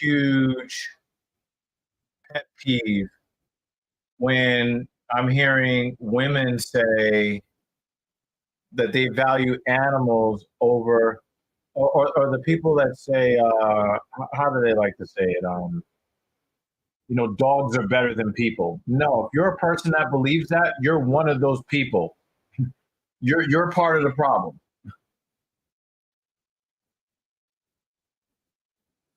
You're part of the problem if you're one of those people.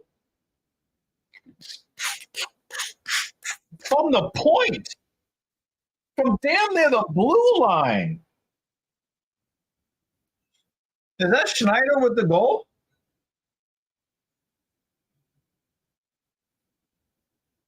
Or is that Goudreau with the deflection?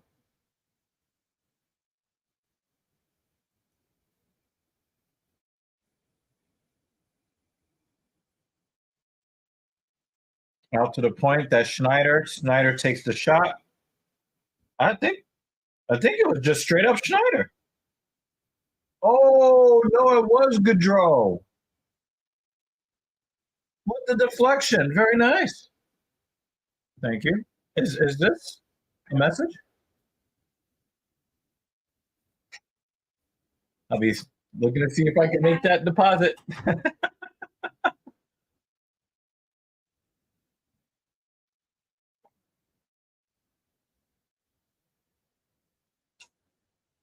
I don't know, guys. You guys let me know what it means when your wife gives you a glass of pineapple juice. Okay. Also, why are all these women obsessed with kayaking, canoeing, hiking, etc.? It's like there is nothing in the downtown city area that you enjoy doing. I think it's usually like they believe that men want outdoorsy women, so they try to appeal, especially when you're talking about people of a certain level of affluence and or racial sub-demographic. Like here in New York City, you'll get women talking about how they're into F1, they're into golf, pickleball, things that rich white men tend to engage in. And so you can always, not always, but you can kind of look at it as a way that some women signal the socioeconomic aim that they're going for when they set up their dating profiles. They're letting you know pretty much from the beginning that you need to probably be of a certain race and you probably also need to have a certain amount of money, and certain activities are more frequented by people of a certain tax bracket. Yeah, but the thing is, they want to know that you have that kind of economic mobility, that you can spend time out in the wilderness for pleasure. People that have to work for a living, they're not out there trying to camp and canoe. So that's a way that they're able to kind of filter the type of men that they want contacting them.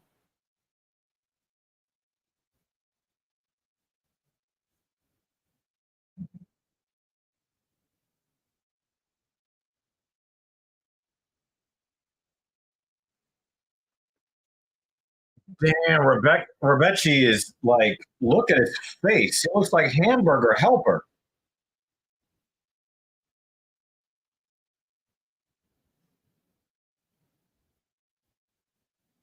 Yeah, you can see out of it. His eyes open.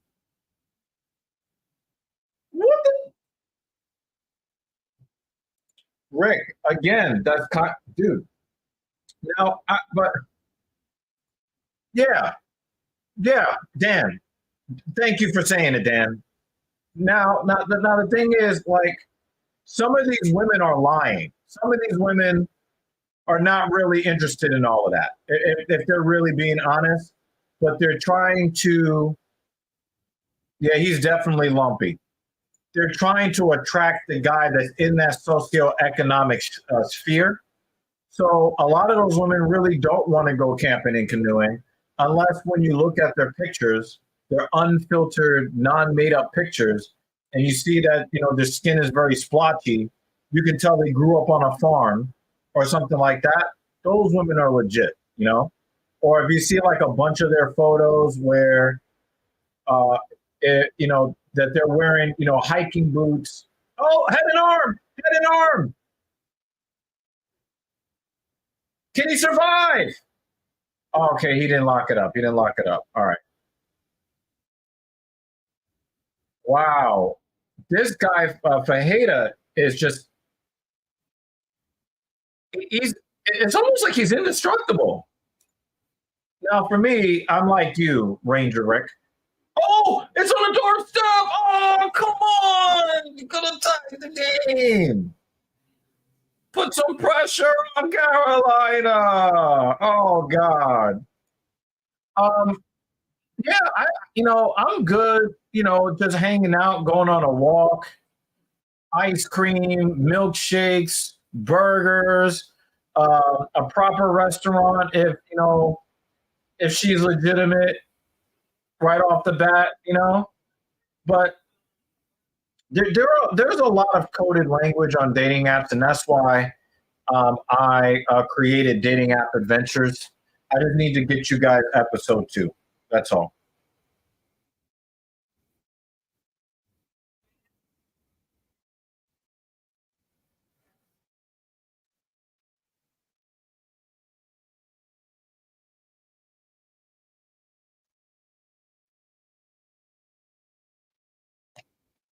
This is true. This is true. This is true. Yo, look, Rick is right on time. Yo, you guys are right on time. Again, we don't do the skydiving. We don't do the paragliding. We don't do any of that stuff. And, I tried to explain this to Polychaser because he just didn't understand that. He took it as, oh my God, you're blaming white people for everything. It has nothing to do with that. Black people have centuries of passed down trauma where life is already too interesting for us. We don't need to jump out of a fucking airplane to find entertainment. If you're in a certain socioeconomic class where you don't know what real problems are, then you're going out there to go see, hey, let me go see how cool this bear is. Will he eat me? I don't know. Let me go on this mountain. Could I die at the top of Mount Everest and my body gets up there? Let me see what would happen. Black people is like, listen, we already know how bad shit. We don't. Thank you, Dan. Thank you. Yo, Rebechi is getting his ass destroyed. Pause. I don't know if Diddy is watching the stream. Yo, Diego is that man. He is that man.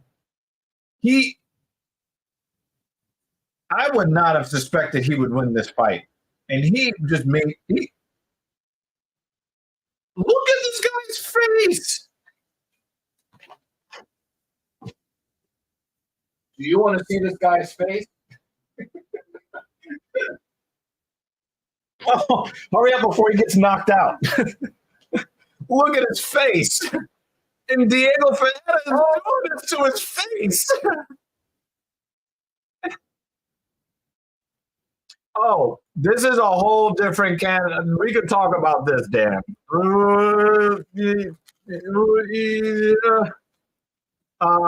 Doesn't happen very often, Rick. Doesn't happen very often. Well, I mean, the stream is not being monetized anyway. Yeah. So, yeah. But if we're being there is a subset of black women that every man on the planet wants. That's not the that's not the majority. Mm-hmm. And there are a lot of good black women that get ignored because of the hijacked public image of the really ratchet type black women.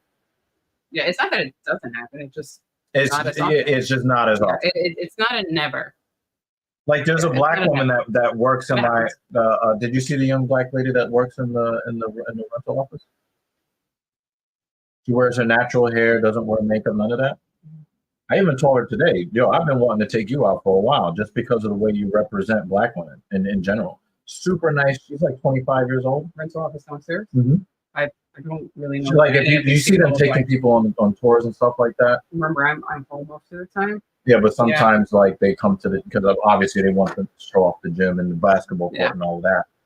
And I saw her down there today. I'm like, yo, like, I really like the way that you represent black women. I was like, you kind of know, like, I was like, I don't know if you like really pay attention to like the public image. So she's like, no, I'm very well aware. I was like, yo, you act like it, and I appreciate it, But the thing is that a lot of those women are not begging for attention.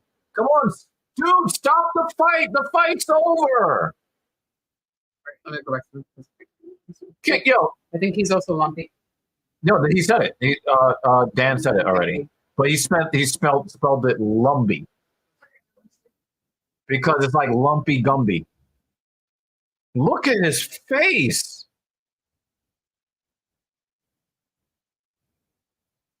Yeah, you're gonna see an interracial.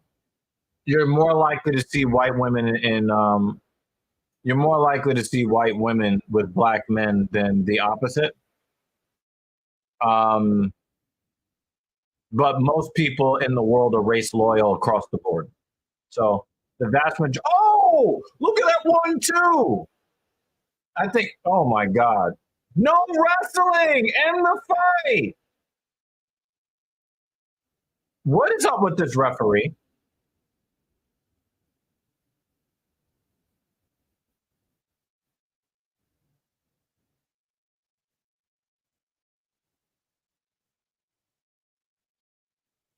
Well, you wait until 10 seconds left in the fight. Yo, Diego is that dude is he's a silent baby faced assassin.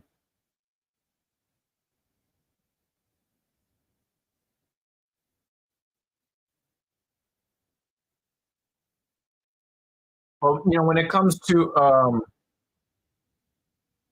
most of the time you don't see it.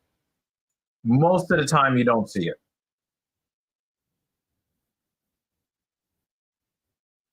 But then again, if we're talking about Canadian black women, I can't speak to like how Canadian black women conduct themselves, but I can tell you that the public image of black women here in New York is really, really bad. And a lot of the times it's not warranted. But, one of the major problems with modern women today is that the good women do not say anything. The good women don't say anything about the bad behavior that they see. They don't say anything about the bad behavior. And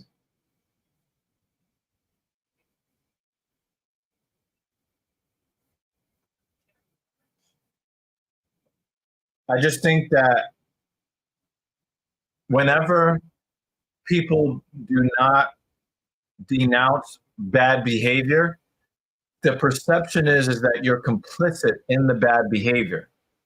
So one of the problems that you get in our modern era is that, and you'll hear women say this often, it's not something that I would do, but I'm not going to judge her for doing it. There's nothing wrong if she does it. I just wouldn't do it. Instead of just calling out the bad behavior and saying, you know what, it's just unacceptable. Could you imagine if there was a situation where a man sees that another man physically abused a woman, and then he says, well, it's not something that I would do, but I don't judge him for punching her in the face. No, we'd be like, yo, what is wrong with you?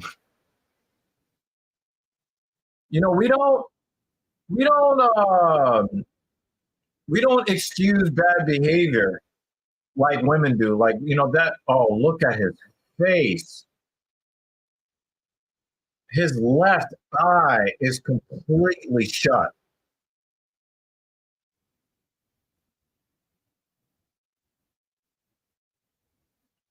That was crazy.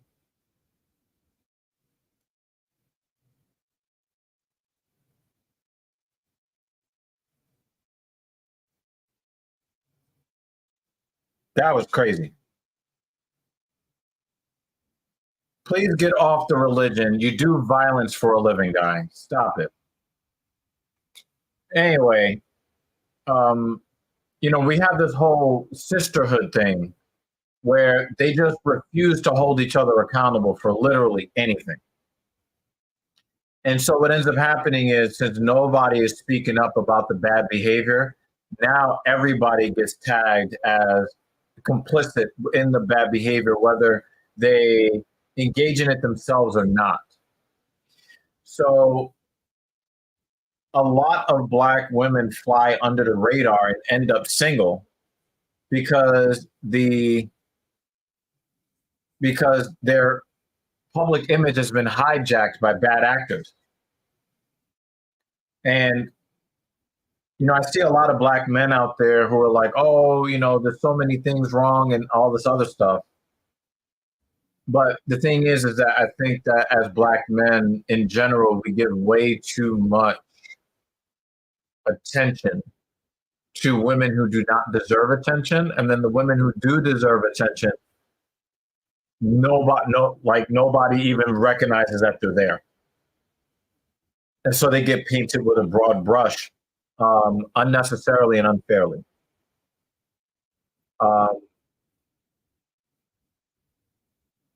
One of the problems that black men have when it comes to the intra-racial dynamics versus the inter-racial dynamics, and I've heard some black women actually speak on this.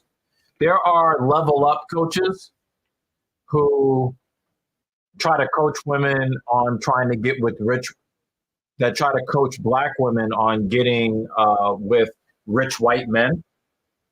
And one of the things, because they're kind of telling on themselves, they say that stuff that you can get away with black men, you can't get away with that with the white man.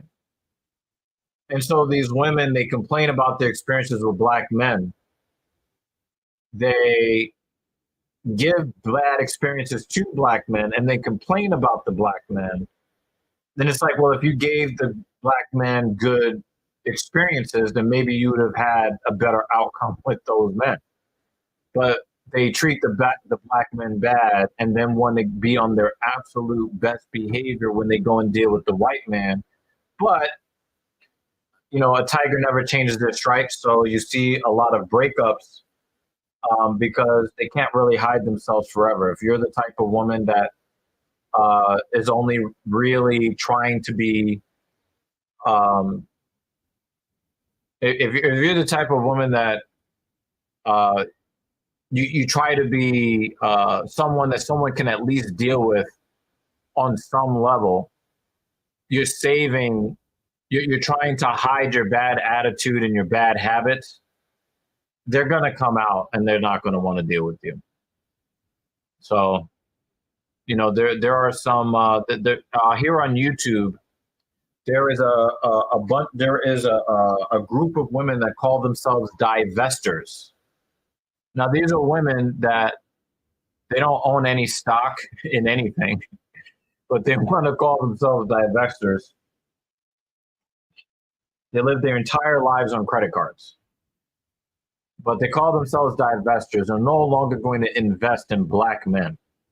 Okay, cool. But the thing is, for a lot of the women with that attitude, nobody's investing in them either. So, and it's really sad because, the women that are really, really nice,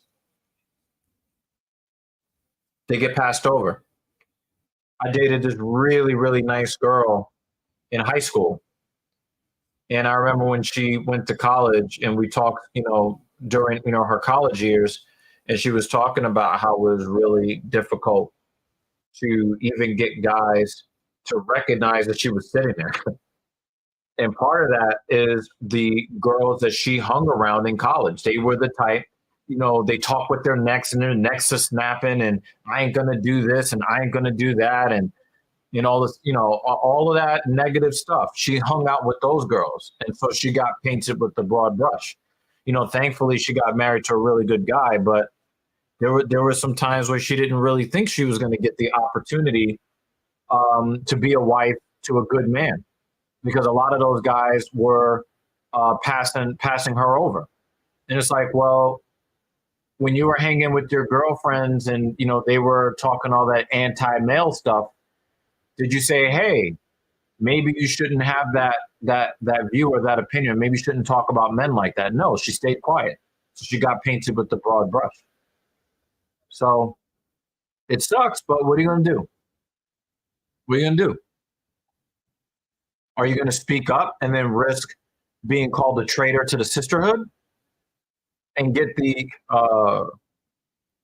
actual outcomes you want with men? Or are you going to, are you just going to stay quiet so that you don't upset the apple cart? You know?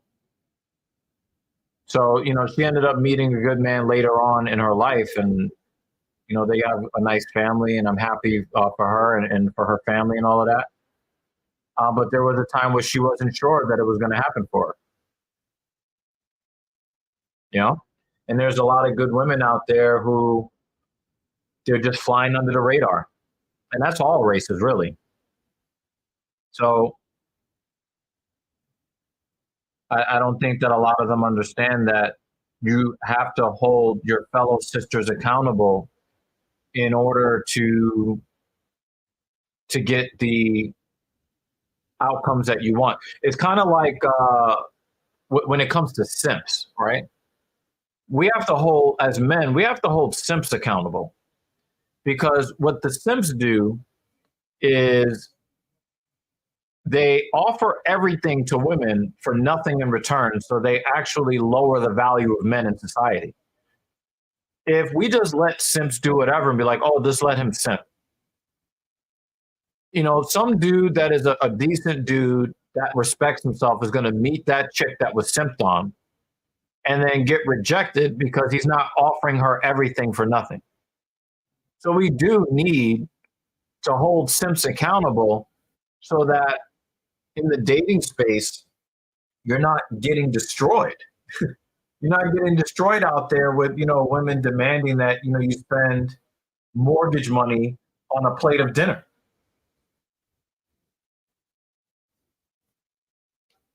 Anytime you see a man, unnecessarily disrespecting a woman, a man putting his hands on a woman, you have to speak up immediately against it. Immediately. No excuses. If people suspect that you are hesitating on holding your fellow brothers accountable, you'll get painted with the broad brush. That's not what you want. And I really do think that women need to follow suit. You need to call out the BS. Otherwise, you'll be asking, where did all the good men go? And they went away from you because you were silent when your fellow sisters were out here doing fuck shit.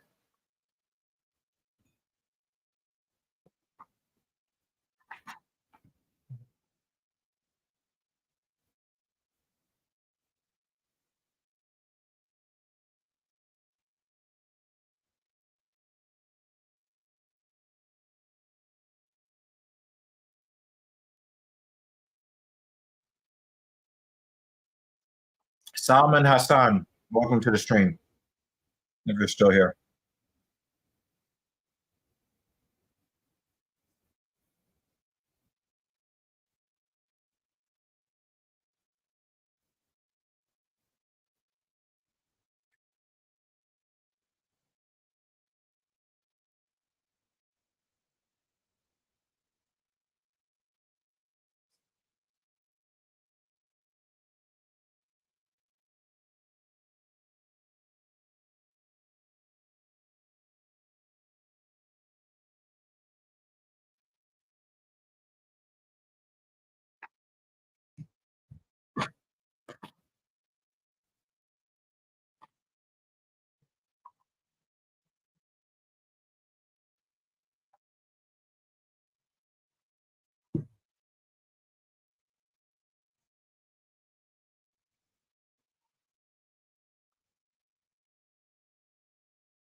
All right, we got 3 fights left, Joe.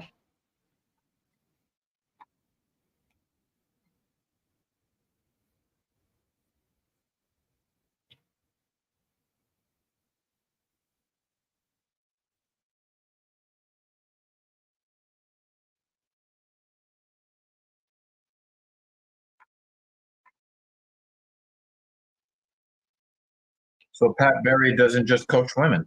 Okay.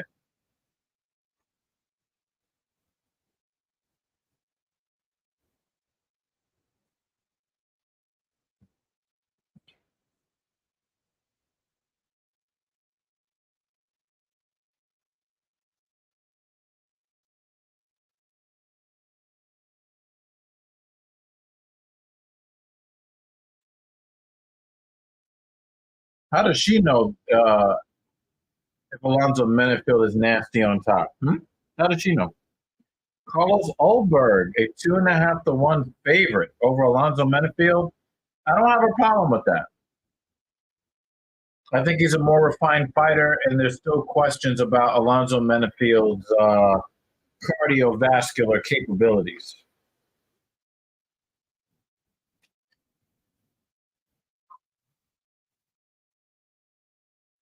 Introducing first. Fire!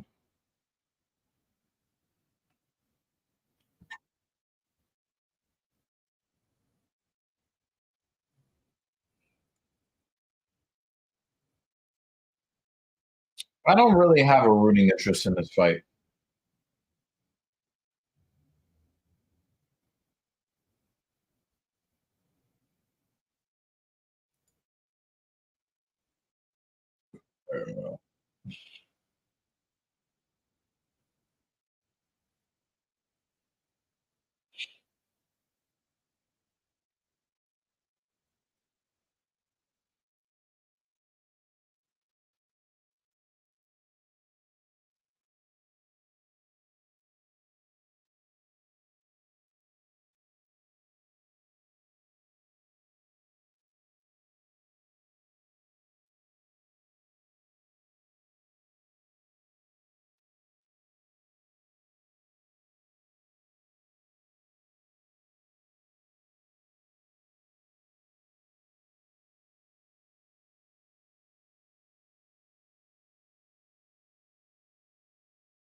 Wow, Menefield went right for the kill. And he killed him. Ulberg killed him. He killed him. Whoa, man. And he's complaining, but then he's like, my head. Dude, you got nuked. Damn. Why would you complain about that stoppage and then grab your head?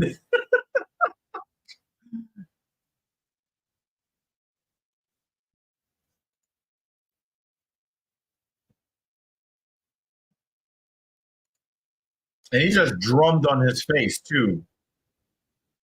While Menefield was taking a knee, he just drummed on his face.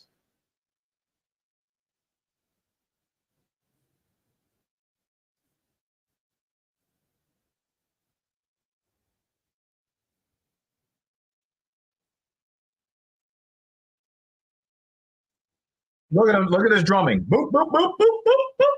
Ew. Boom. Yep, looking in the wrong direction.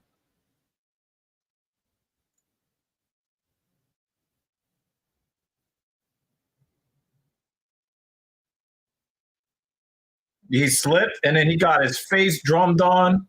Boop. Boop.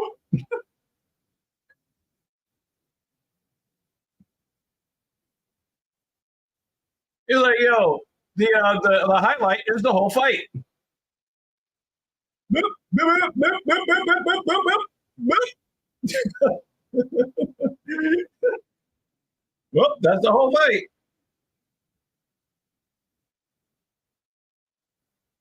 Boop, boop, boop, boop, boop.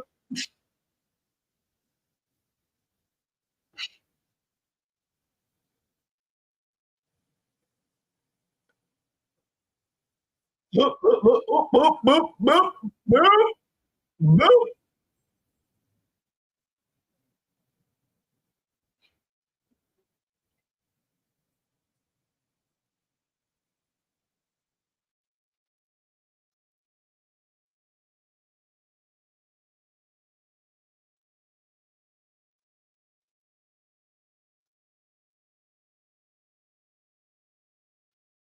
Damn, Ulberg hit him with that. Boop, boop, boop, boop, boop. God damn.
Yo, this is like the longest 3 minutes of Alonzo Menifield's life. It's like, yo, I need to get out of this cage.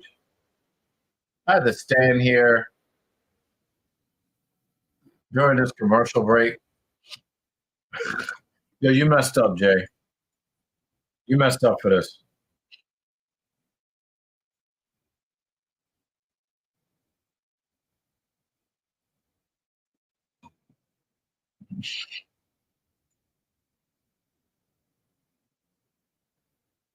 That's pretty much it, JL.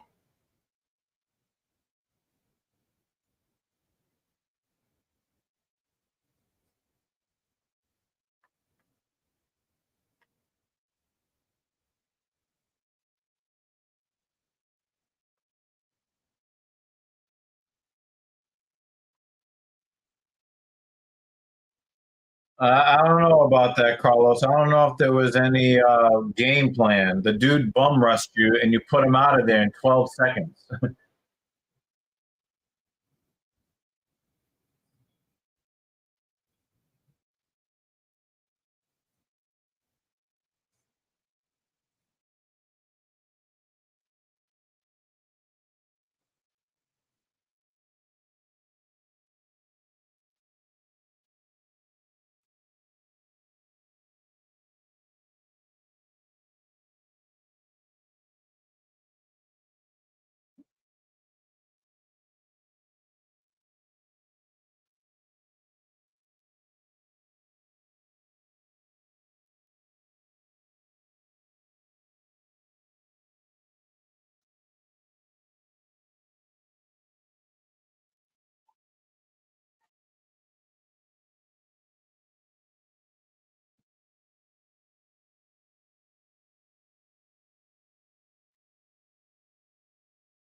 It definitely picked up on the main card, Jeremy. Definitely picked up on the main card. But Rick Allen and Dan Jensen kind of baited me into talking about some socio-political stuff in the dating sphere. So we kind of got a little sidetracked.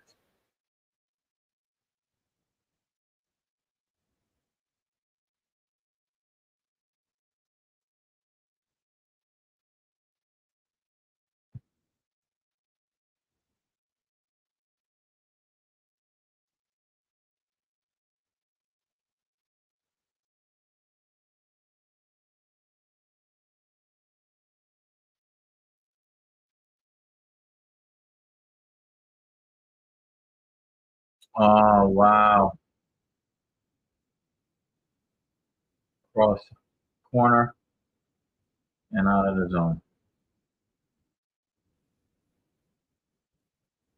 Oh!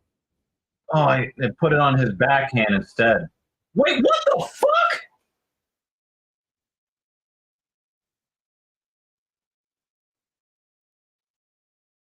What the fuck just happened?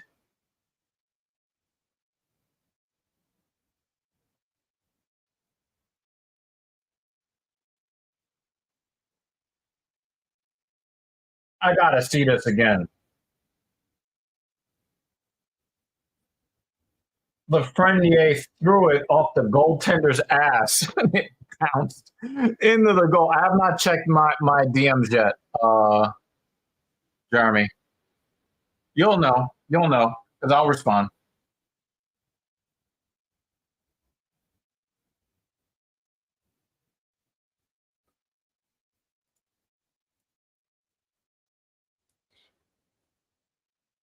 Rangers have tied the game. I can't believe it. I cannot believe the Rangers tied this game.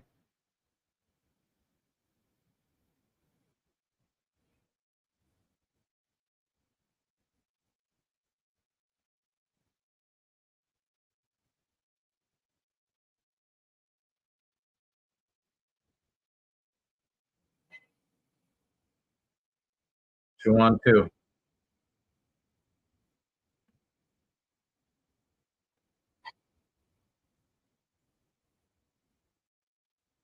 Oh yeah, yeah. Yo, dude, I got you. I got you, Jeremy. I got you.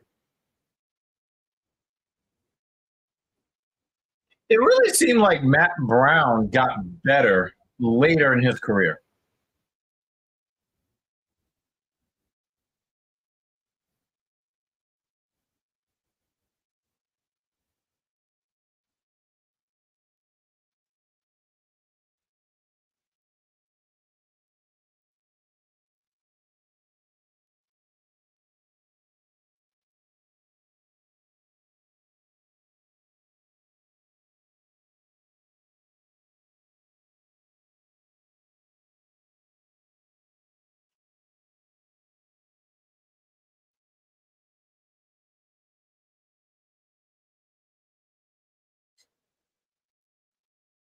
Matt Brown is a Hall of Famer. I don't give a fuck what anybody says. Matt Brown is a Hall of Famer. And to find out that he retired because they didn't want to give him a fight, they didn't want to give him a fight offer that he thought that he deserved. I think that that's a sad way for him to go out as a UFC fighter.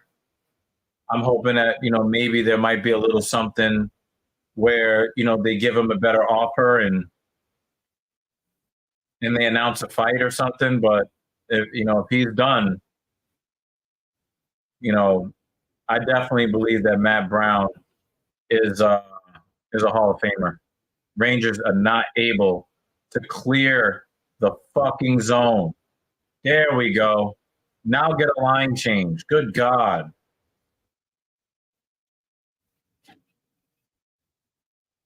Hey JL, man, don't get JL, don't get all butthurt about the opinions of people who are largely irrelevant in the world. I mean, nobody can actually point to that country on the map. So don't get bent out of shape on that shit.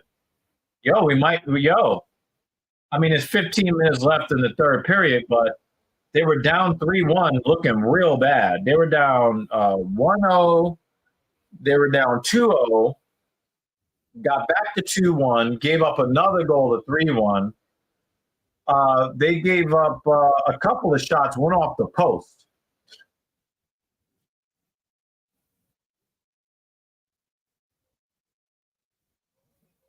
And they scored a couple of fluky ass goals, let me tell you.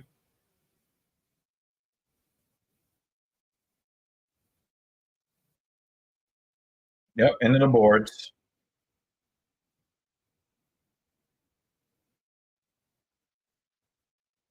Yep, chip it out. Oh my God, get the puck out of the zone, guys. Good God. Another shift, and they can't get possession of the puck.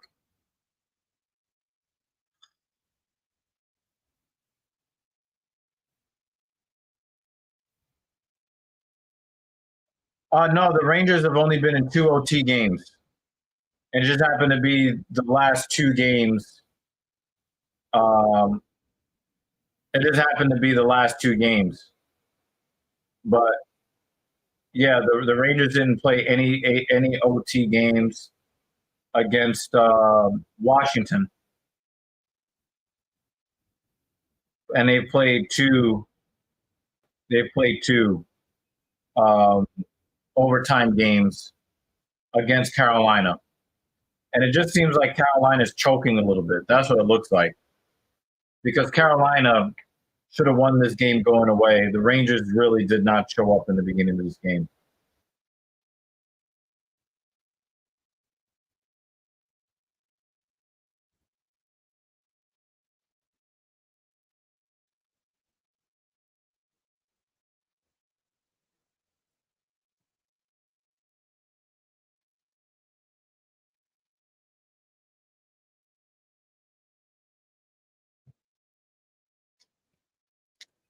Yeah, but the Oilers are a very top-heavy team. They went on that, what was it, 16-game winning streak when they were basically out of playoff contention. Tipped ahead.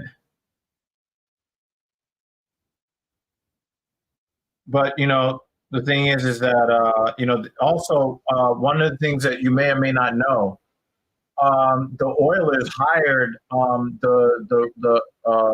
coach that was in the Rangers minor league organization, and they went on a crazy winning streak. So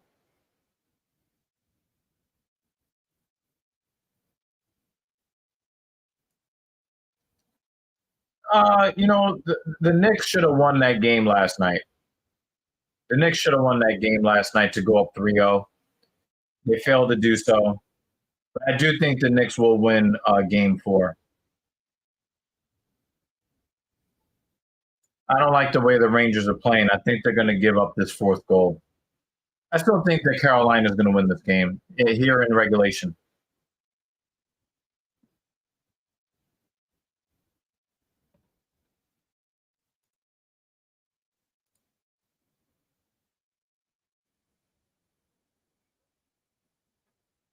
I will say again, and I've said this before, there's something weird about Carolina playing better than the Rangers and losing these games.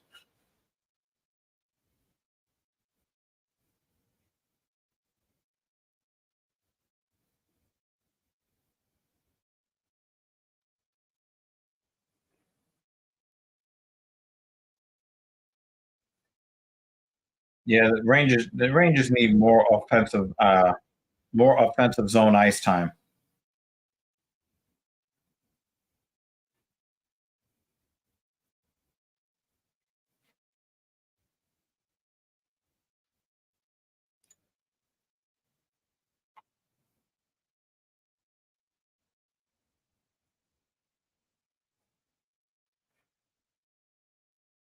If the Rangers end up seeing the Vancouver Canucks in the NHL Stanley Cup Finals, I'd be like, damn, we're about to win the cup. I think that the Rangers can beat Connor McDavid and the Oilers. I think that the Rangers can beat the Canucks. I really don't think that the Rangers can beat the Dallas Stars. I just don't see it. And I don't, to be honest with you guys, I don't see. I don't see the Rangers beating the Florida Panthers. I don't see it.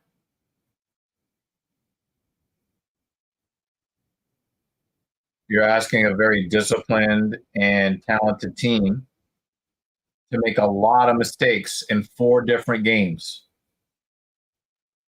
And I don't see it. And I think that the Rangers, when it comes to talent, is probably the worst President's Trophy winning team in recent memory, just from a talent perspective. Now, as far as like how hard the team plays, I don't think anybody plays the game harder than the New York Rangers. But we're not the fastest team. We're not the most skilled team. Our skilled players are not better than the top skilled players of most of the other teams left in the playoffs.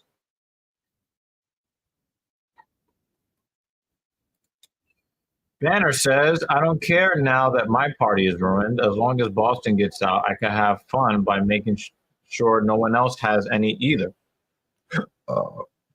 What, do you think everybody is a Boston Bruins fan? Is that what this is?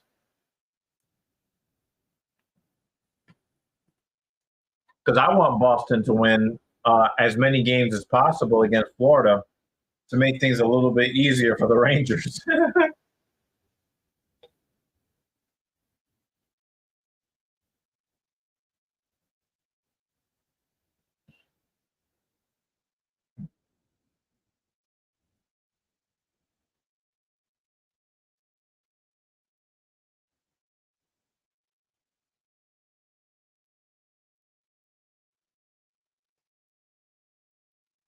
You like that? You like that, JL? Him running with the Uzbek flag on his shoulders. You like that? You like that, Jay?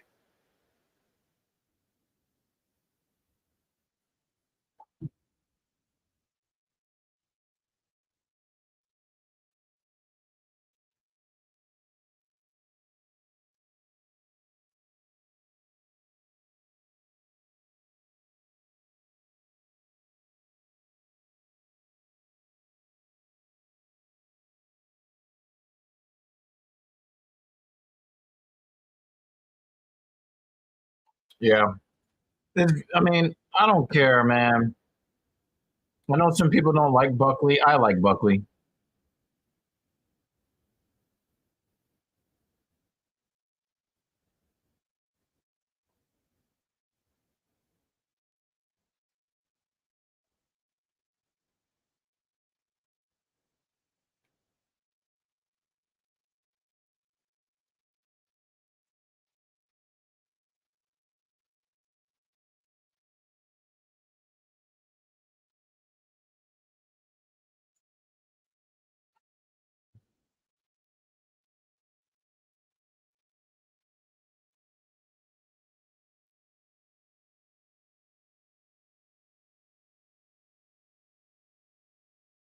He's 6'5",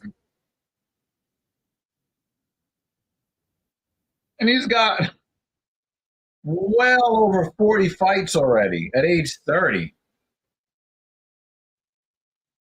He was probably wrestling bears.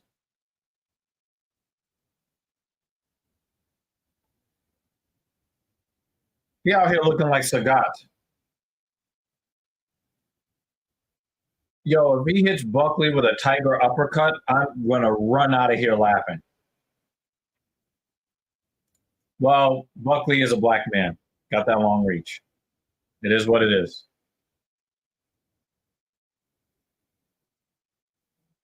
Look at this forecheck from 88.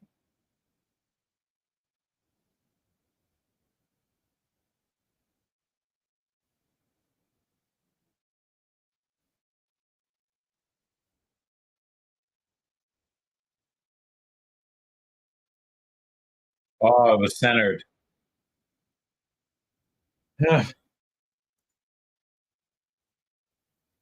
Slight favorite goes to Buckley. I don't like the matchup for Buckley as much. Nice drop off pass, big rebound there.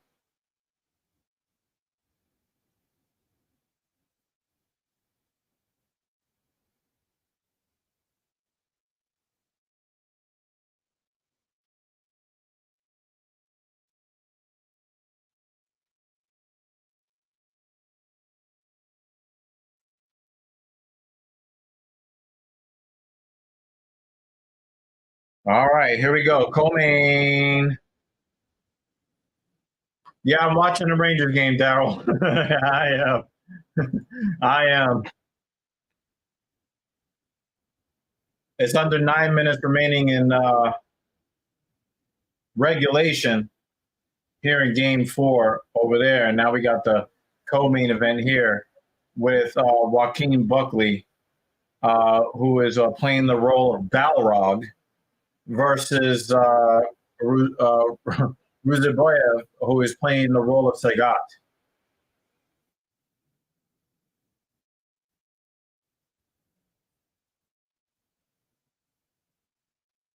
Thank you, Daryl. Thank you. Because haters like David Banner, you know what I'm saying?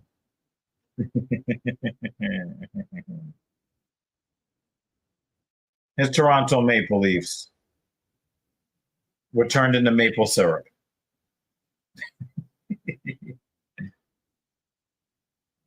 I'm sorry. Ruziboyev looks like he's like 200 pounds in there.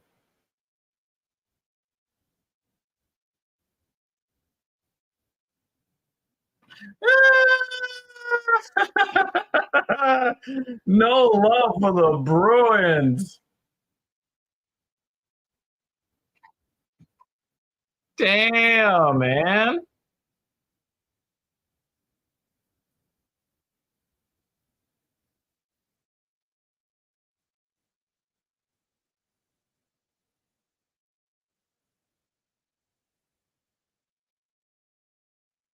Wow, get a takedown, Mr. Buckley.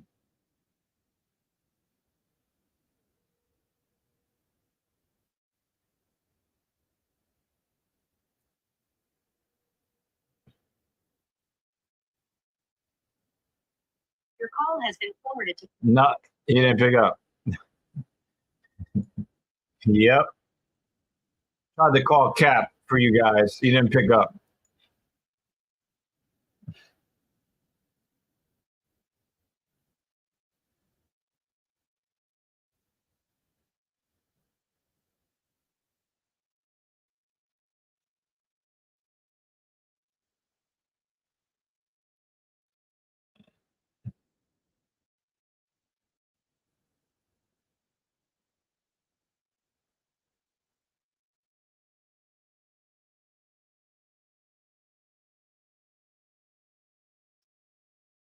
Uh-oh. Buckley's in trouble. Oh, and he gets off wild. Like a spear takedown. Ruzaboyev had him on the ropes because Buckley was about to get knocked out.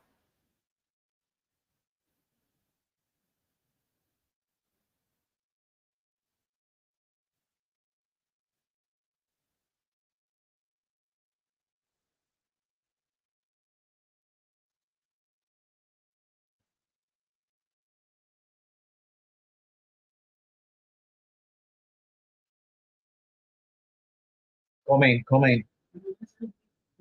Ladies,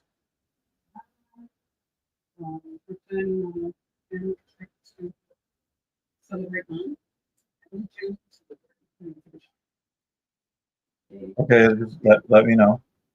Yeah, well, she has some medical things that so I figured the end of June is a good enough time.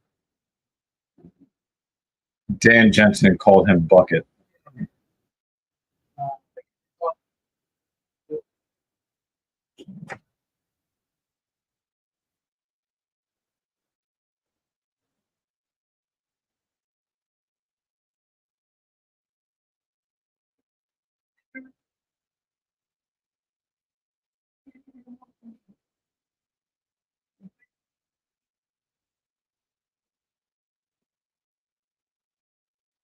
Center. Oh, he didn't get all of it.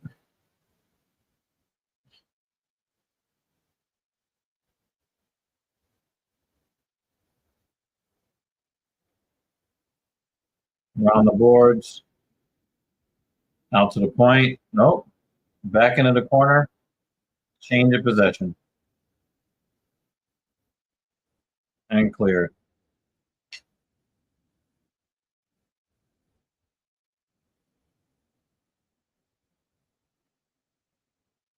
Yeah, that was exciting. That definitely was exciting.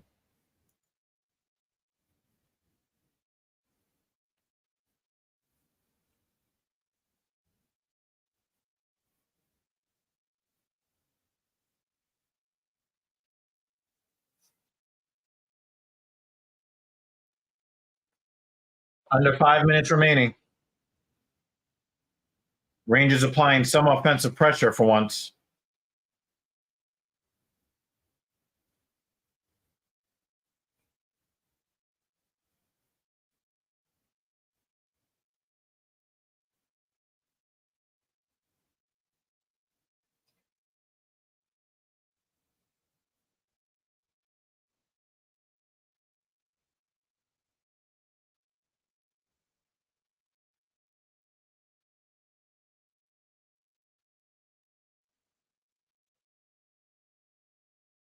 Ooh, just didn't get enough of his stick on the puck.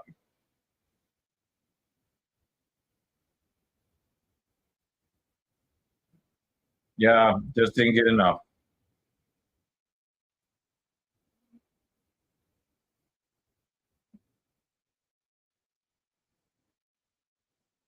Ruzaboyev is trying to counter that leg kick. Yeah. But the thing is, the streaking player did not get really a whole lot on that puck. So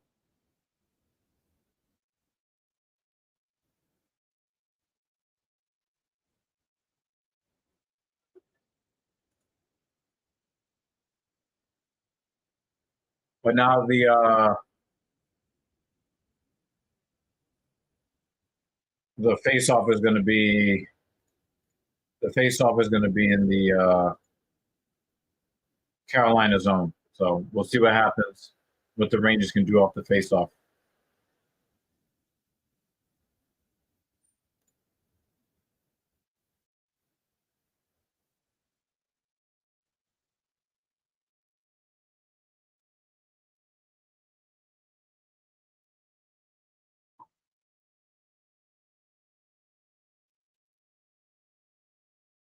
Ruzaboyev is not really looking to get good combos going, though.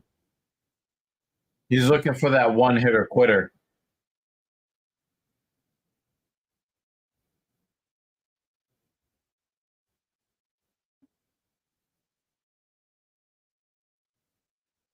Little teeth kick action there.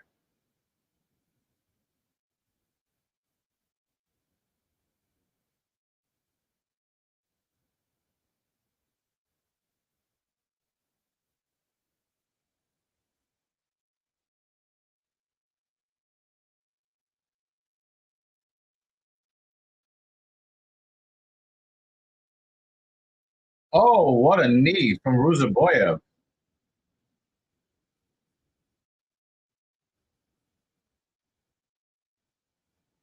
I don't know why Buckley would throw a high kick for a guy he can't reach.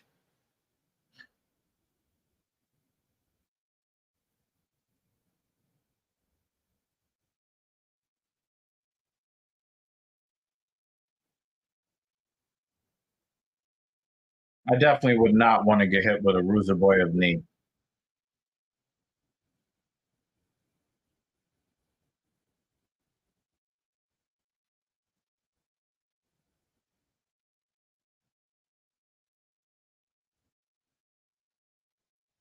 Also, Ruzaboyev's striking mechanics are very long. And I think that it makes it easier for Buckley to see what's coming, at least from the hands.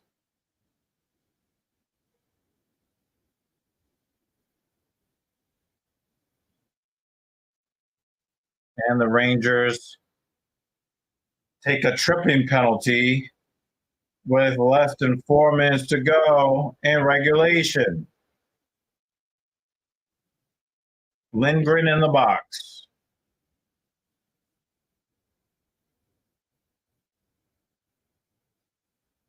Yep. Got his stick underneath the skate.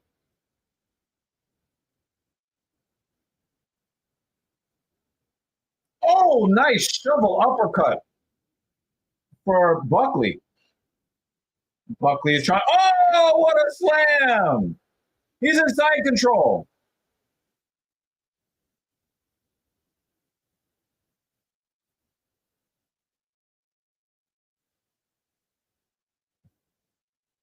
Ruzaboyev should be able to get half guard back. But if Buckley, oh, he's got knee on belly. And he ends up in the full guard. God damn it.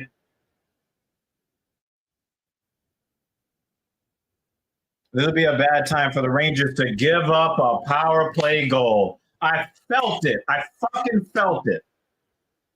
I felt it. Now they got to play game 5. Stupid ass penalty.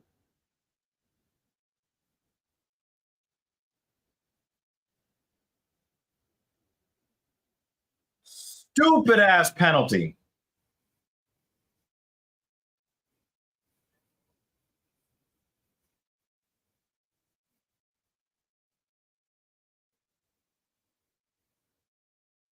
Now we got to play a game 5.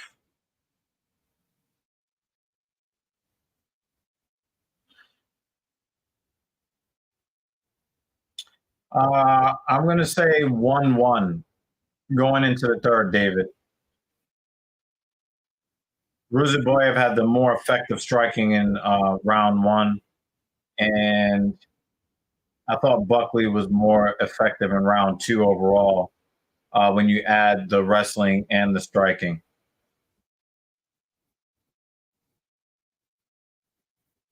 That was a shitty fucking penalty for Ryan Lindgren to take.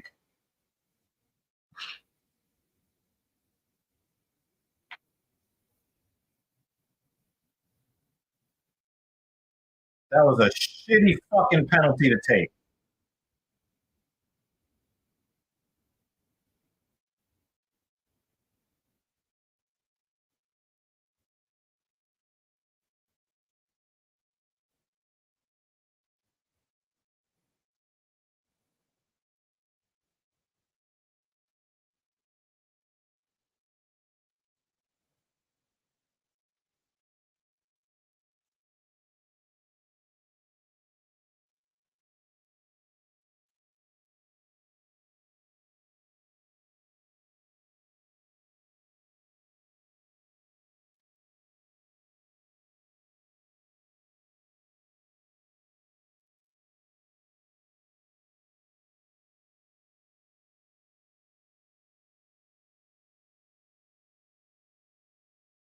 Oh, illegal kicks.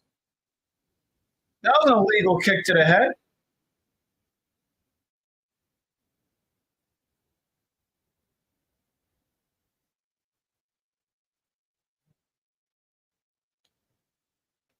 So TSP wanted to, the TSP fans wanted to give you some shit about the Boston Bruins.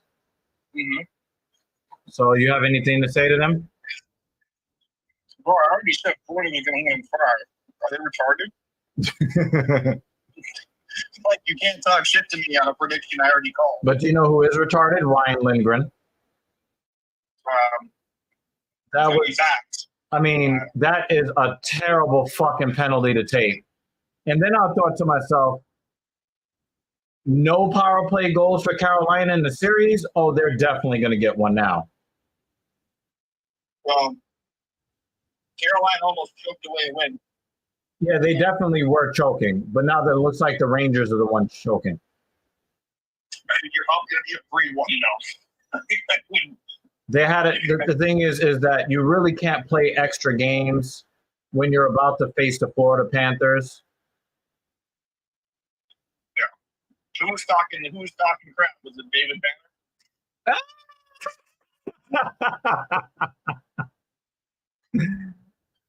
And Was that right?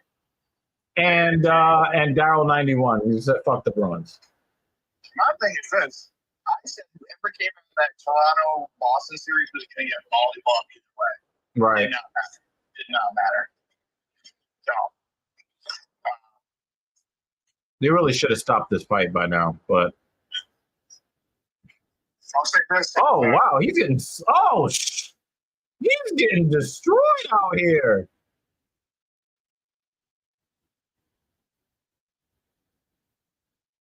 Oh, he's trying to get a triangle and he let it go. No, Buckley. Daryl 91 says, "I'll be seeing you guys next season." Yeah, and another first round exit.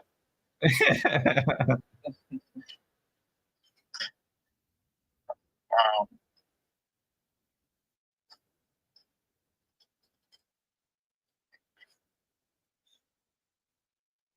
To me, it's going to be interesting to see if Carolina can close this out. If they'll actually Start winning some fights after that. Start winning some games after that.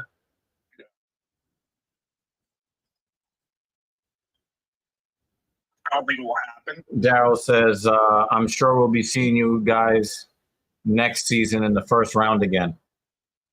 I mean, probably, but I would say this: the Bruins are going to be in the situation at the offseason, and the scary part is for any other team, this was a rebuild year for the Bruins. It was supposed to be anyway. No, it was a rebuild year. Like, we had no top line center.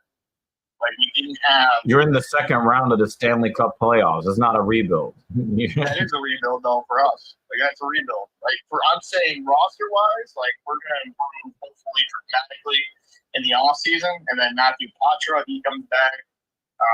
We just need a first-line center, and then, like, I actually think we got like another. Oh, illegal kicks to the head. Another wing would be good. I mean, Tyler Bertuzzi's And he just keeps throwing these illegal kicks to the head. Tyler Bertuzzi's coming back to Boston. So. What is wrong with Keith Peterson? That was shots to the spine.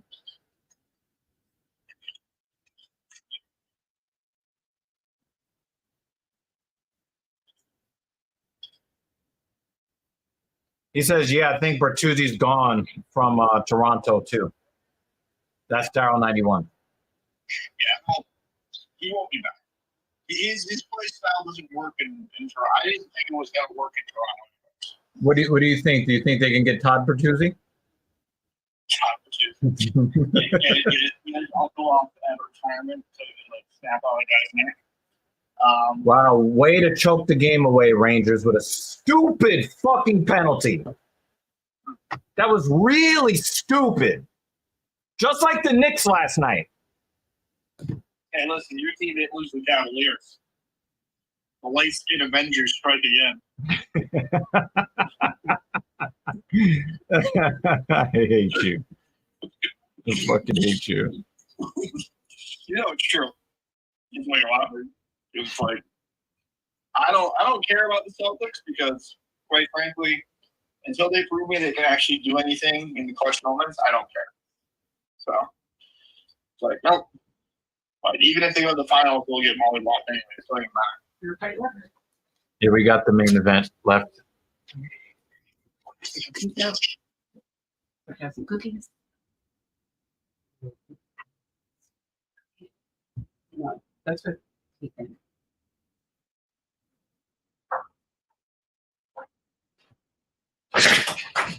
Okay, cool. Buckley almost put himself in the position. Yeah, you want to join the stream, Cap? Talk some shit to these guys?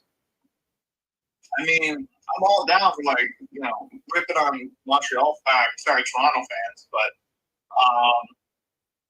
I gotta record this video because I actually have a funny idea how I want to do it. But no, for sure. I mean, give me.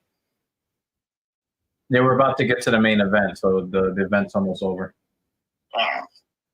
We were supposed to record something yesterday, and you didn't call me. I had to work. Sorry.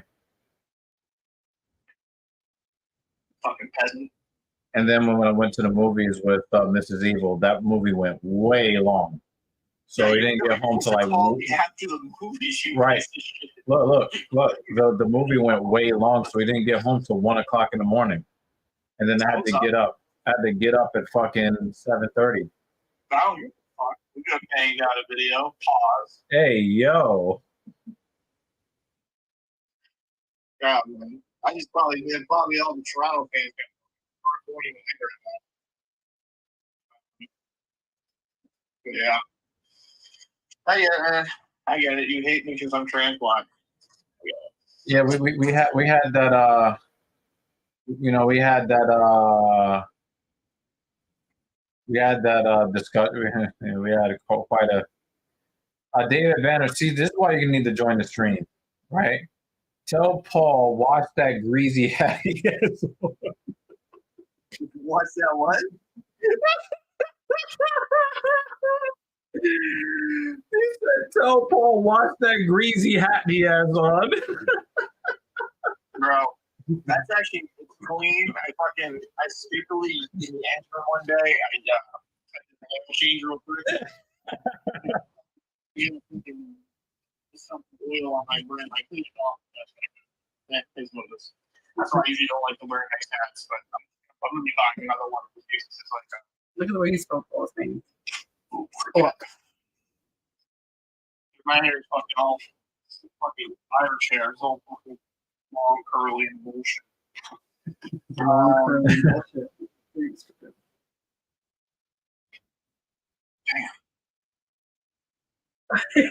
Read that comment. Jeremy Lewis says, don't fight your whiteness, Paul. Don't be the Michael Jackson of white people. Is that oxymoron? I was bleached at birth.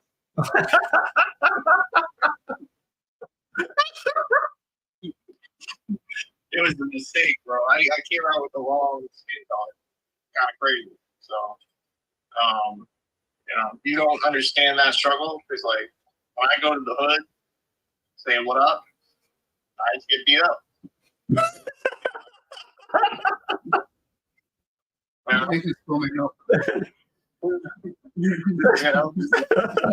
Signs mean like gang. Like what you mean hockey? They start stomping me out. He is not allowed to come back over here now. We want to die, Honky. The principal walked in, started helping him stop me.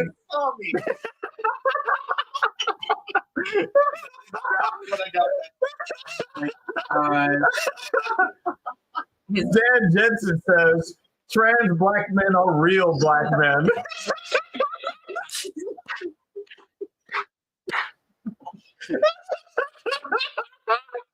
Oh, you got to join the stream, Cap. Come on, man. You got to join the stream. right, I'll be honest with you. Oh my god, that is the second best comment of the stream. That ain't no mystery meat. Ever since the day I was born, drugs. What they used to say I was on. They say I never knew which way I was going, but everywhere I go, they keep playing my song. Brain damage. It's probably brain damage. Yeah, I'll still play those fucking albums every once in a while, man. Oh wow, David Batter said, "Okay, Paul, right on, brother," and they gave him the black fist.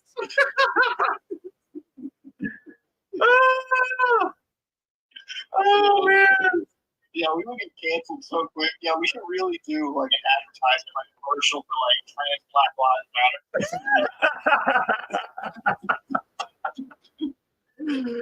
Only on Patreon.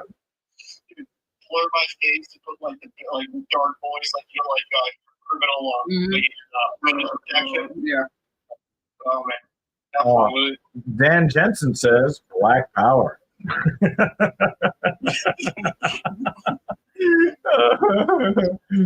Oh man.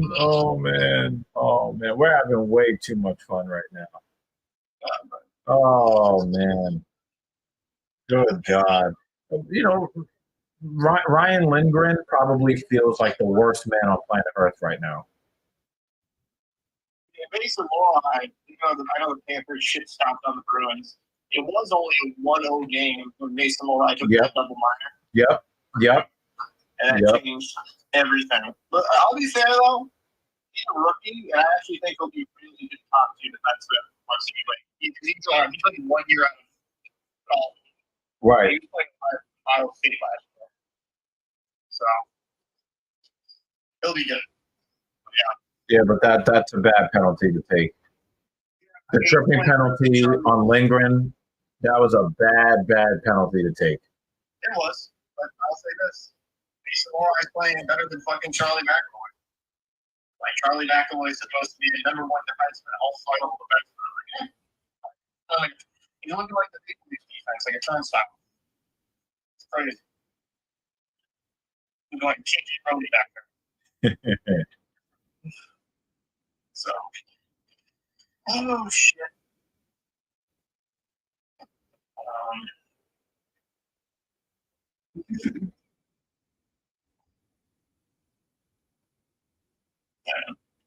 Hey, do you know what that ESPN music is called? It's like dun dun dun dun dun dun dun dun dun dun dun. You know what I'm talking about? Isn't that their hockey coverage music? No. It's like I never watched. Oh no! When they usually I think that's when they do the play-by-play from the professional football clips. Yeah, They would use that. Yeah, they would use that. Yeah. That's what I'm saying. Like the bourbon, like. Yeah. Like that's I kind of want to make a weird, but it'd be fun to make like this Carolina video. Yo, that was It's a high. Hey, Dan Jensen, we love you, but that was a gay ass comment. What is? I'm not going to say it. Oh boy.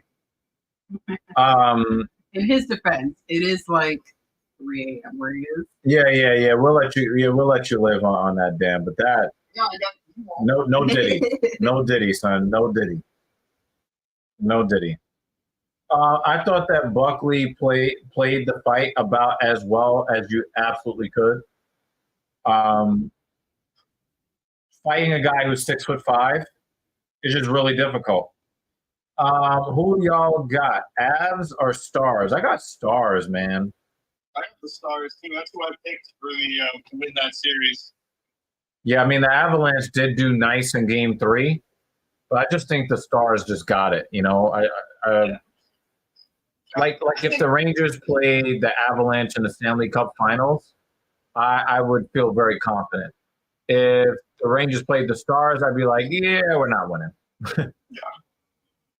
Oh, you want to know? Yeah, you want to know something crazy? Remember, you're on the air. No, like I can say this. You know the the whole Baltimore Bridge thing that's like still going on. Yeah. Doing like leading up to the channel. Yep. I might have to go down there next week. apparently they kind of need Somebody to knock the rest of the bridge down. I fucking wish, bro. That'd be sick. You would make the warning. We're still on the air. Why did he need the disclaimer? I don't know. Bro, that would be amazing. If I went in there and like see, yeah, you know, I'm not gonna say what I want to say. It's fucked up. I'm on there. Yeah. But because you know they reached out to me like, you know, since you're trans black, you can really be safe down there. So Yeah. yeah. So I'm gonna identify. No, but all jokes aside, apparently they're just looking for guys who are close because what a lot of people don't know is that like they're currently on 24/7 rotation right now. I thought you were about to say 24-hour suicide watch. I'm like, what? No, that was the guy who ran into the bridge, I guess. Yeah, pretty much. But yeah, they need guys to kind of fill in because like all these companies like money hand over fist. It's crazy. Like it's people. It's actually a stupid amount of money some of these companies pay. It's actually kind of fun. Ridiculous. But yeah, let me let you go. I'll let you enjoy the fight. But I'm gonna go make this video. Might be copyrighted, but I want to have some fun with this one. Well, we'll be looking forward to it. All right, man. Tell Daryl, tell David Banner, tell any Maple Leaf fan in there, hockey fan, any Canadian hockey fan, enjoy another 50 years of not winning a cup in Canada. So, see you in the next one. For TSP, that was Captain Paul. David's going to report our channel again. Again, yeah. How many more times are you going to report the stream, Banner?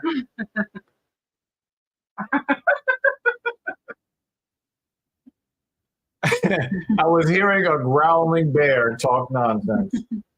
I saw his earlier comment that was like, how he reported us. Yeah. He was like bullying. Oh, shit, man. Every other Saturday, David Banner reports us. And the other ones, JL reports us. Mm-hmm.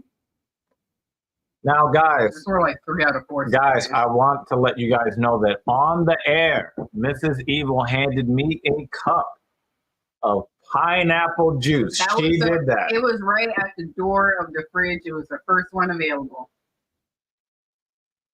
Just want to let you guys know that that's the choice that she made.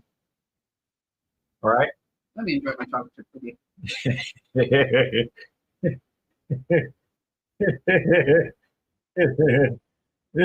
Yeah.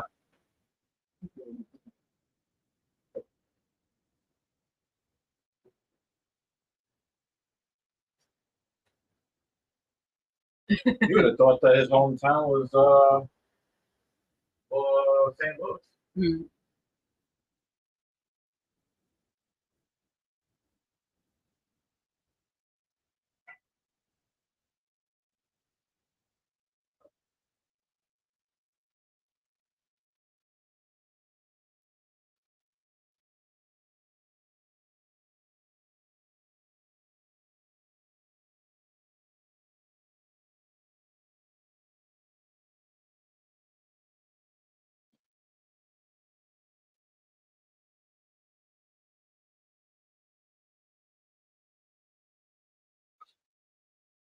Now, I'll have you guys at TSP know that I chose the wholesome and family-friendly apple juice.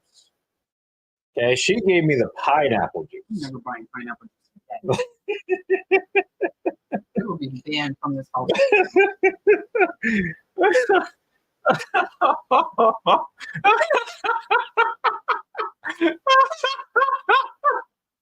Banning pineapple juice from this house.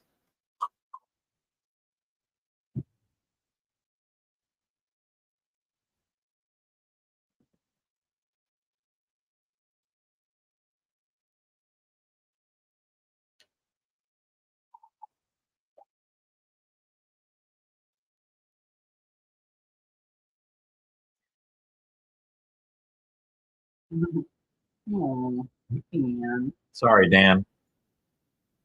You're missing out on life.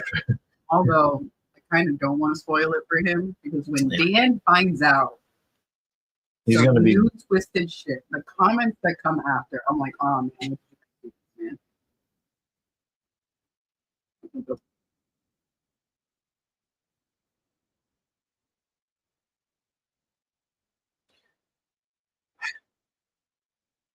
Dan.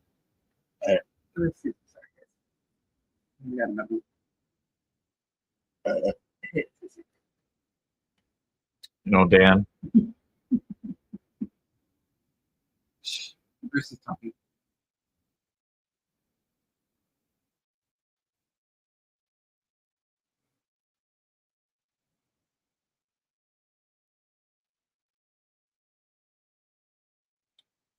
Let's just say you should drink a lot of pineapple juice. Bruce is talking.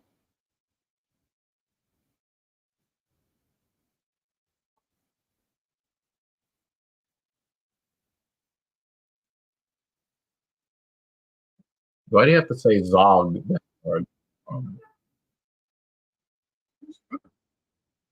Everything is with 1,000% happy. Or it's edible pepper.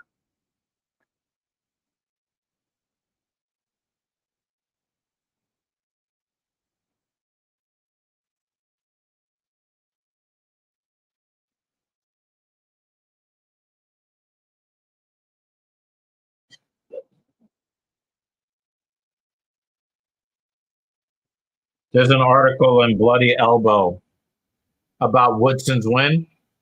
I'm coming for that belt. Reaction to wild scorecard as UFC featherweight makes call out following questionable win. So nobody's buying it. There's nothing that can really fuck over a fighter standing with the fans by getting a bullshit decision in their favor. Mm-hmm. Like, you never want to get a bullshit decision in your favor because the guy that gets robbed, his stock goes up, your stock goes down.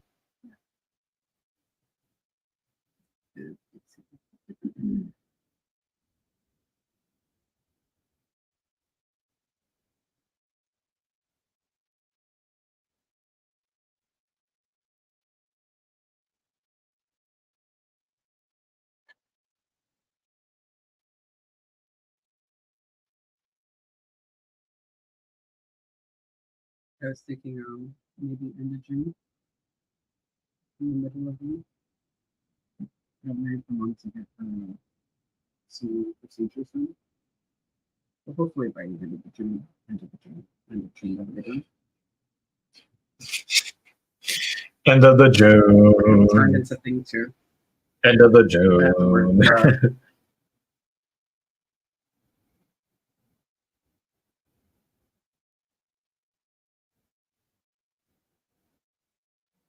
End of the June.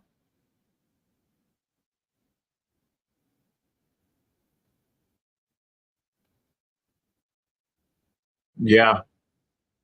Actually, it looked like you said was hunting a fish. And I was like, yeah. Yeah. Oh, Lewis trying to get a takedown. No, no.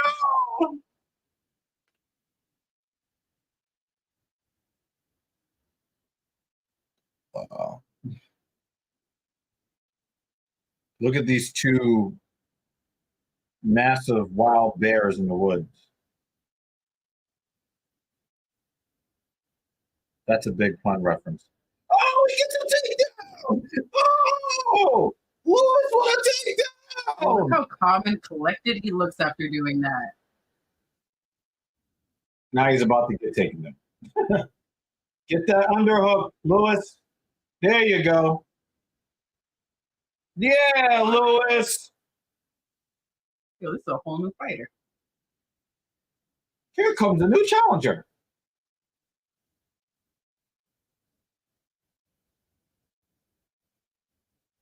All right, Nascimento's got a body lock here. He's going to try to get Lewis off balance. All right, he broke the lock.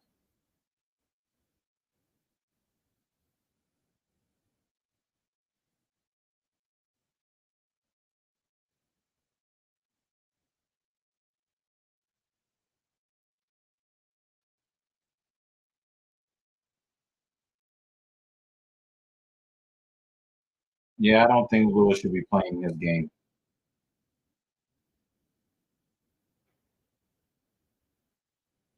Nascimento's got to get his hands back in the cage.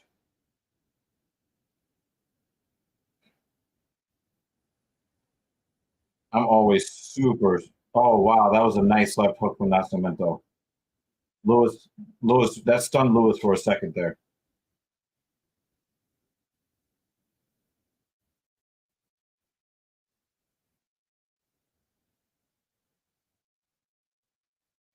He did a jumping switch kick. He came with the right hand.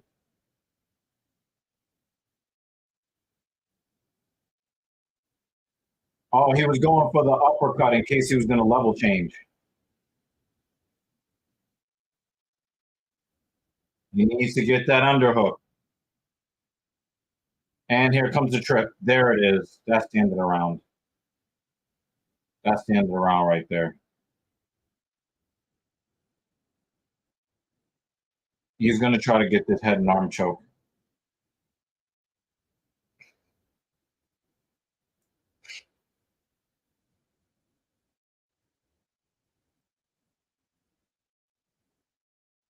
So Derek Lewis said that he actually had torn rotator cuffs in both shoulders heading into the fight with Alton Almeida. Mm-hmm. So he didn't have any strength in his shoulders because he couldn't move. He couldn't move his arms really. He also had no punching power. Yeah. So apparently he's got like some plasma, some platelet-rich plasma injections in his shoulders. I don't know if that helped heal the injury, but he said he feels really good. Mm-hmm. This is not good for Lewis. Oh, look, he's going to try to corral him. At least he got back half guard here. This is not looking good for Lewis. He's flat on his back. Because the thing is, if you get taken down, if you're Lewis, that's one thing. You can actually demoralize your opponent if you're able to get back to your feet.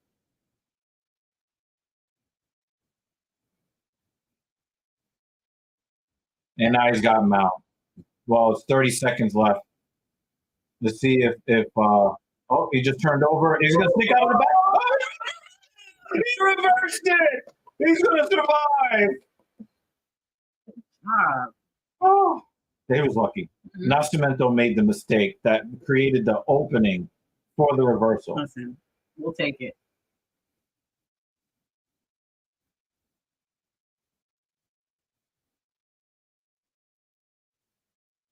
Thank God.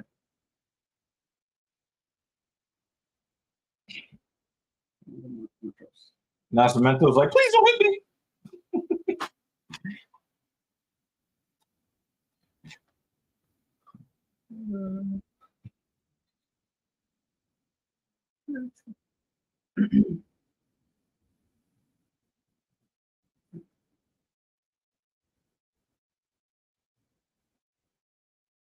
Yep.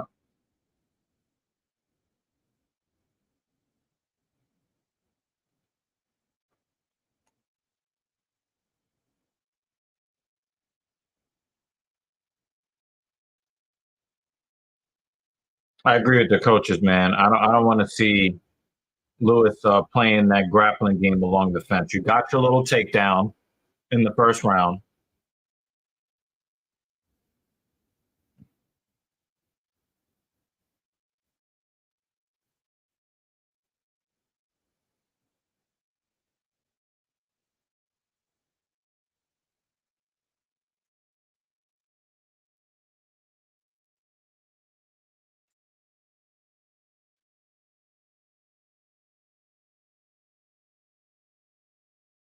Oh, there's that left hand. He's out here throwing ham hocks. Big ass fucking turkey legs in Nascimento's face.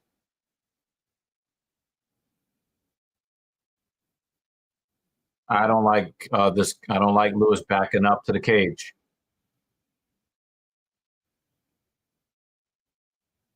Oh, there's the right hand. Oh, there's the left hand.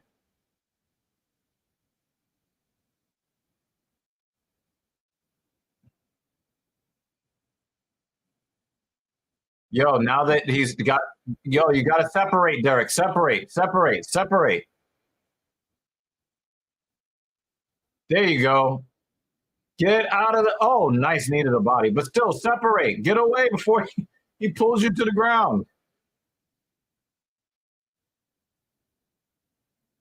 Well, David, we're talking about heavyweight, and we're talking about the heaviest of the heavyweights, right? Don't let him pull you to the ground.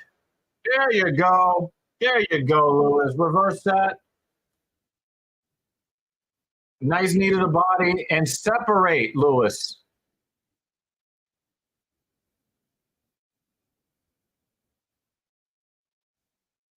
Separate.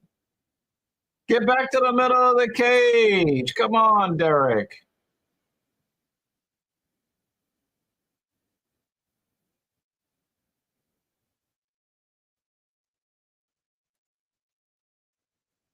He's about as close to super heavyweight as they come in the UFC, man. He's getting older.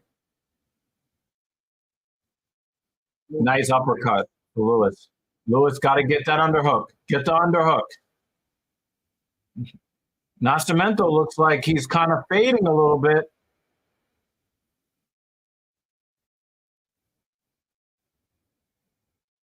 Needed the body coming right up.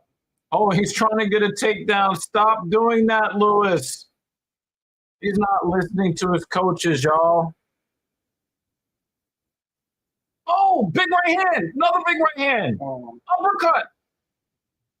Oh, left hand. Throws him. And he's about to get taken down. Come on, get that underhook.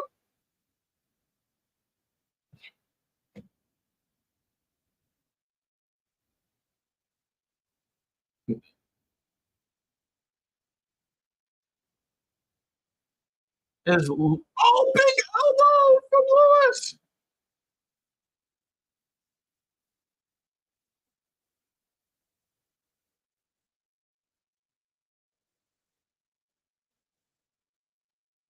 Big elbow, Lewis. Big overhand right misses. It looks like Nascimento is just basically, he's kind of fading. Mm-hmm. Oh, no, Derek, no! Derek, why'd you do that? Derek, why did you do that? That was some, oh my God, that was so stupid.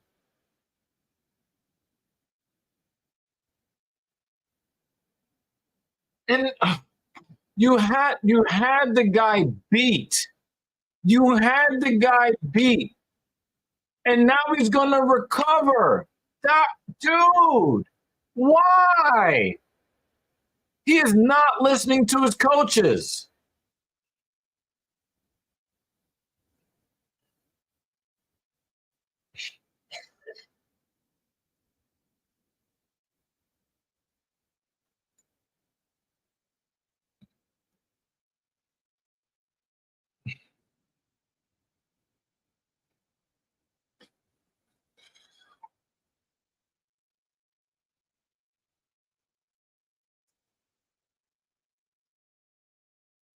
All right, somebody get that.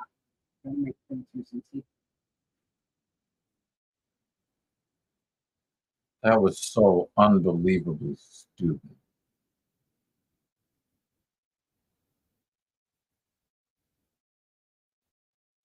Like what is Lewis's corner gonna? What is his coaches gonna say after that? Mm-hmm. The coaches said, "I want you to own the octagon. I don't want you against the side of the cage.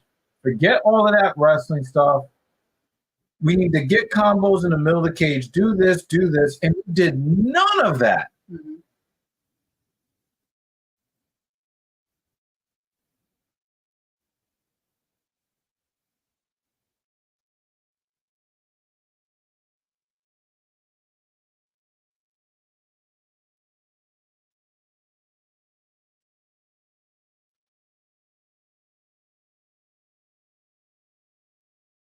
Yeah, David, you can see it. He's not listening.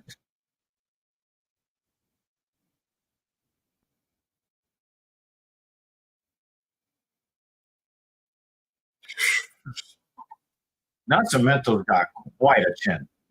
He's been hit with some master blasters. Yeah, I think I put it on the calendar. The final day. I kind of line it up based on the check. No. That Oh was yeah, I weird. wrote it. No, not that song.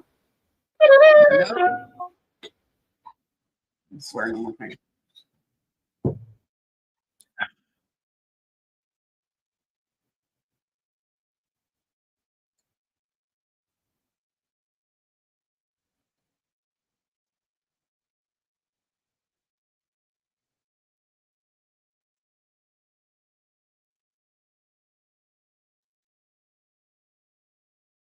Wow. He went for it with that kick. Mm-hmm.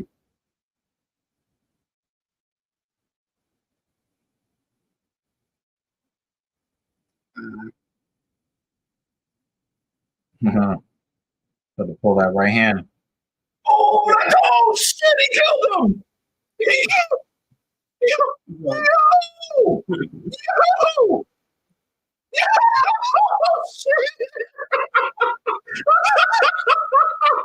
Said use your bread and butter. Oh shit! And he buttered his bread. Use your bread and butter. It's gonna Yo! the shorts off.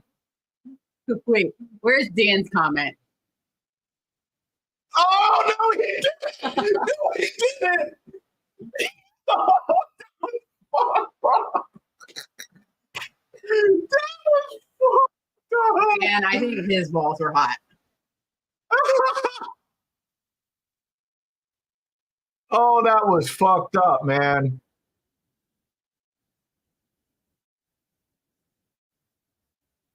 He said, let's hope it's just a cup.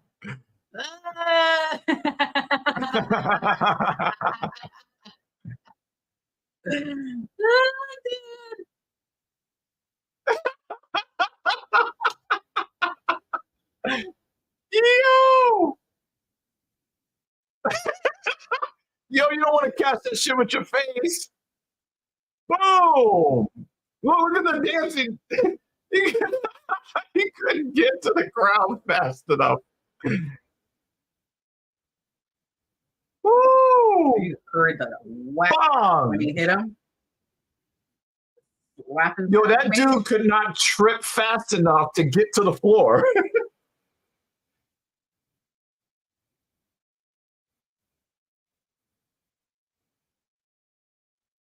Now, Nascimento took a lot of punishment. Okay, listen. Oh, Hear that.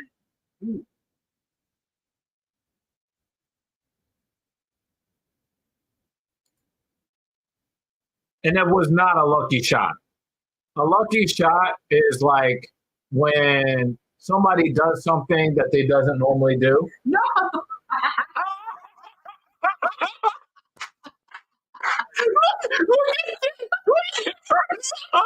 He's lost his mind. They had to cut to a commercial. They lied. Commercial. Said, oh no! I'm into commercial because they're not supposed to play commercials. Oh wow! Yo! He just showed them the dark side of the moon. They literally said no more commercial breaks. And then thanks, Derek. You're like, okay, it's safe now.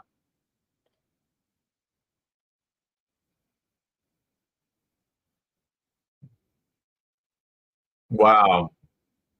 Derek Lewis is out here showing the dark side of the moon.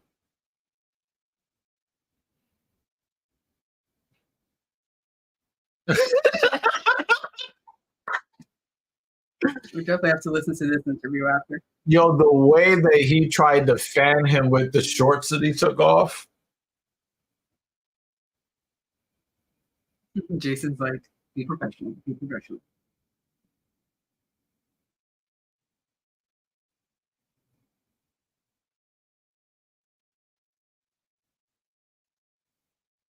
He's like, look at the monster can.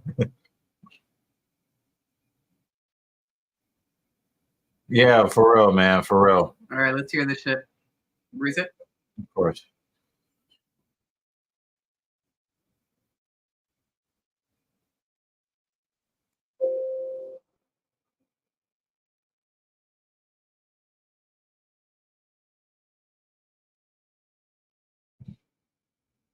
She's wearing the shirt my balls hot.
He wants a submission.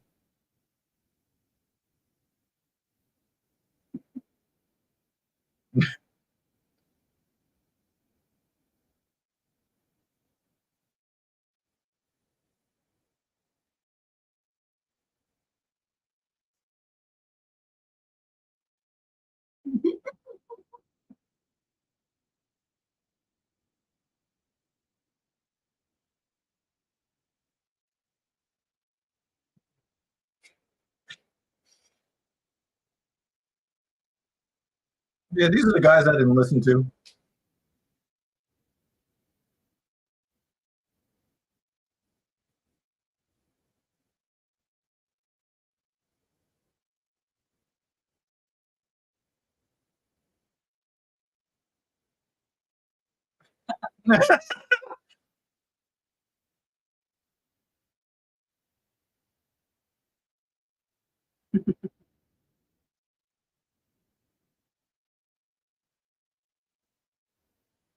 That's the only time a white person can say that and not be called a racist.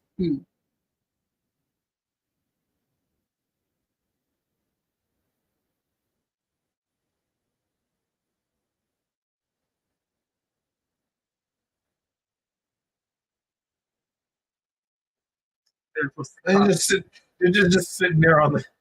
He threw it to the Spanish announce table. Oh man! Oh, it's housekeeping time. It's housekeeping time, y'all. You guys definitely made it worth coming through here. We're gonna start with the VIP, Mrs. Evil. I picked regular size cheese. I got it right. And you got it right. Yay. Banner had Defanian, nope. Woodson should have been nope. Diego Ferreira, really good. Oberg, Missile. Ruzaboyev did not get it done, and Nascimento did not get it done. Dan Jentz is like, listen, I'm just here for this. You probably won on this. This is probably fight of the night, really. And Vex with the stupidity. Bro, I just found out my mom's goldfish is a virgin. Like, bro, life's crazy. I think at that point I have walked out. Like I read the comment and walked out. JL said Terrence, nope. Buckley, yes. Oberg, yes. Nascimento, nope. And Hooper, yes. And then just gonna let this play.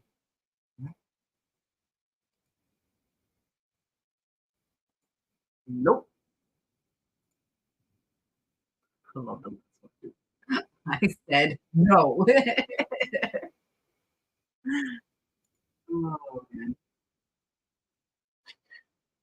Again, I have to definitely say you guys again made today's stream a lot of fun.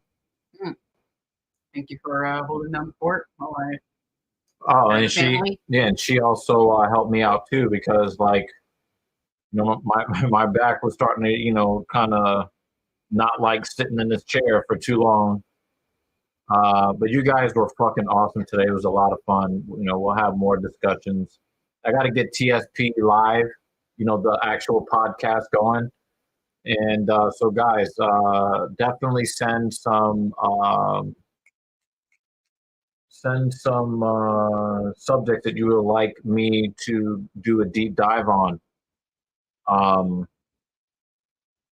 Anything that you really want me to talk about on a podcast, the actual TSP.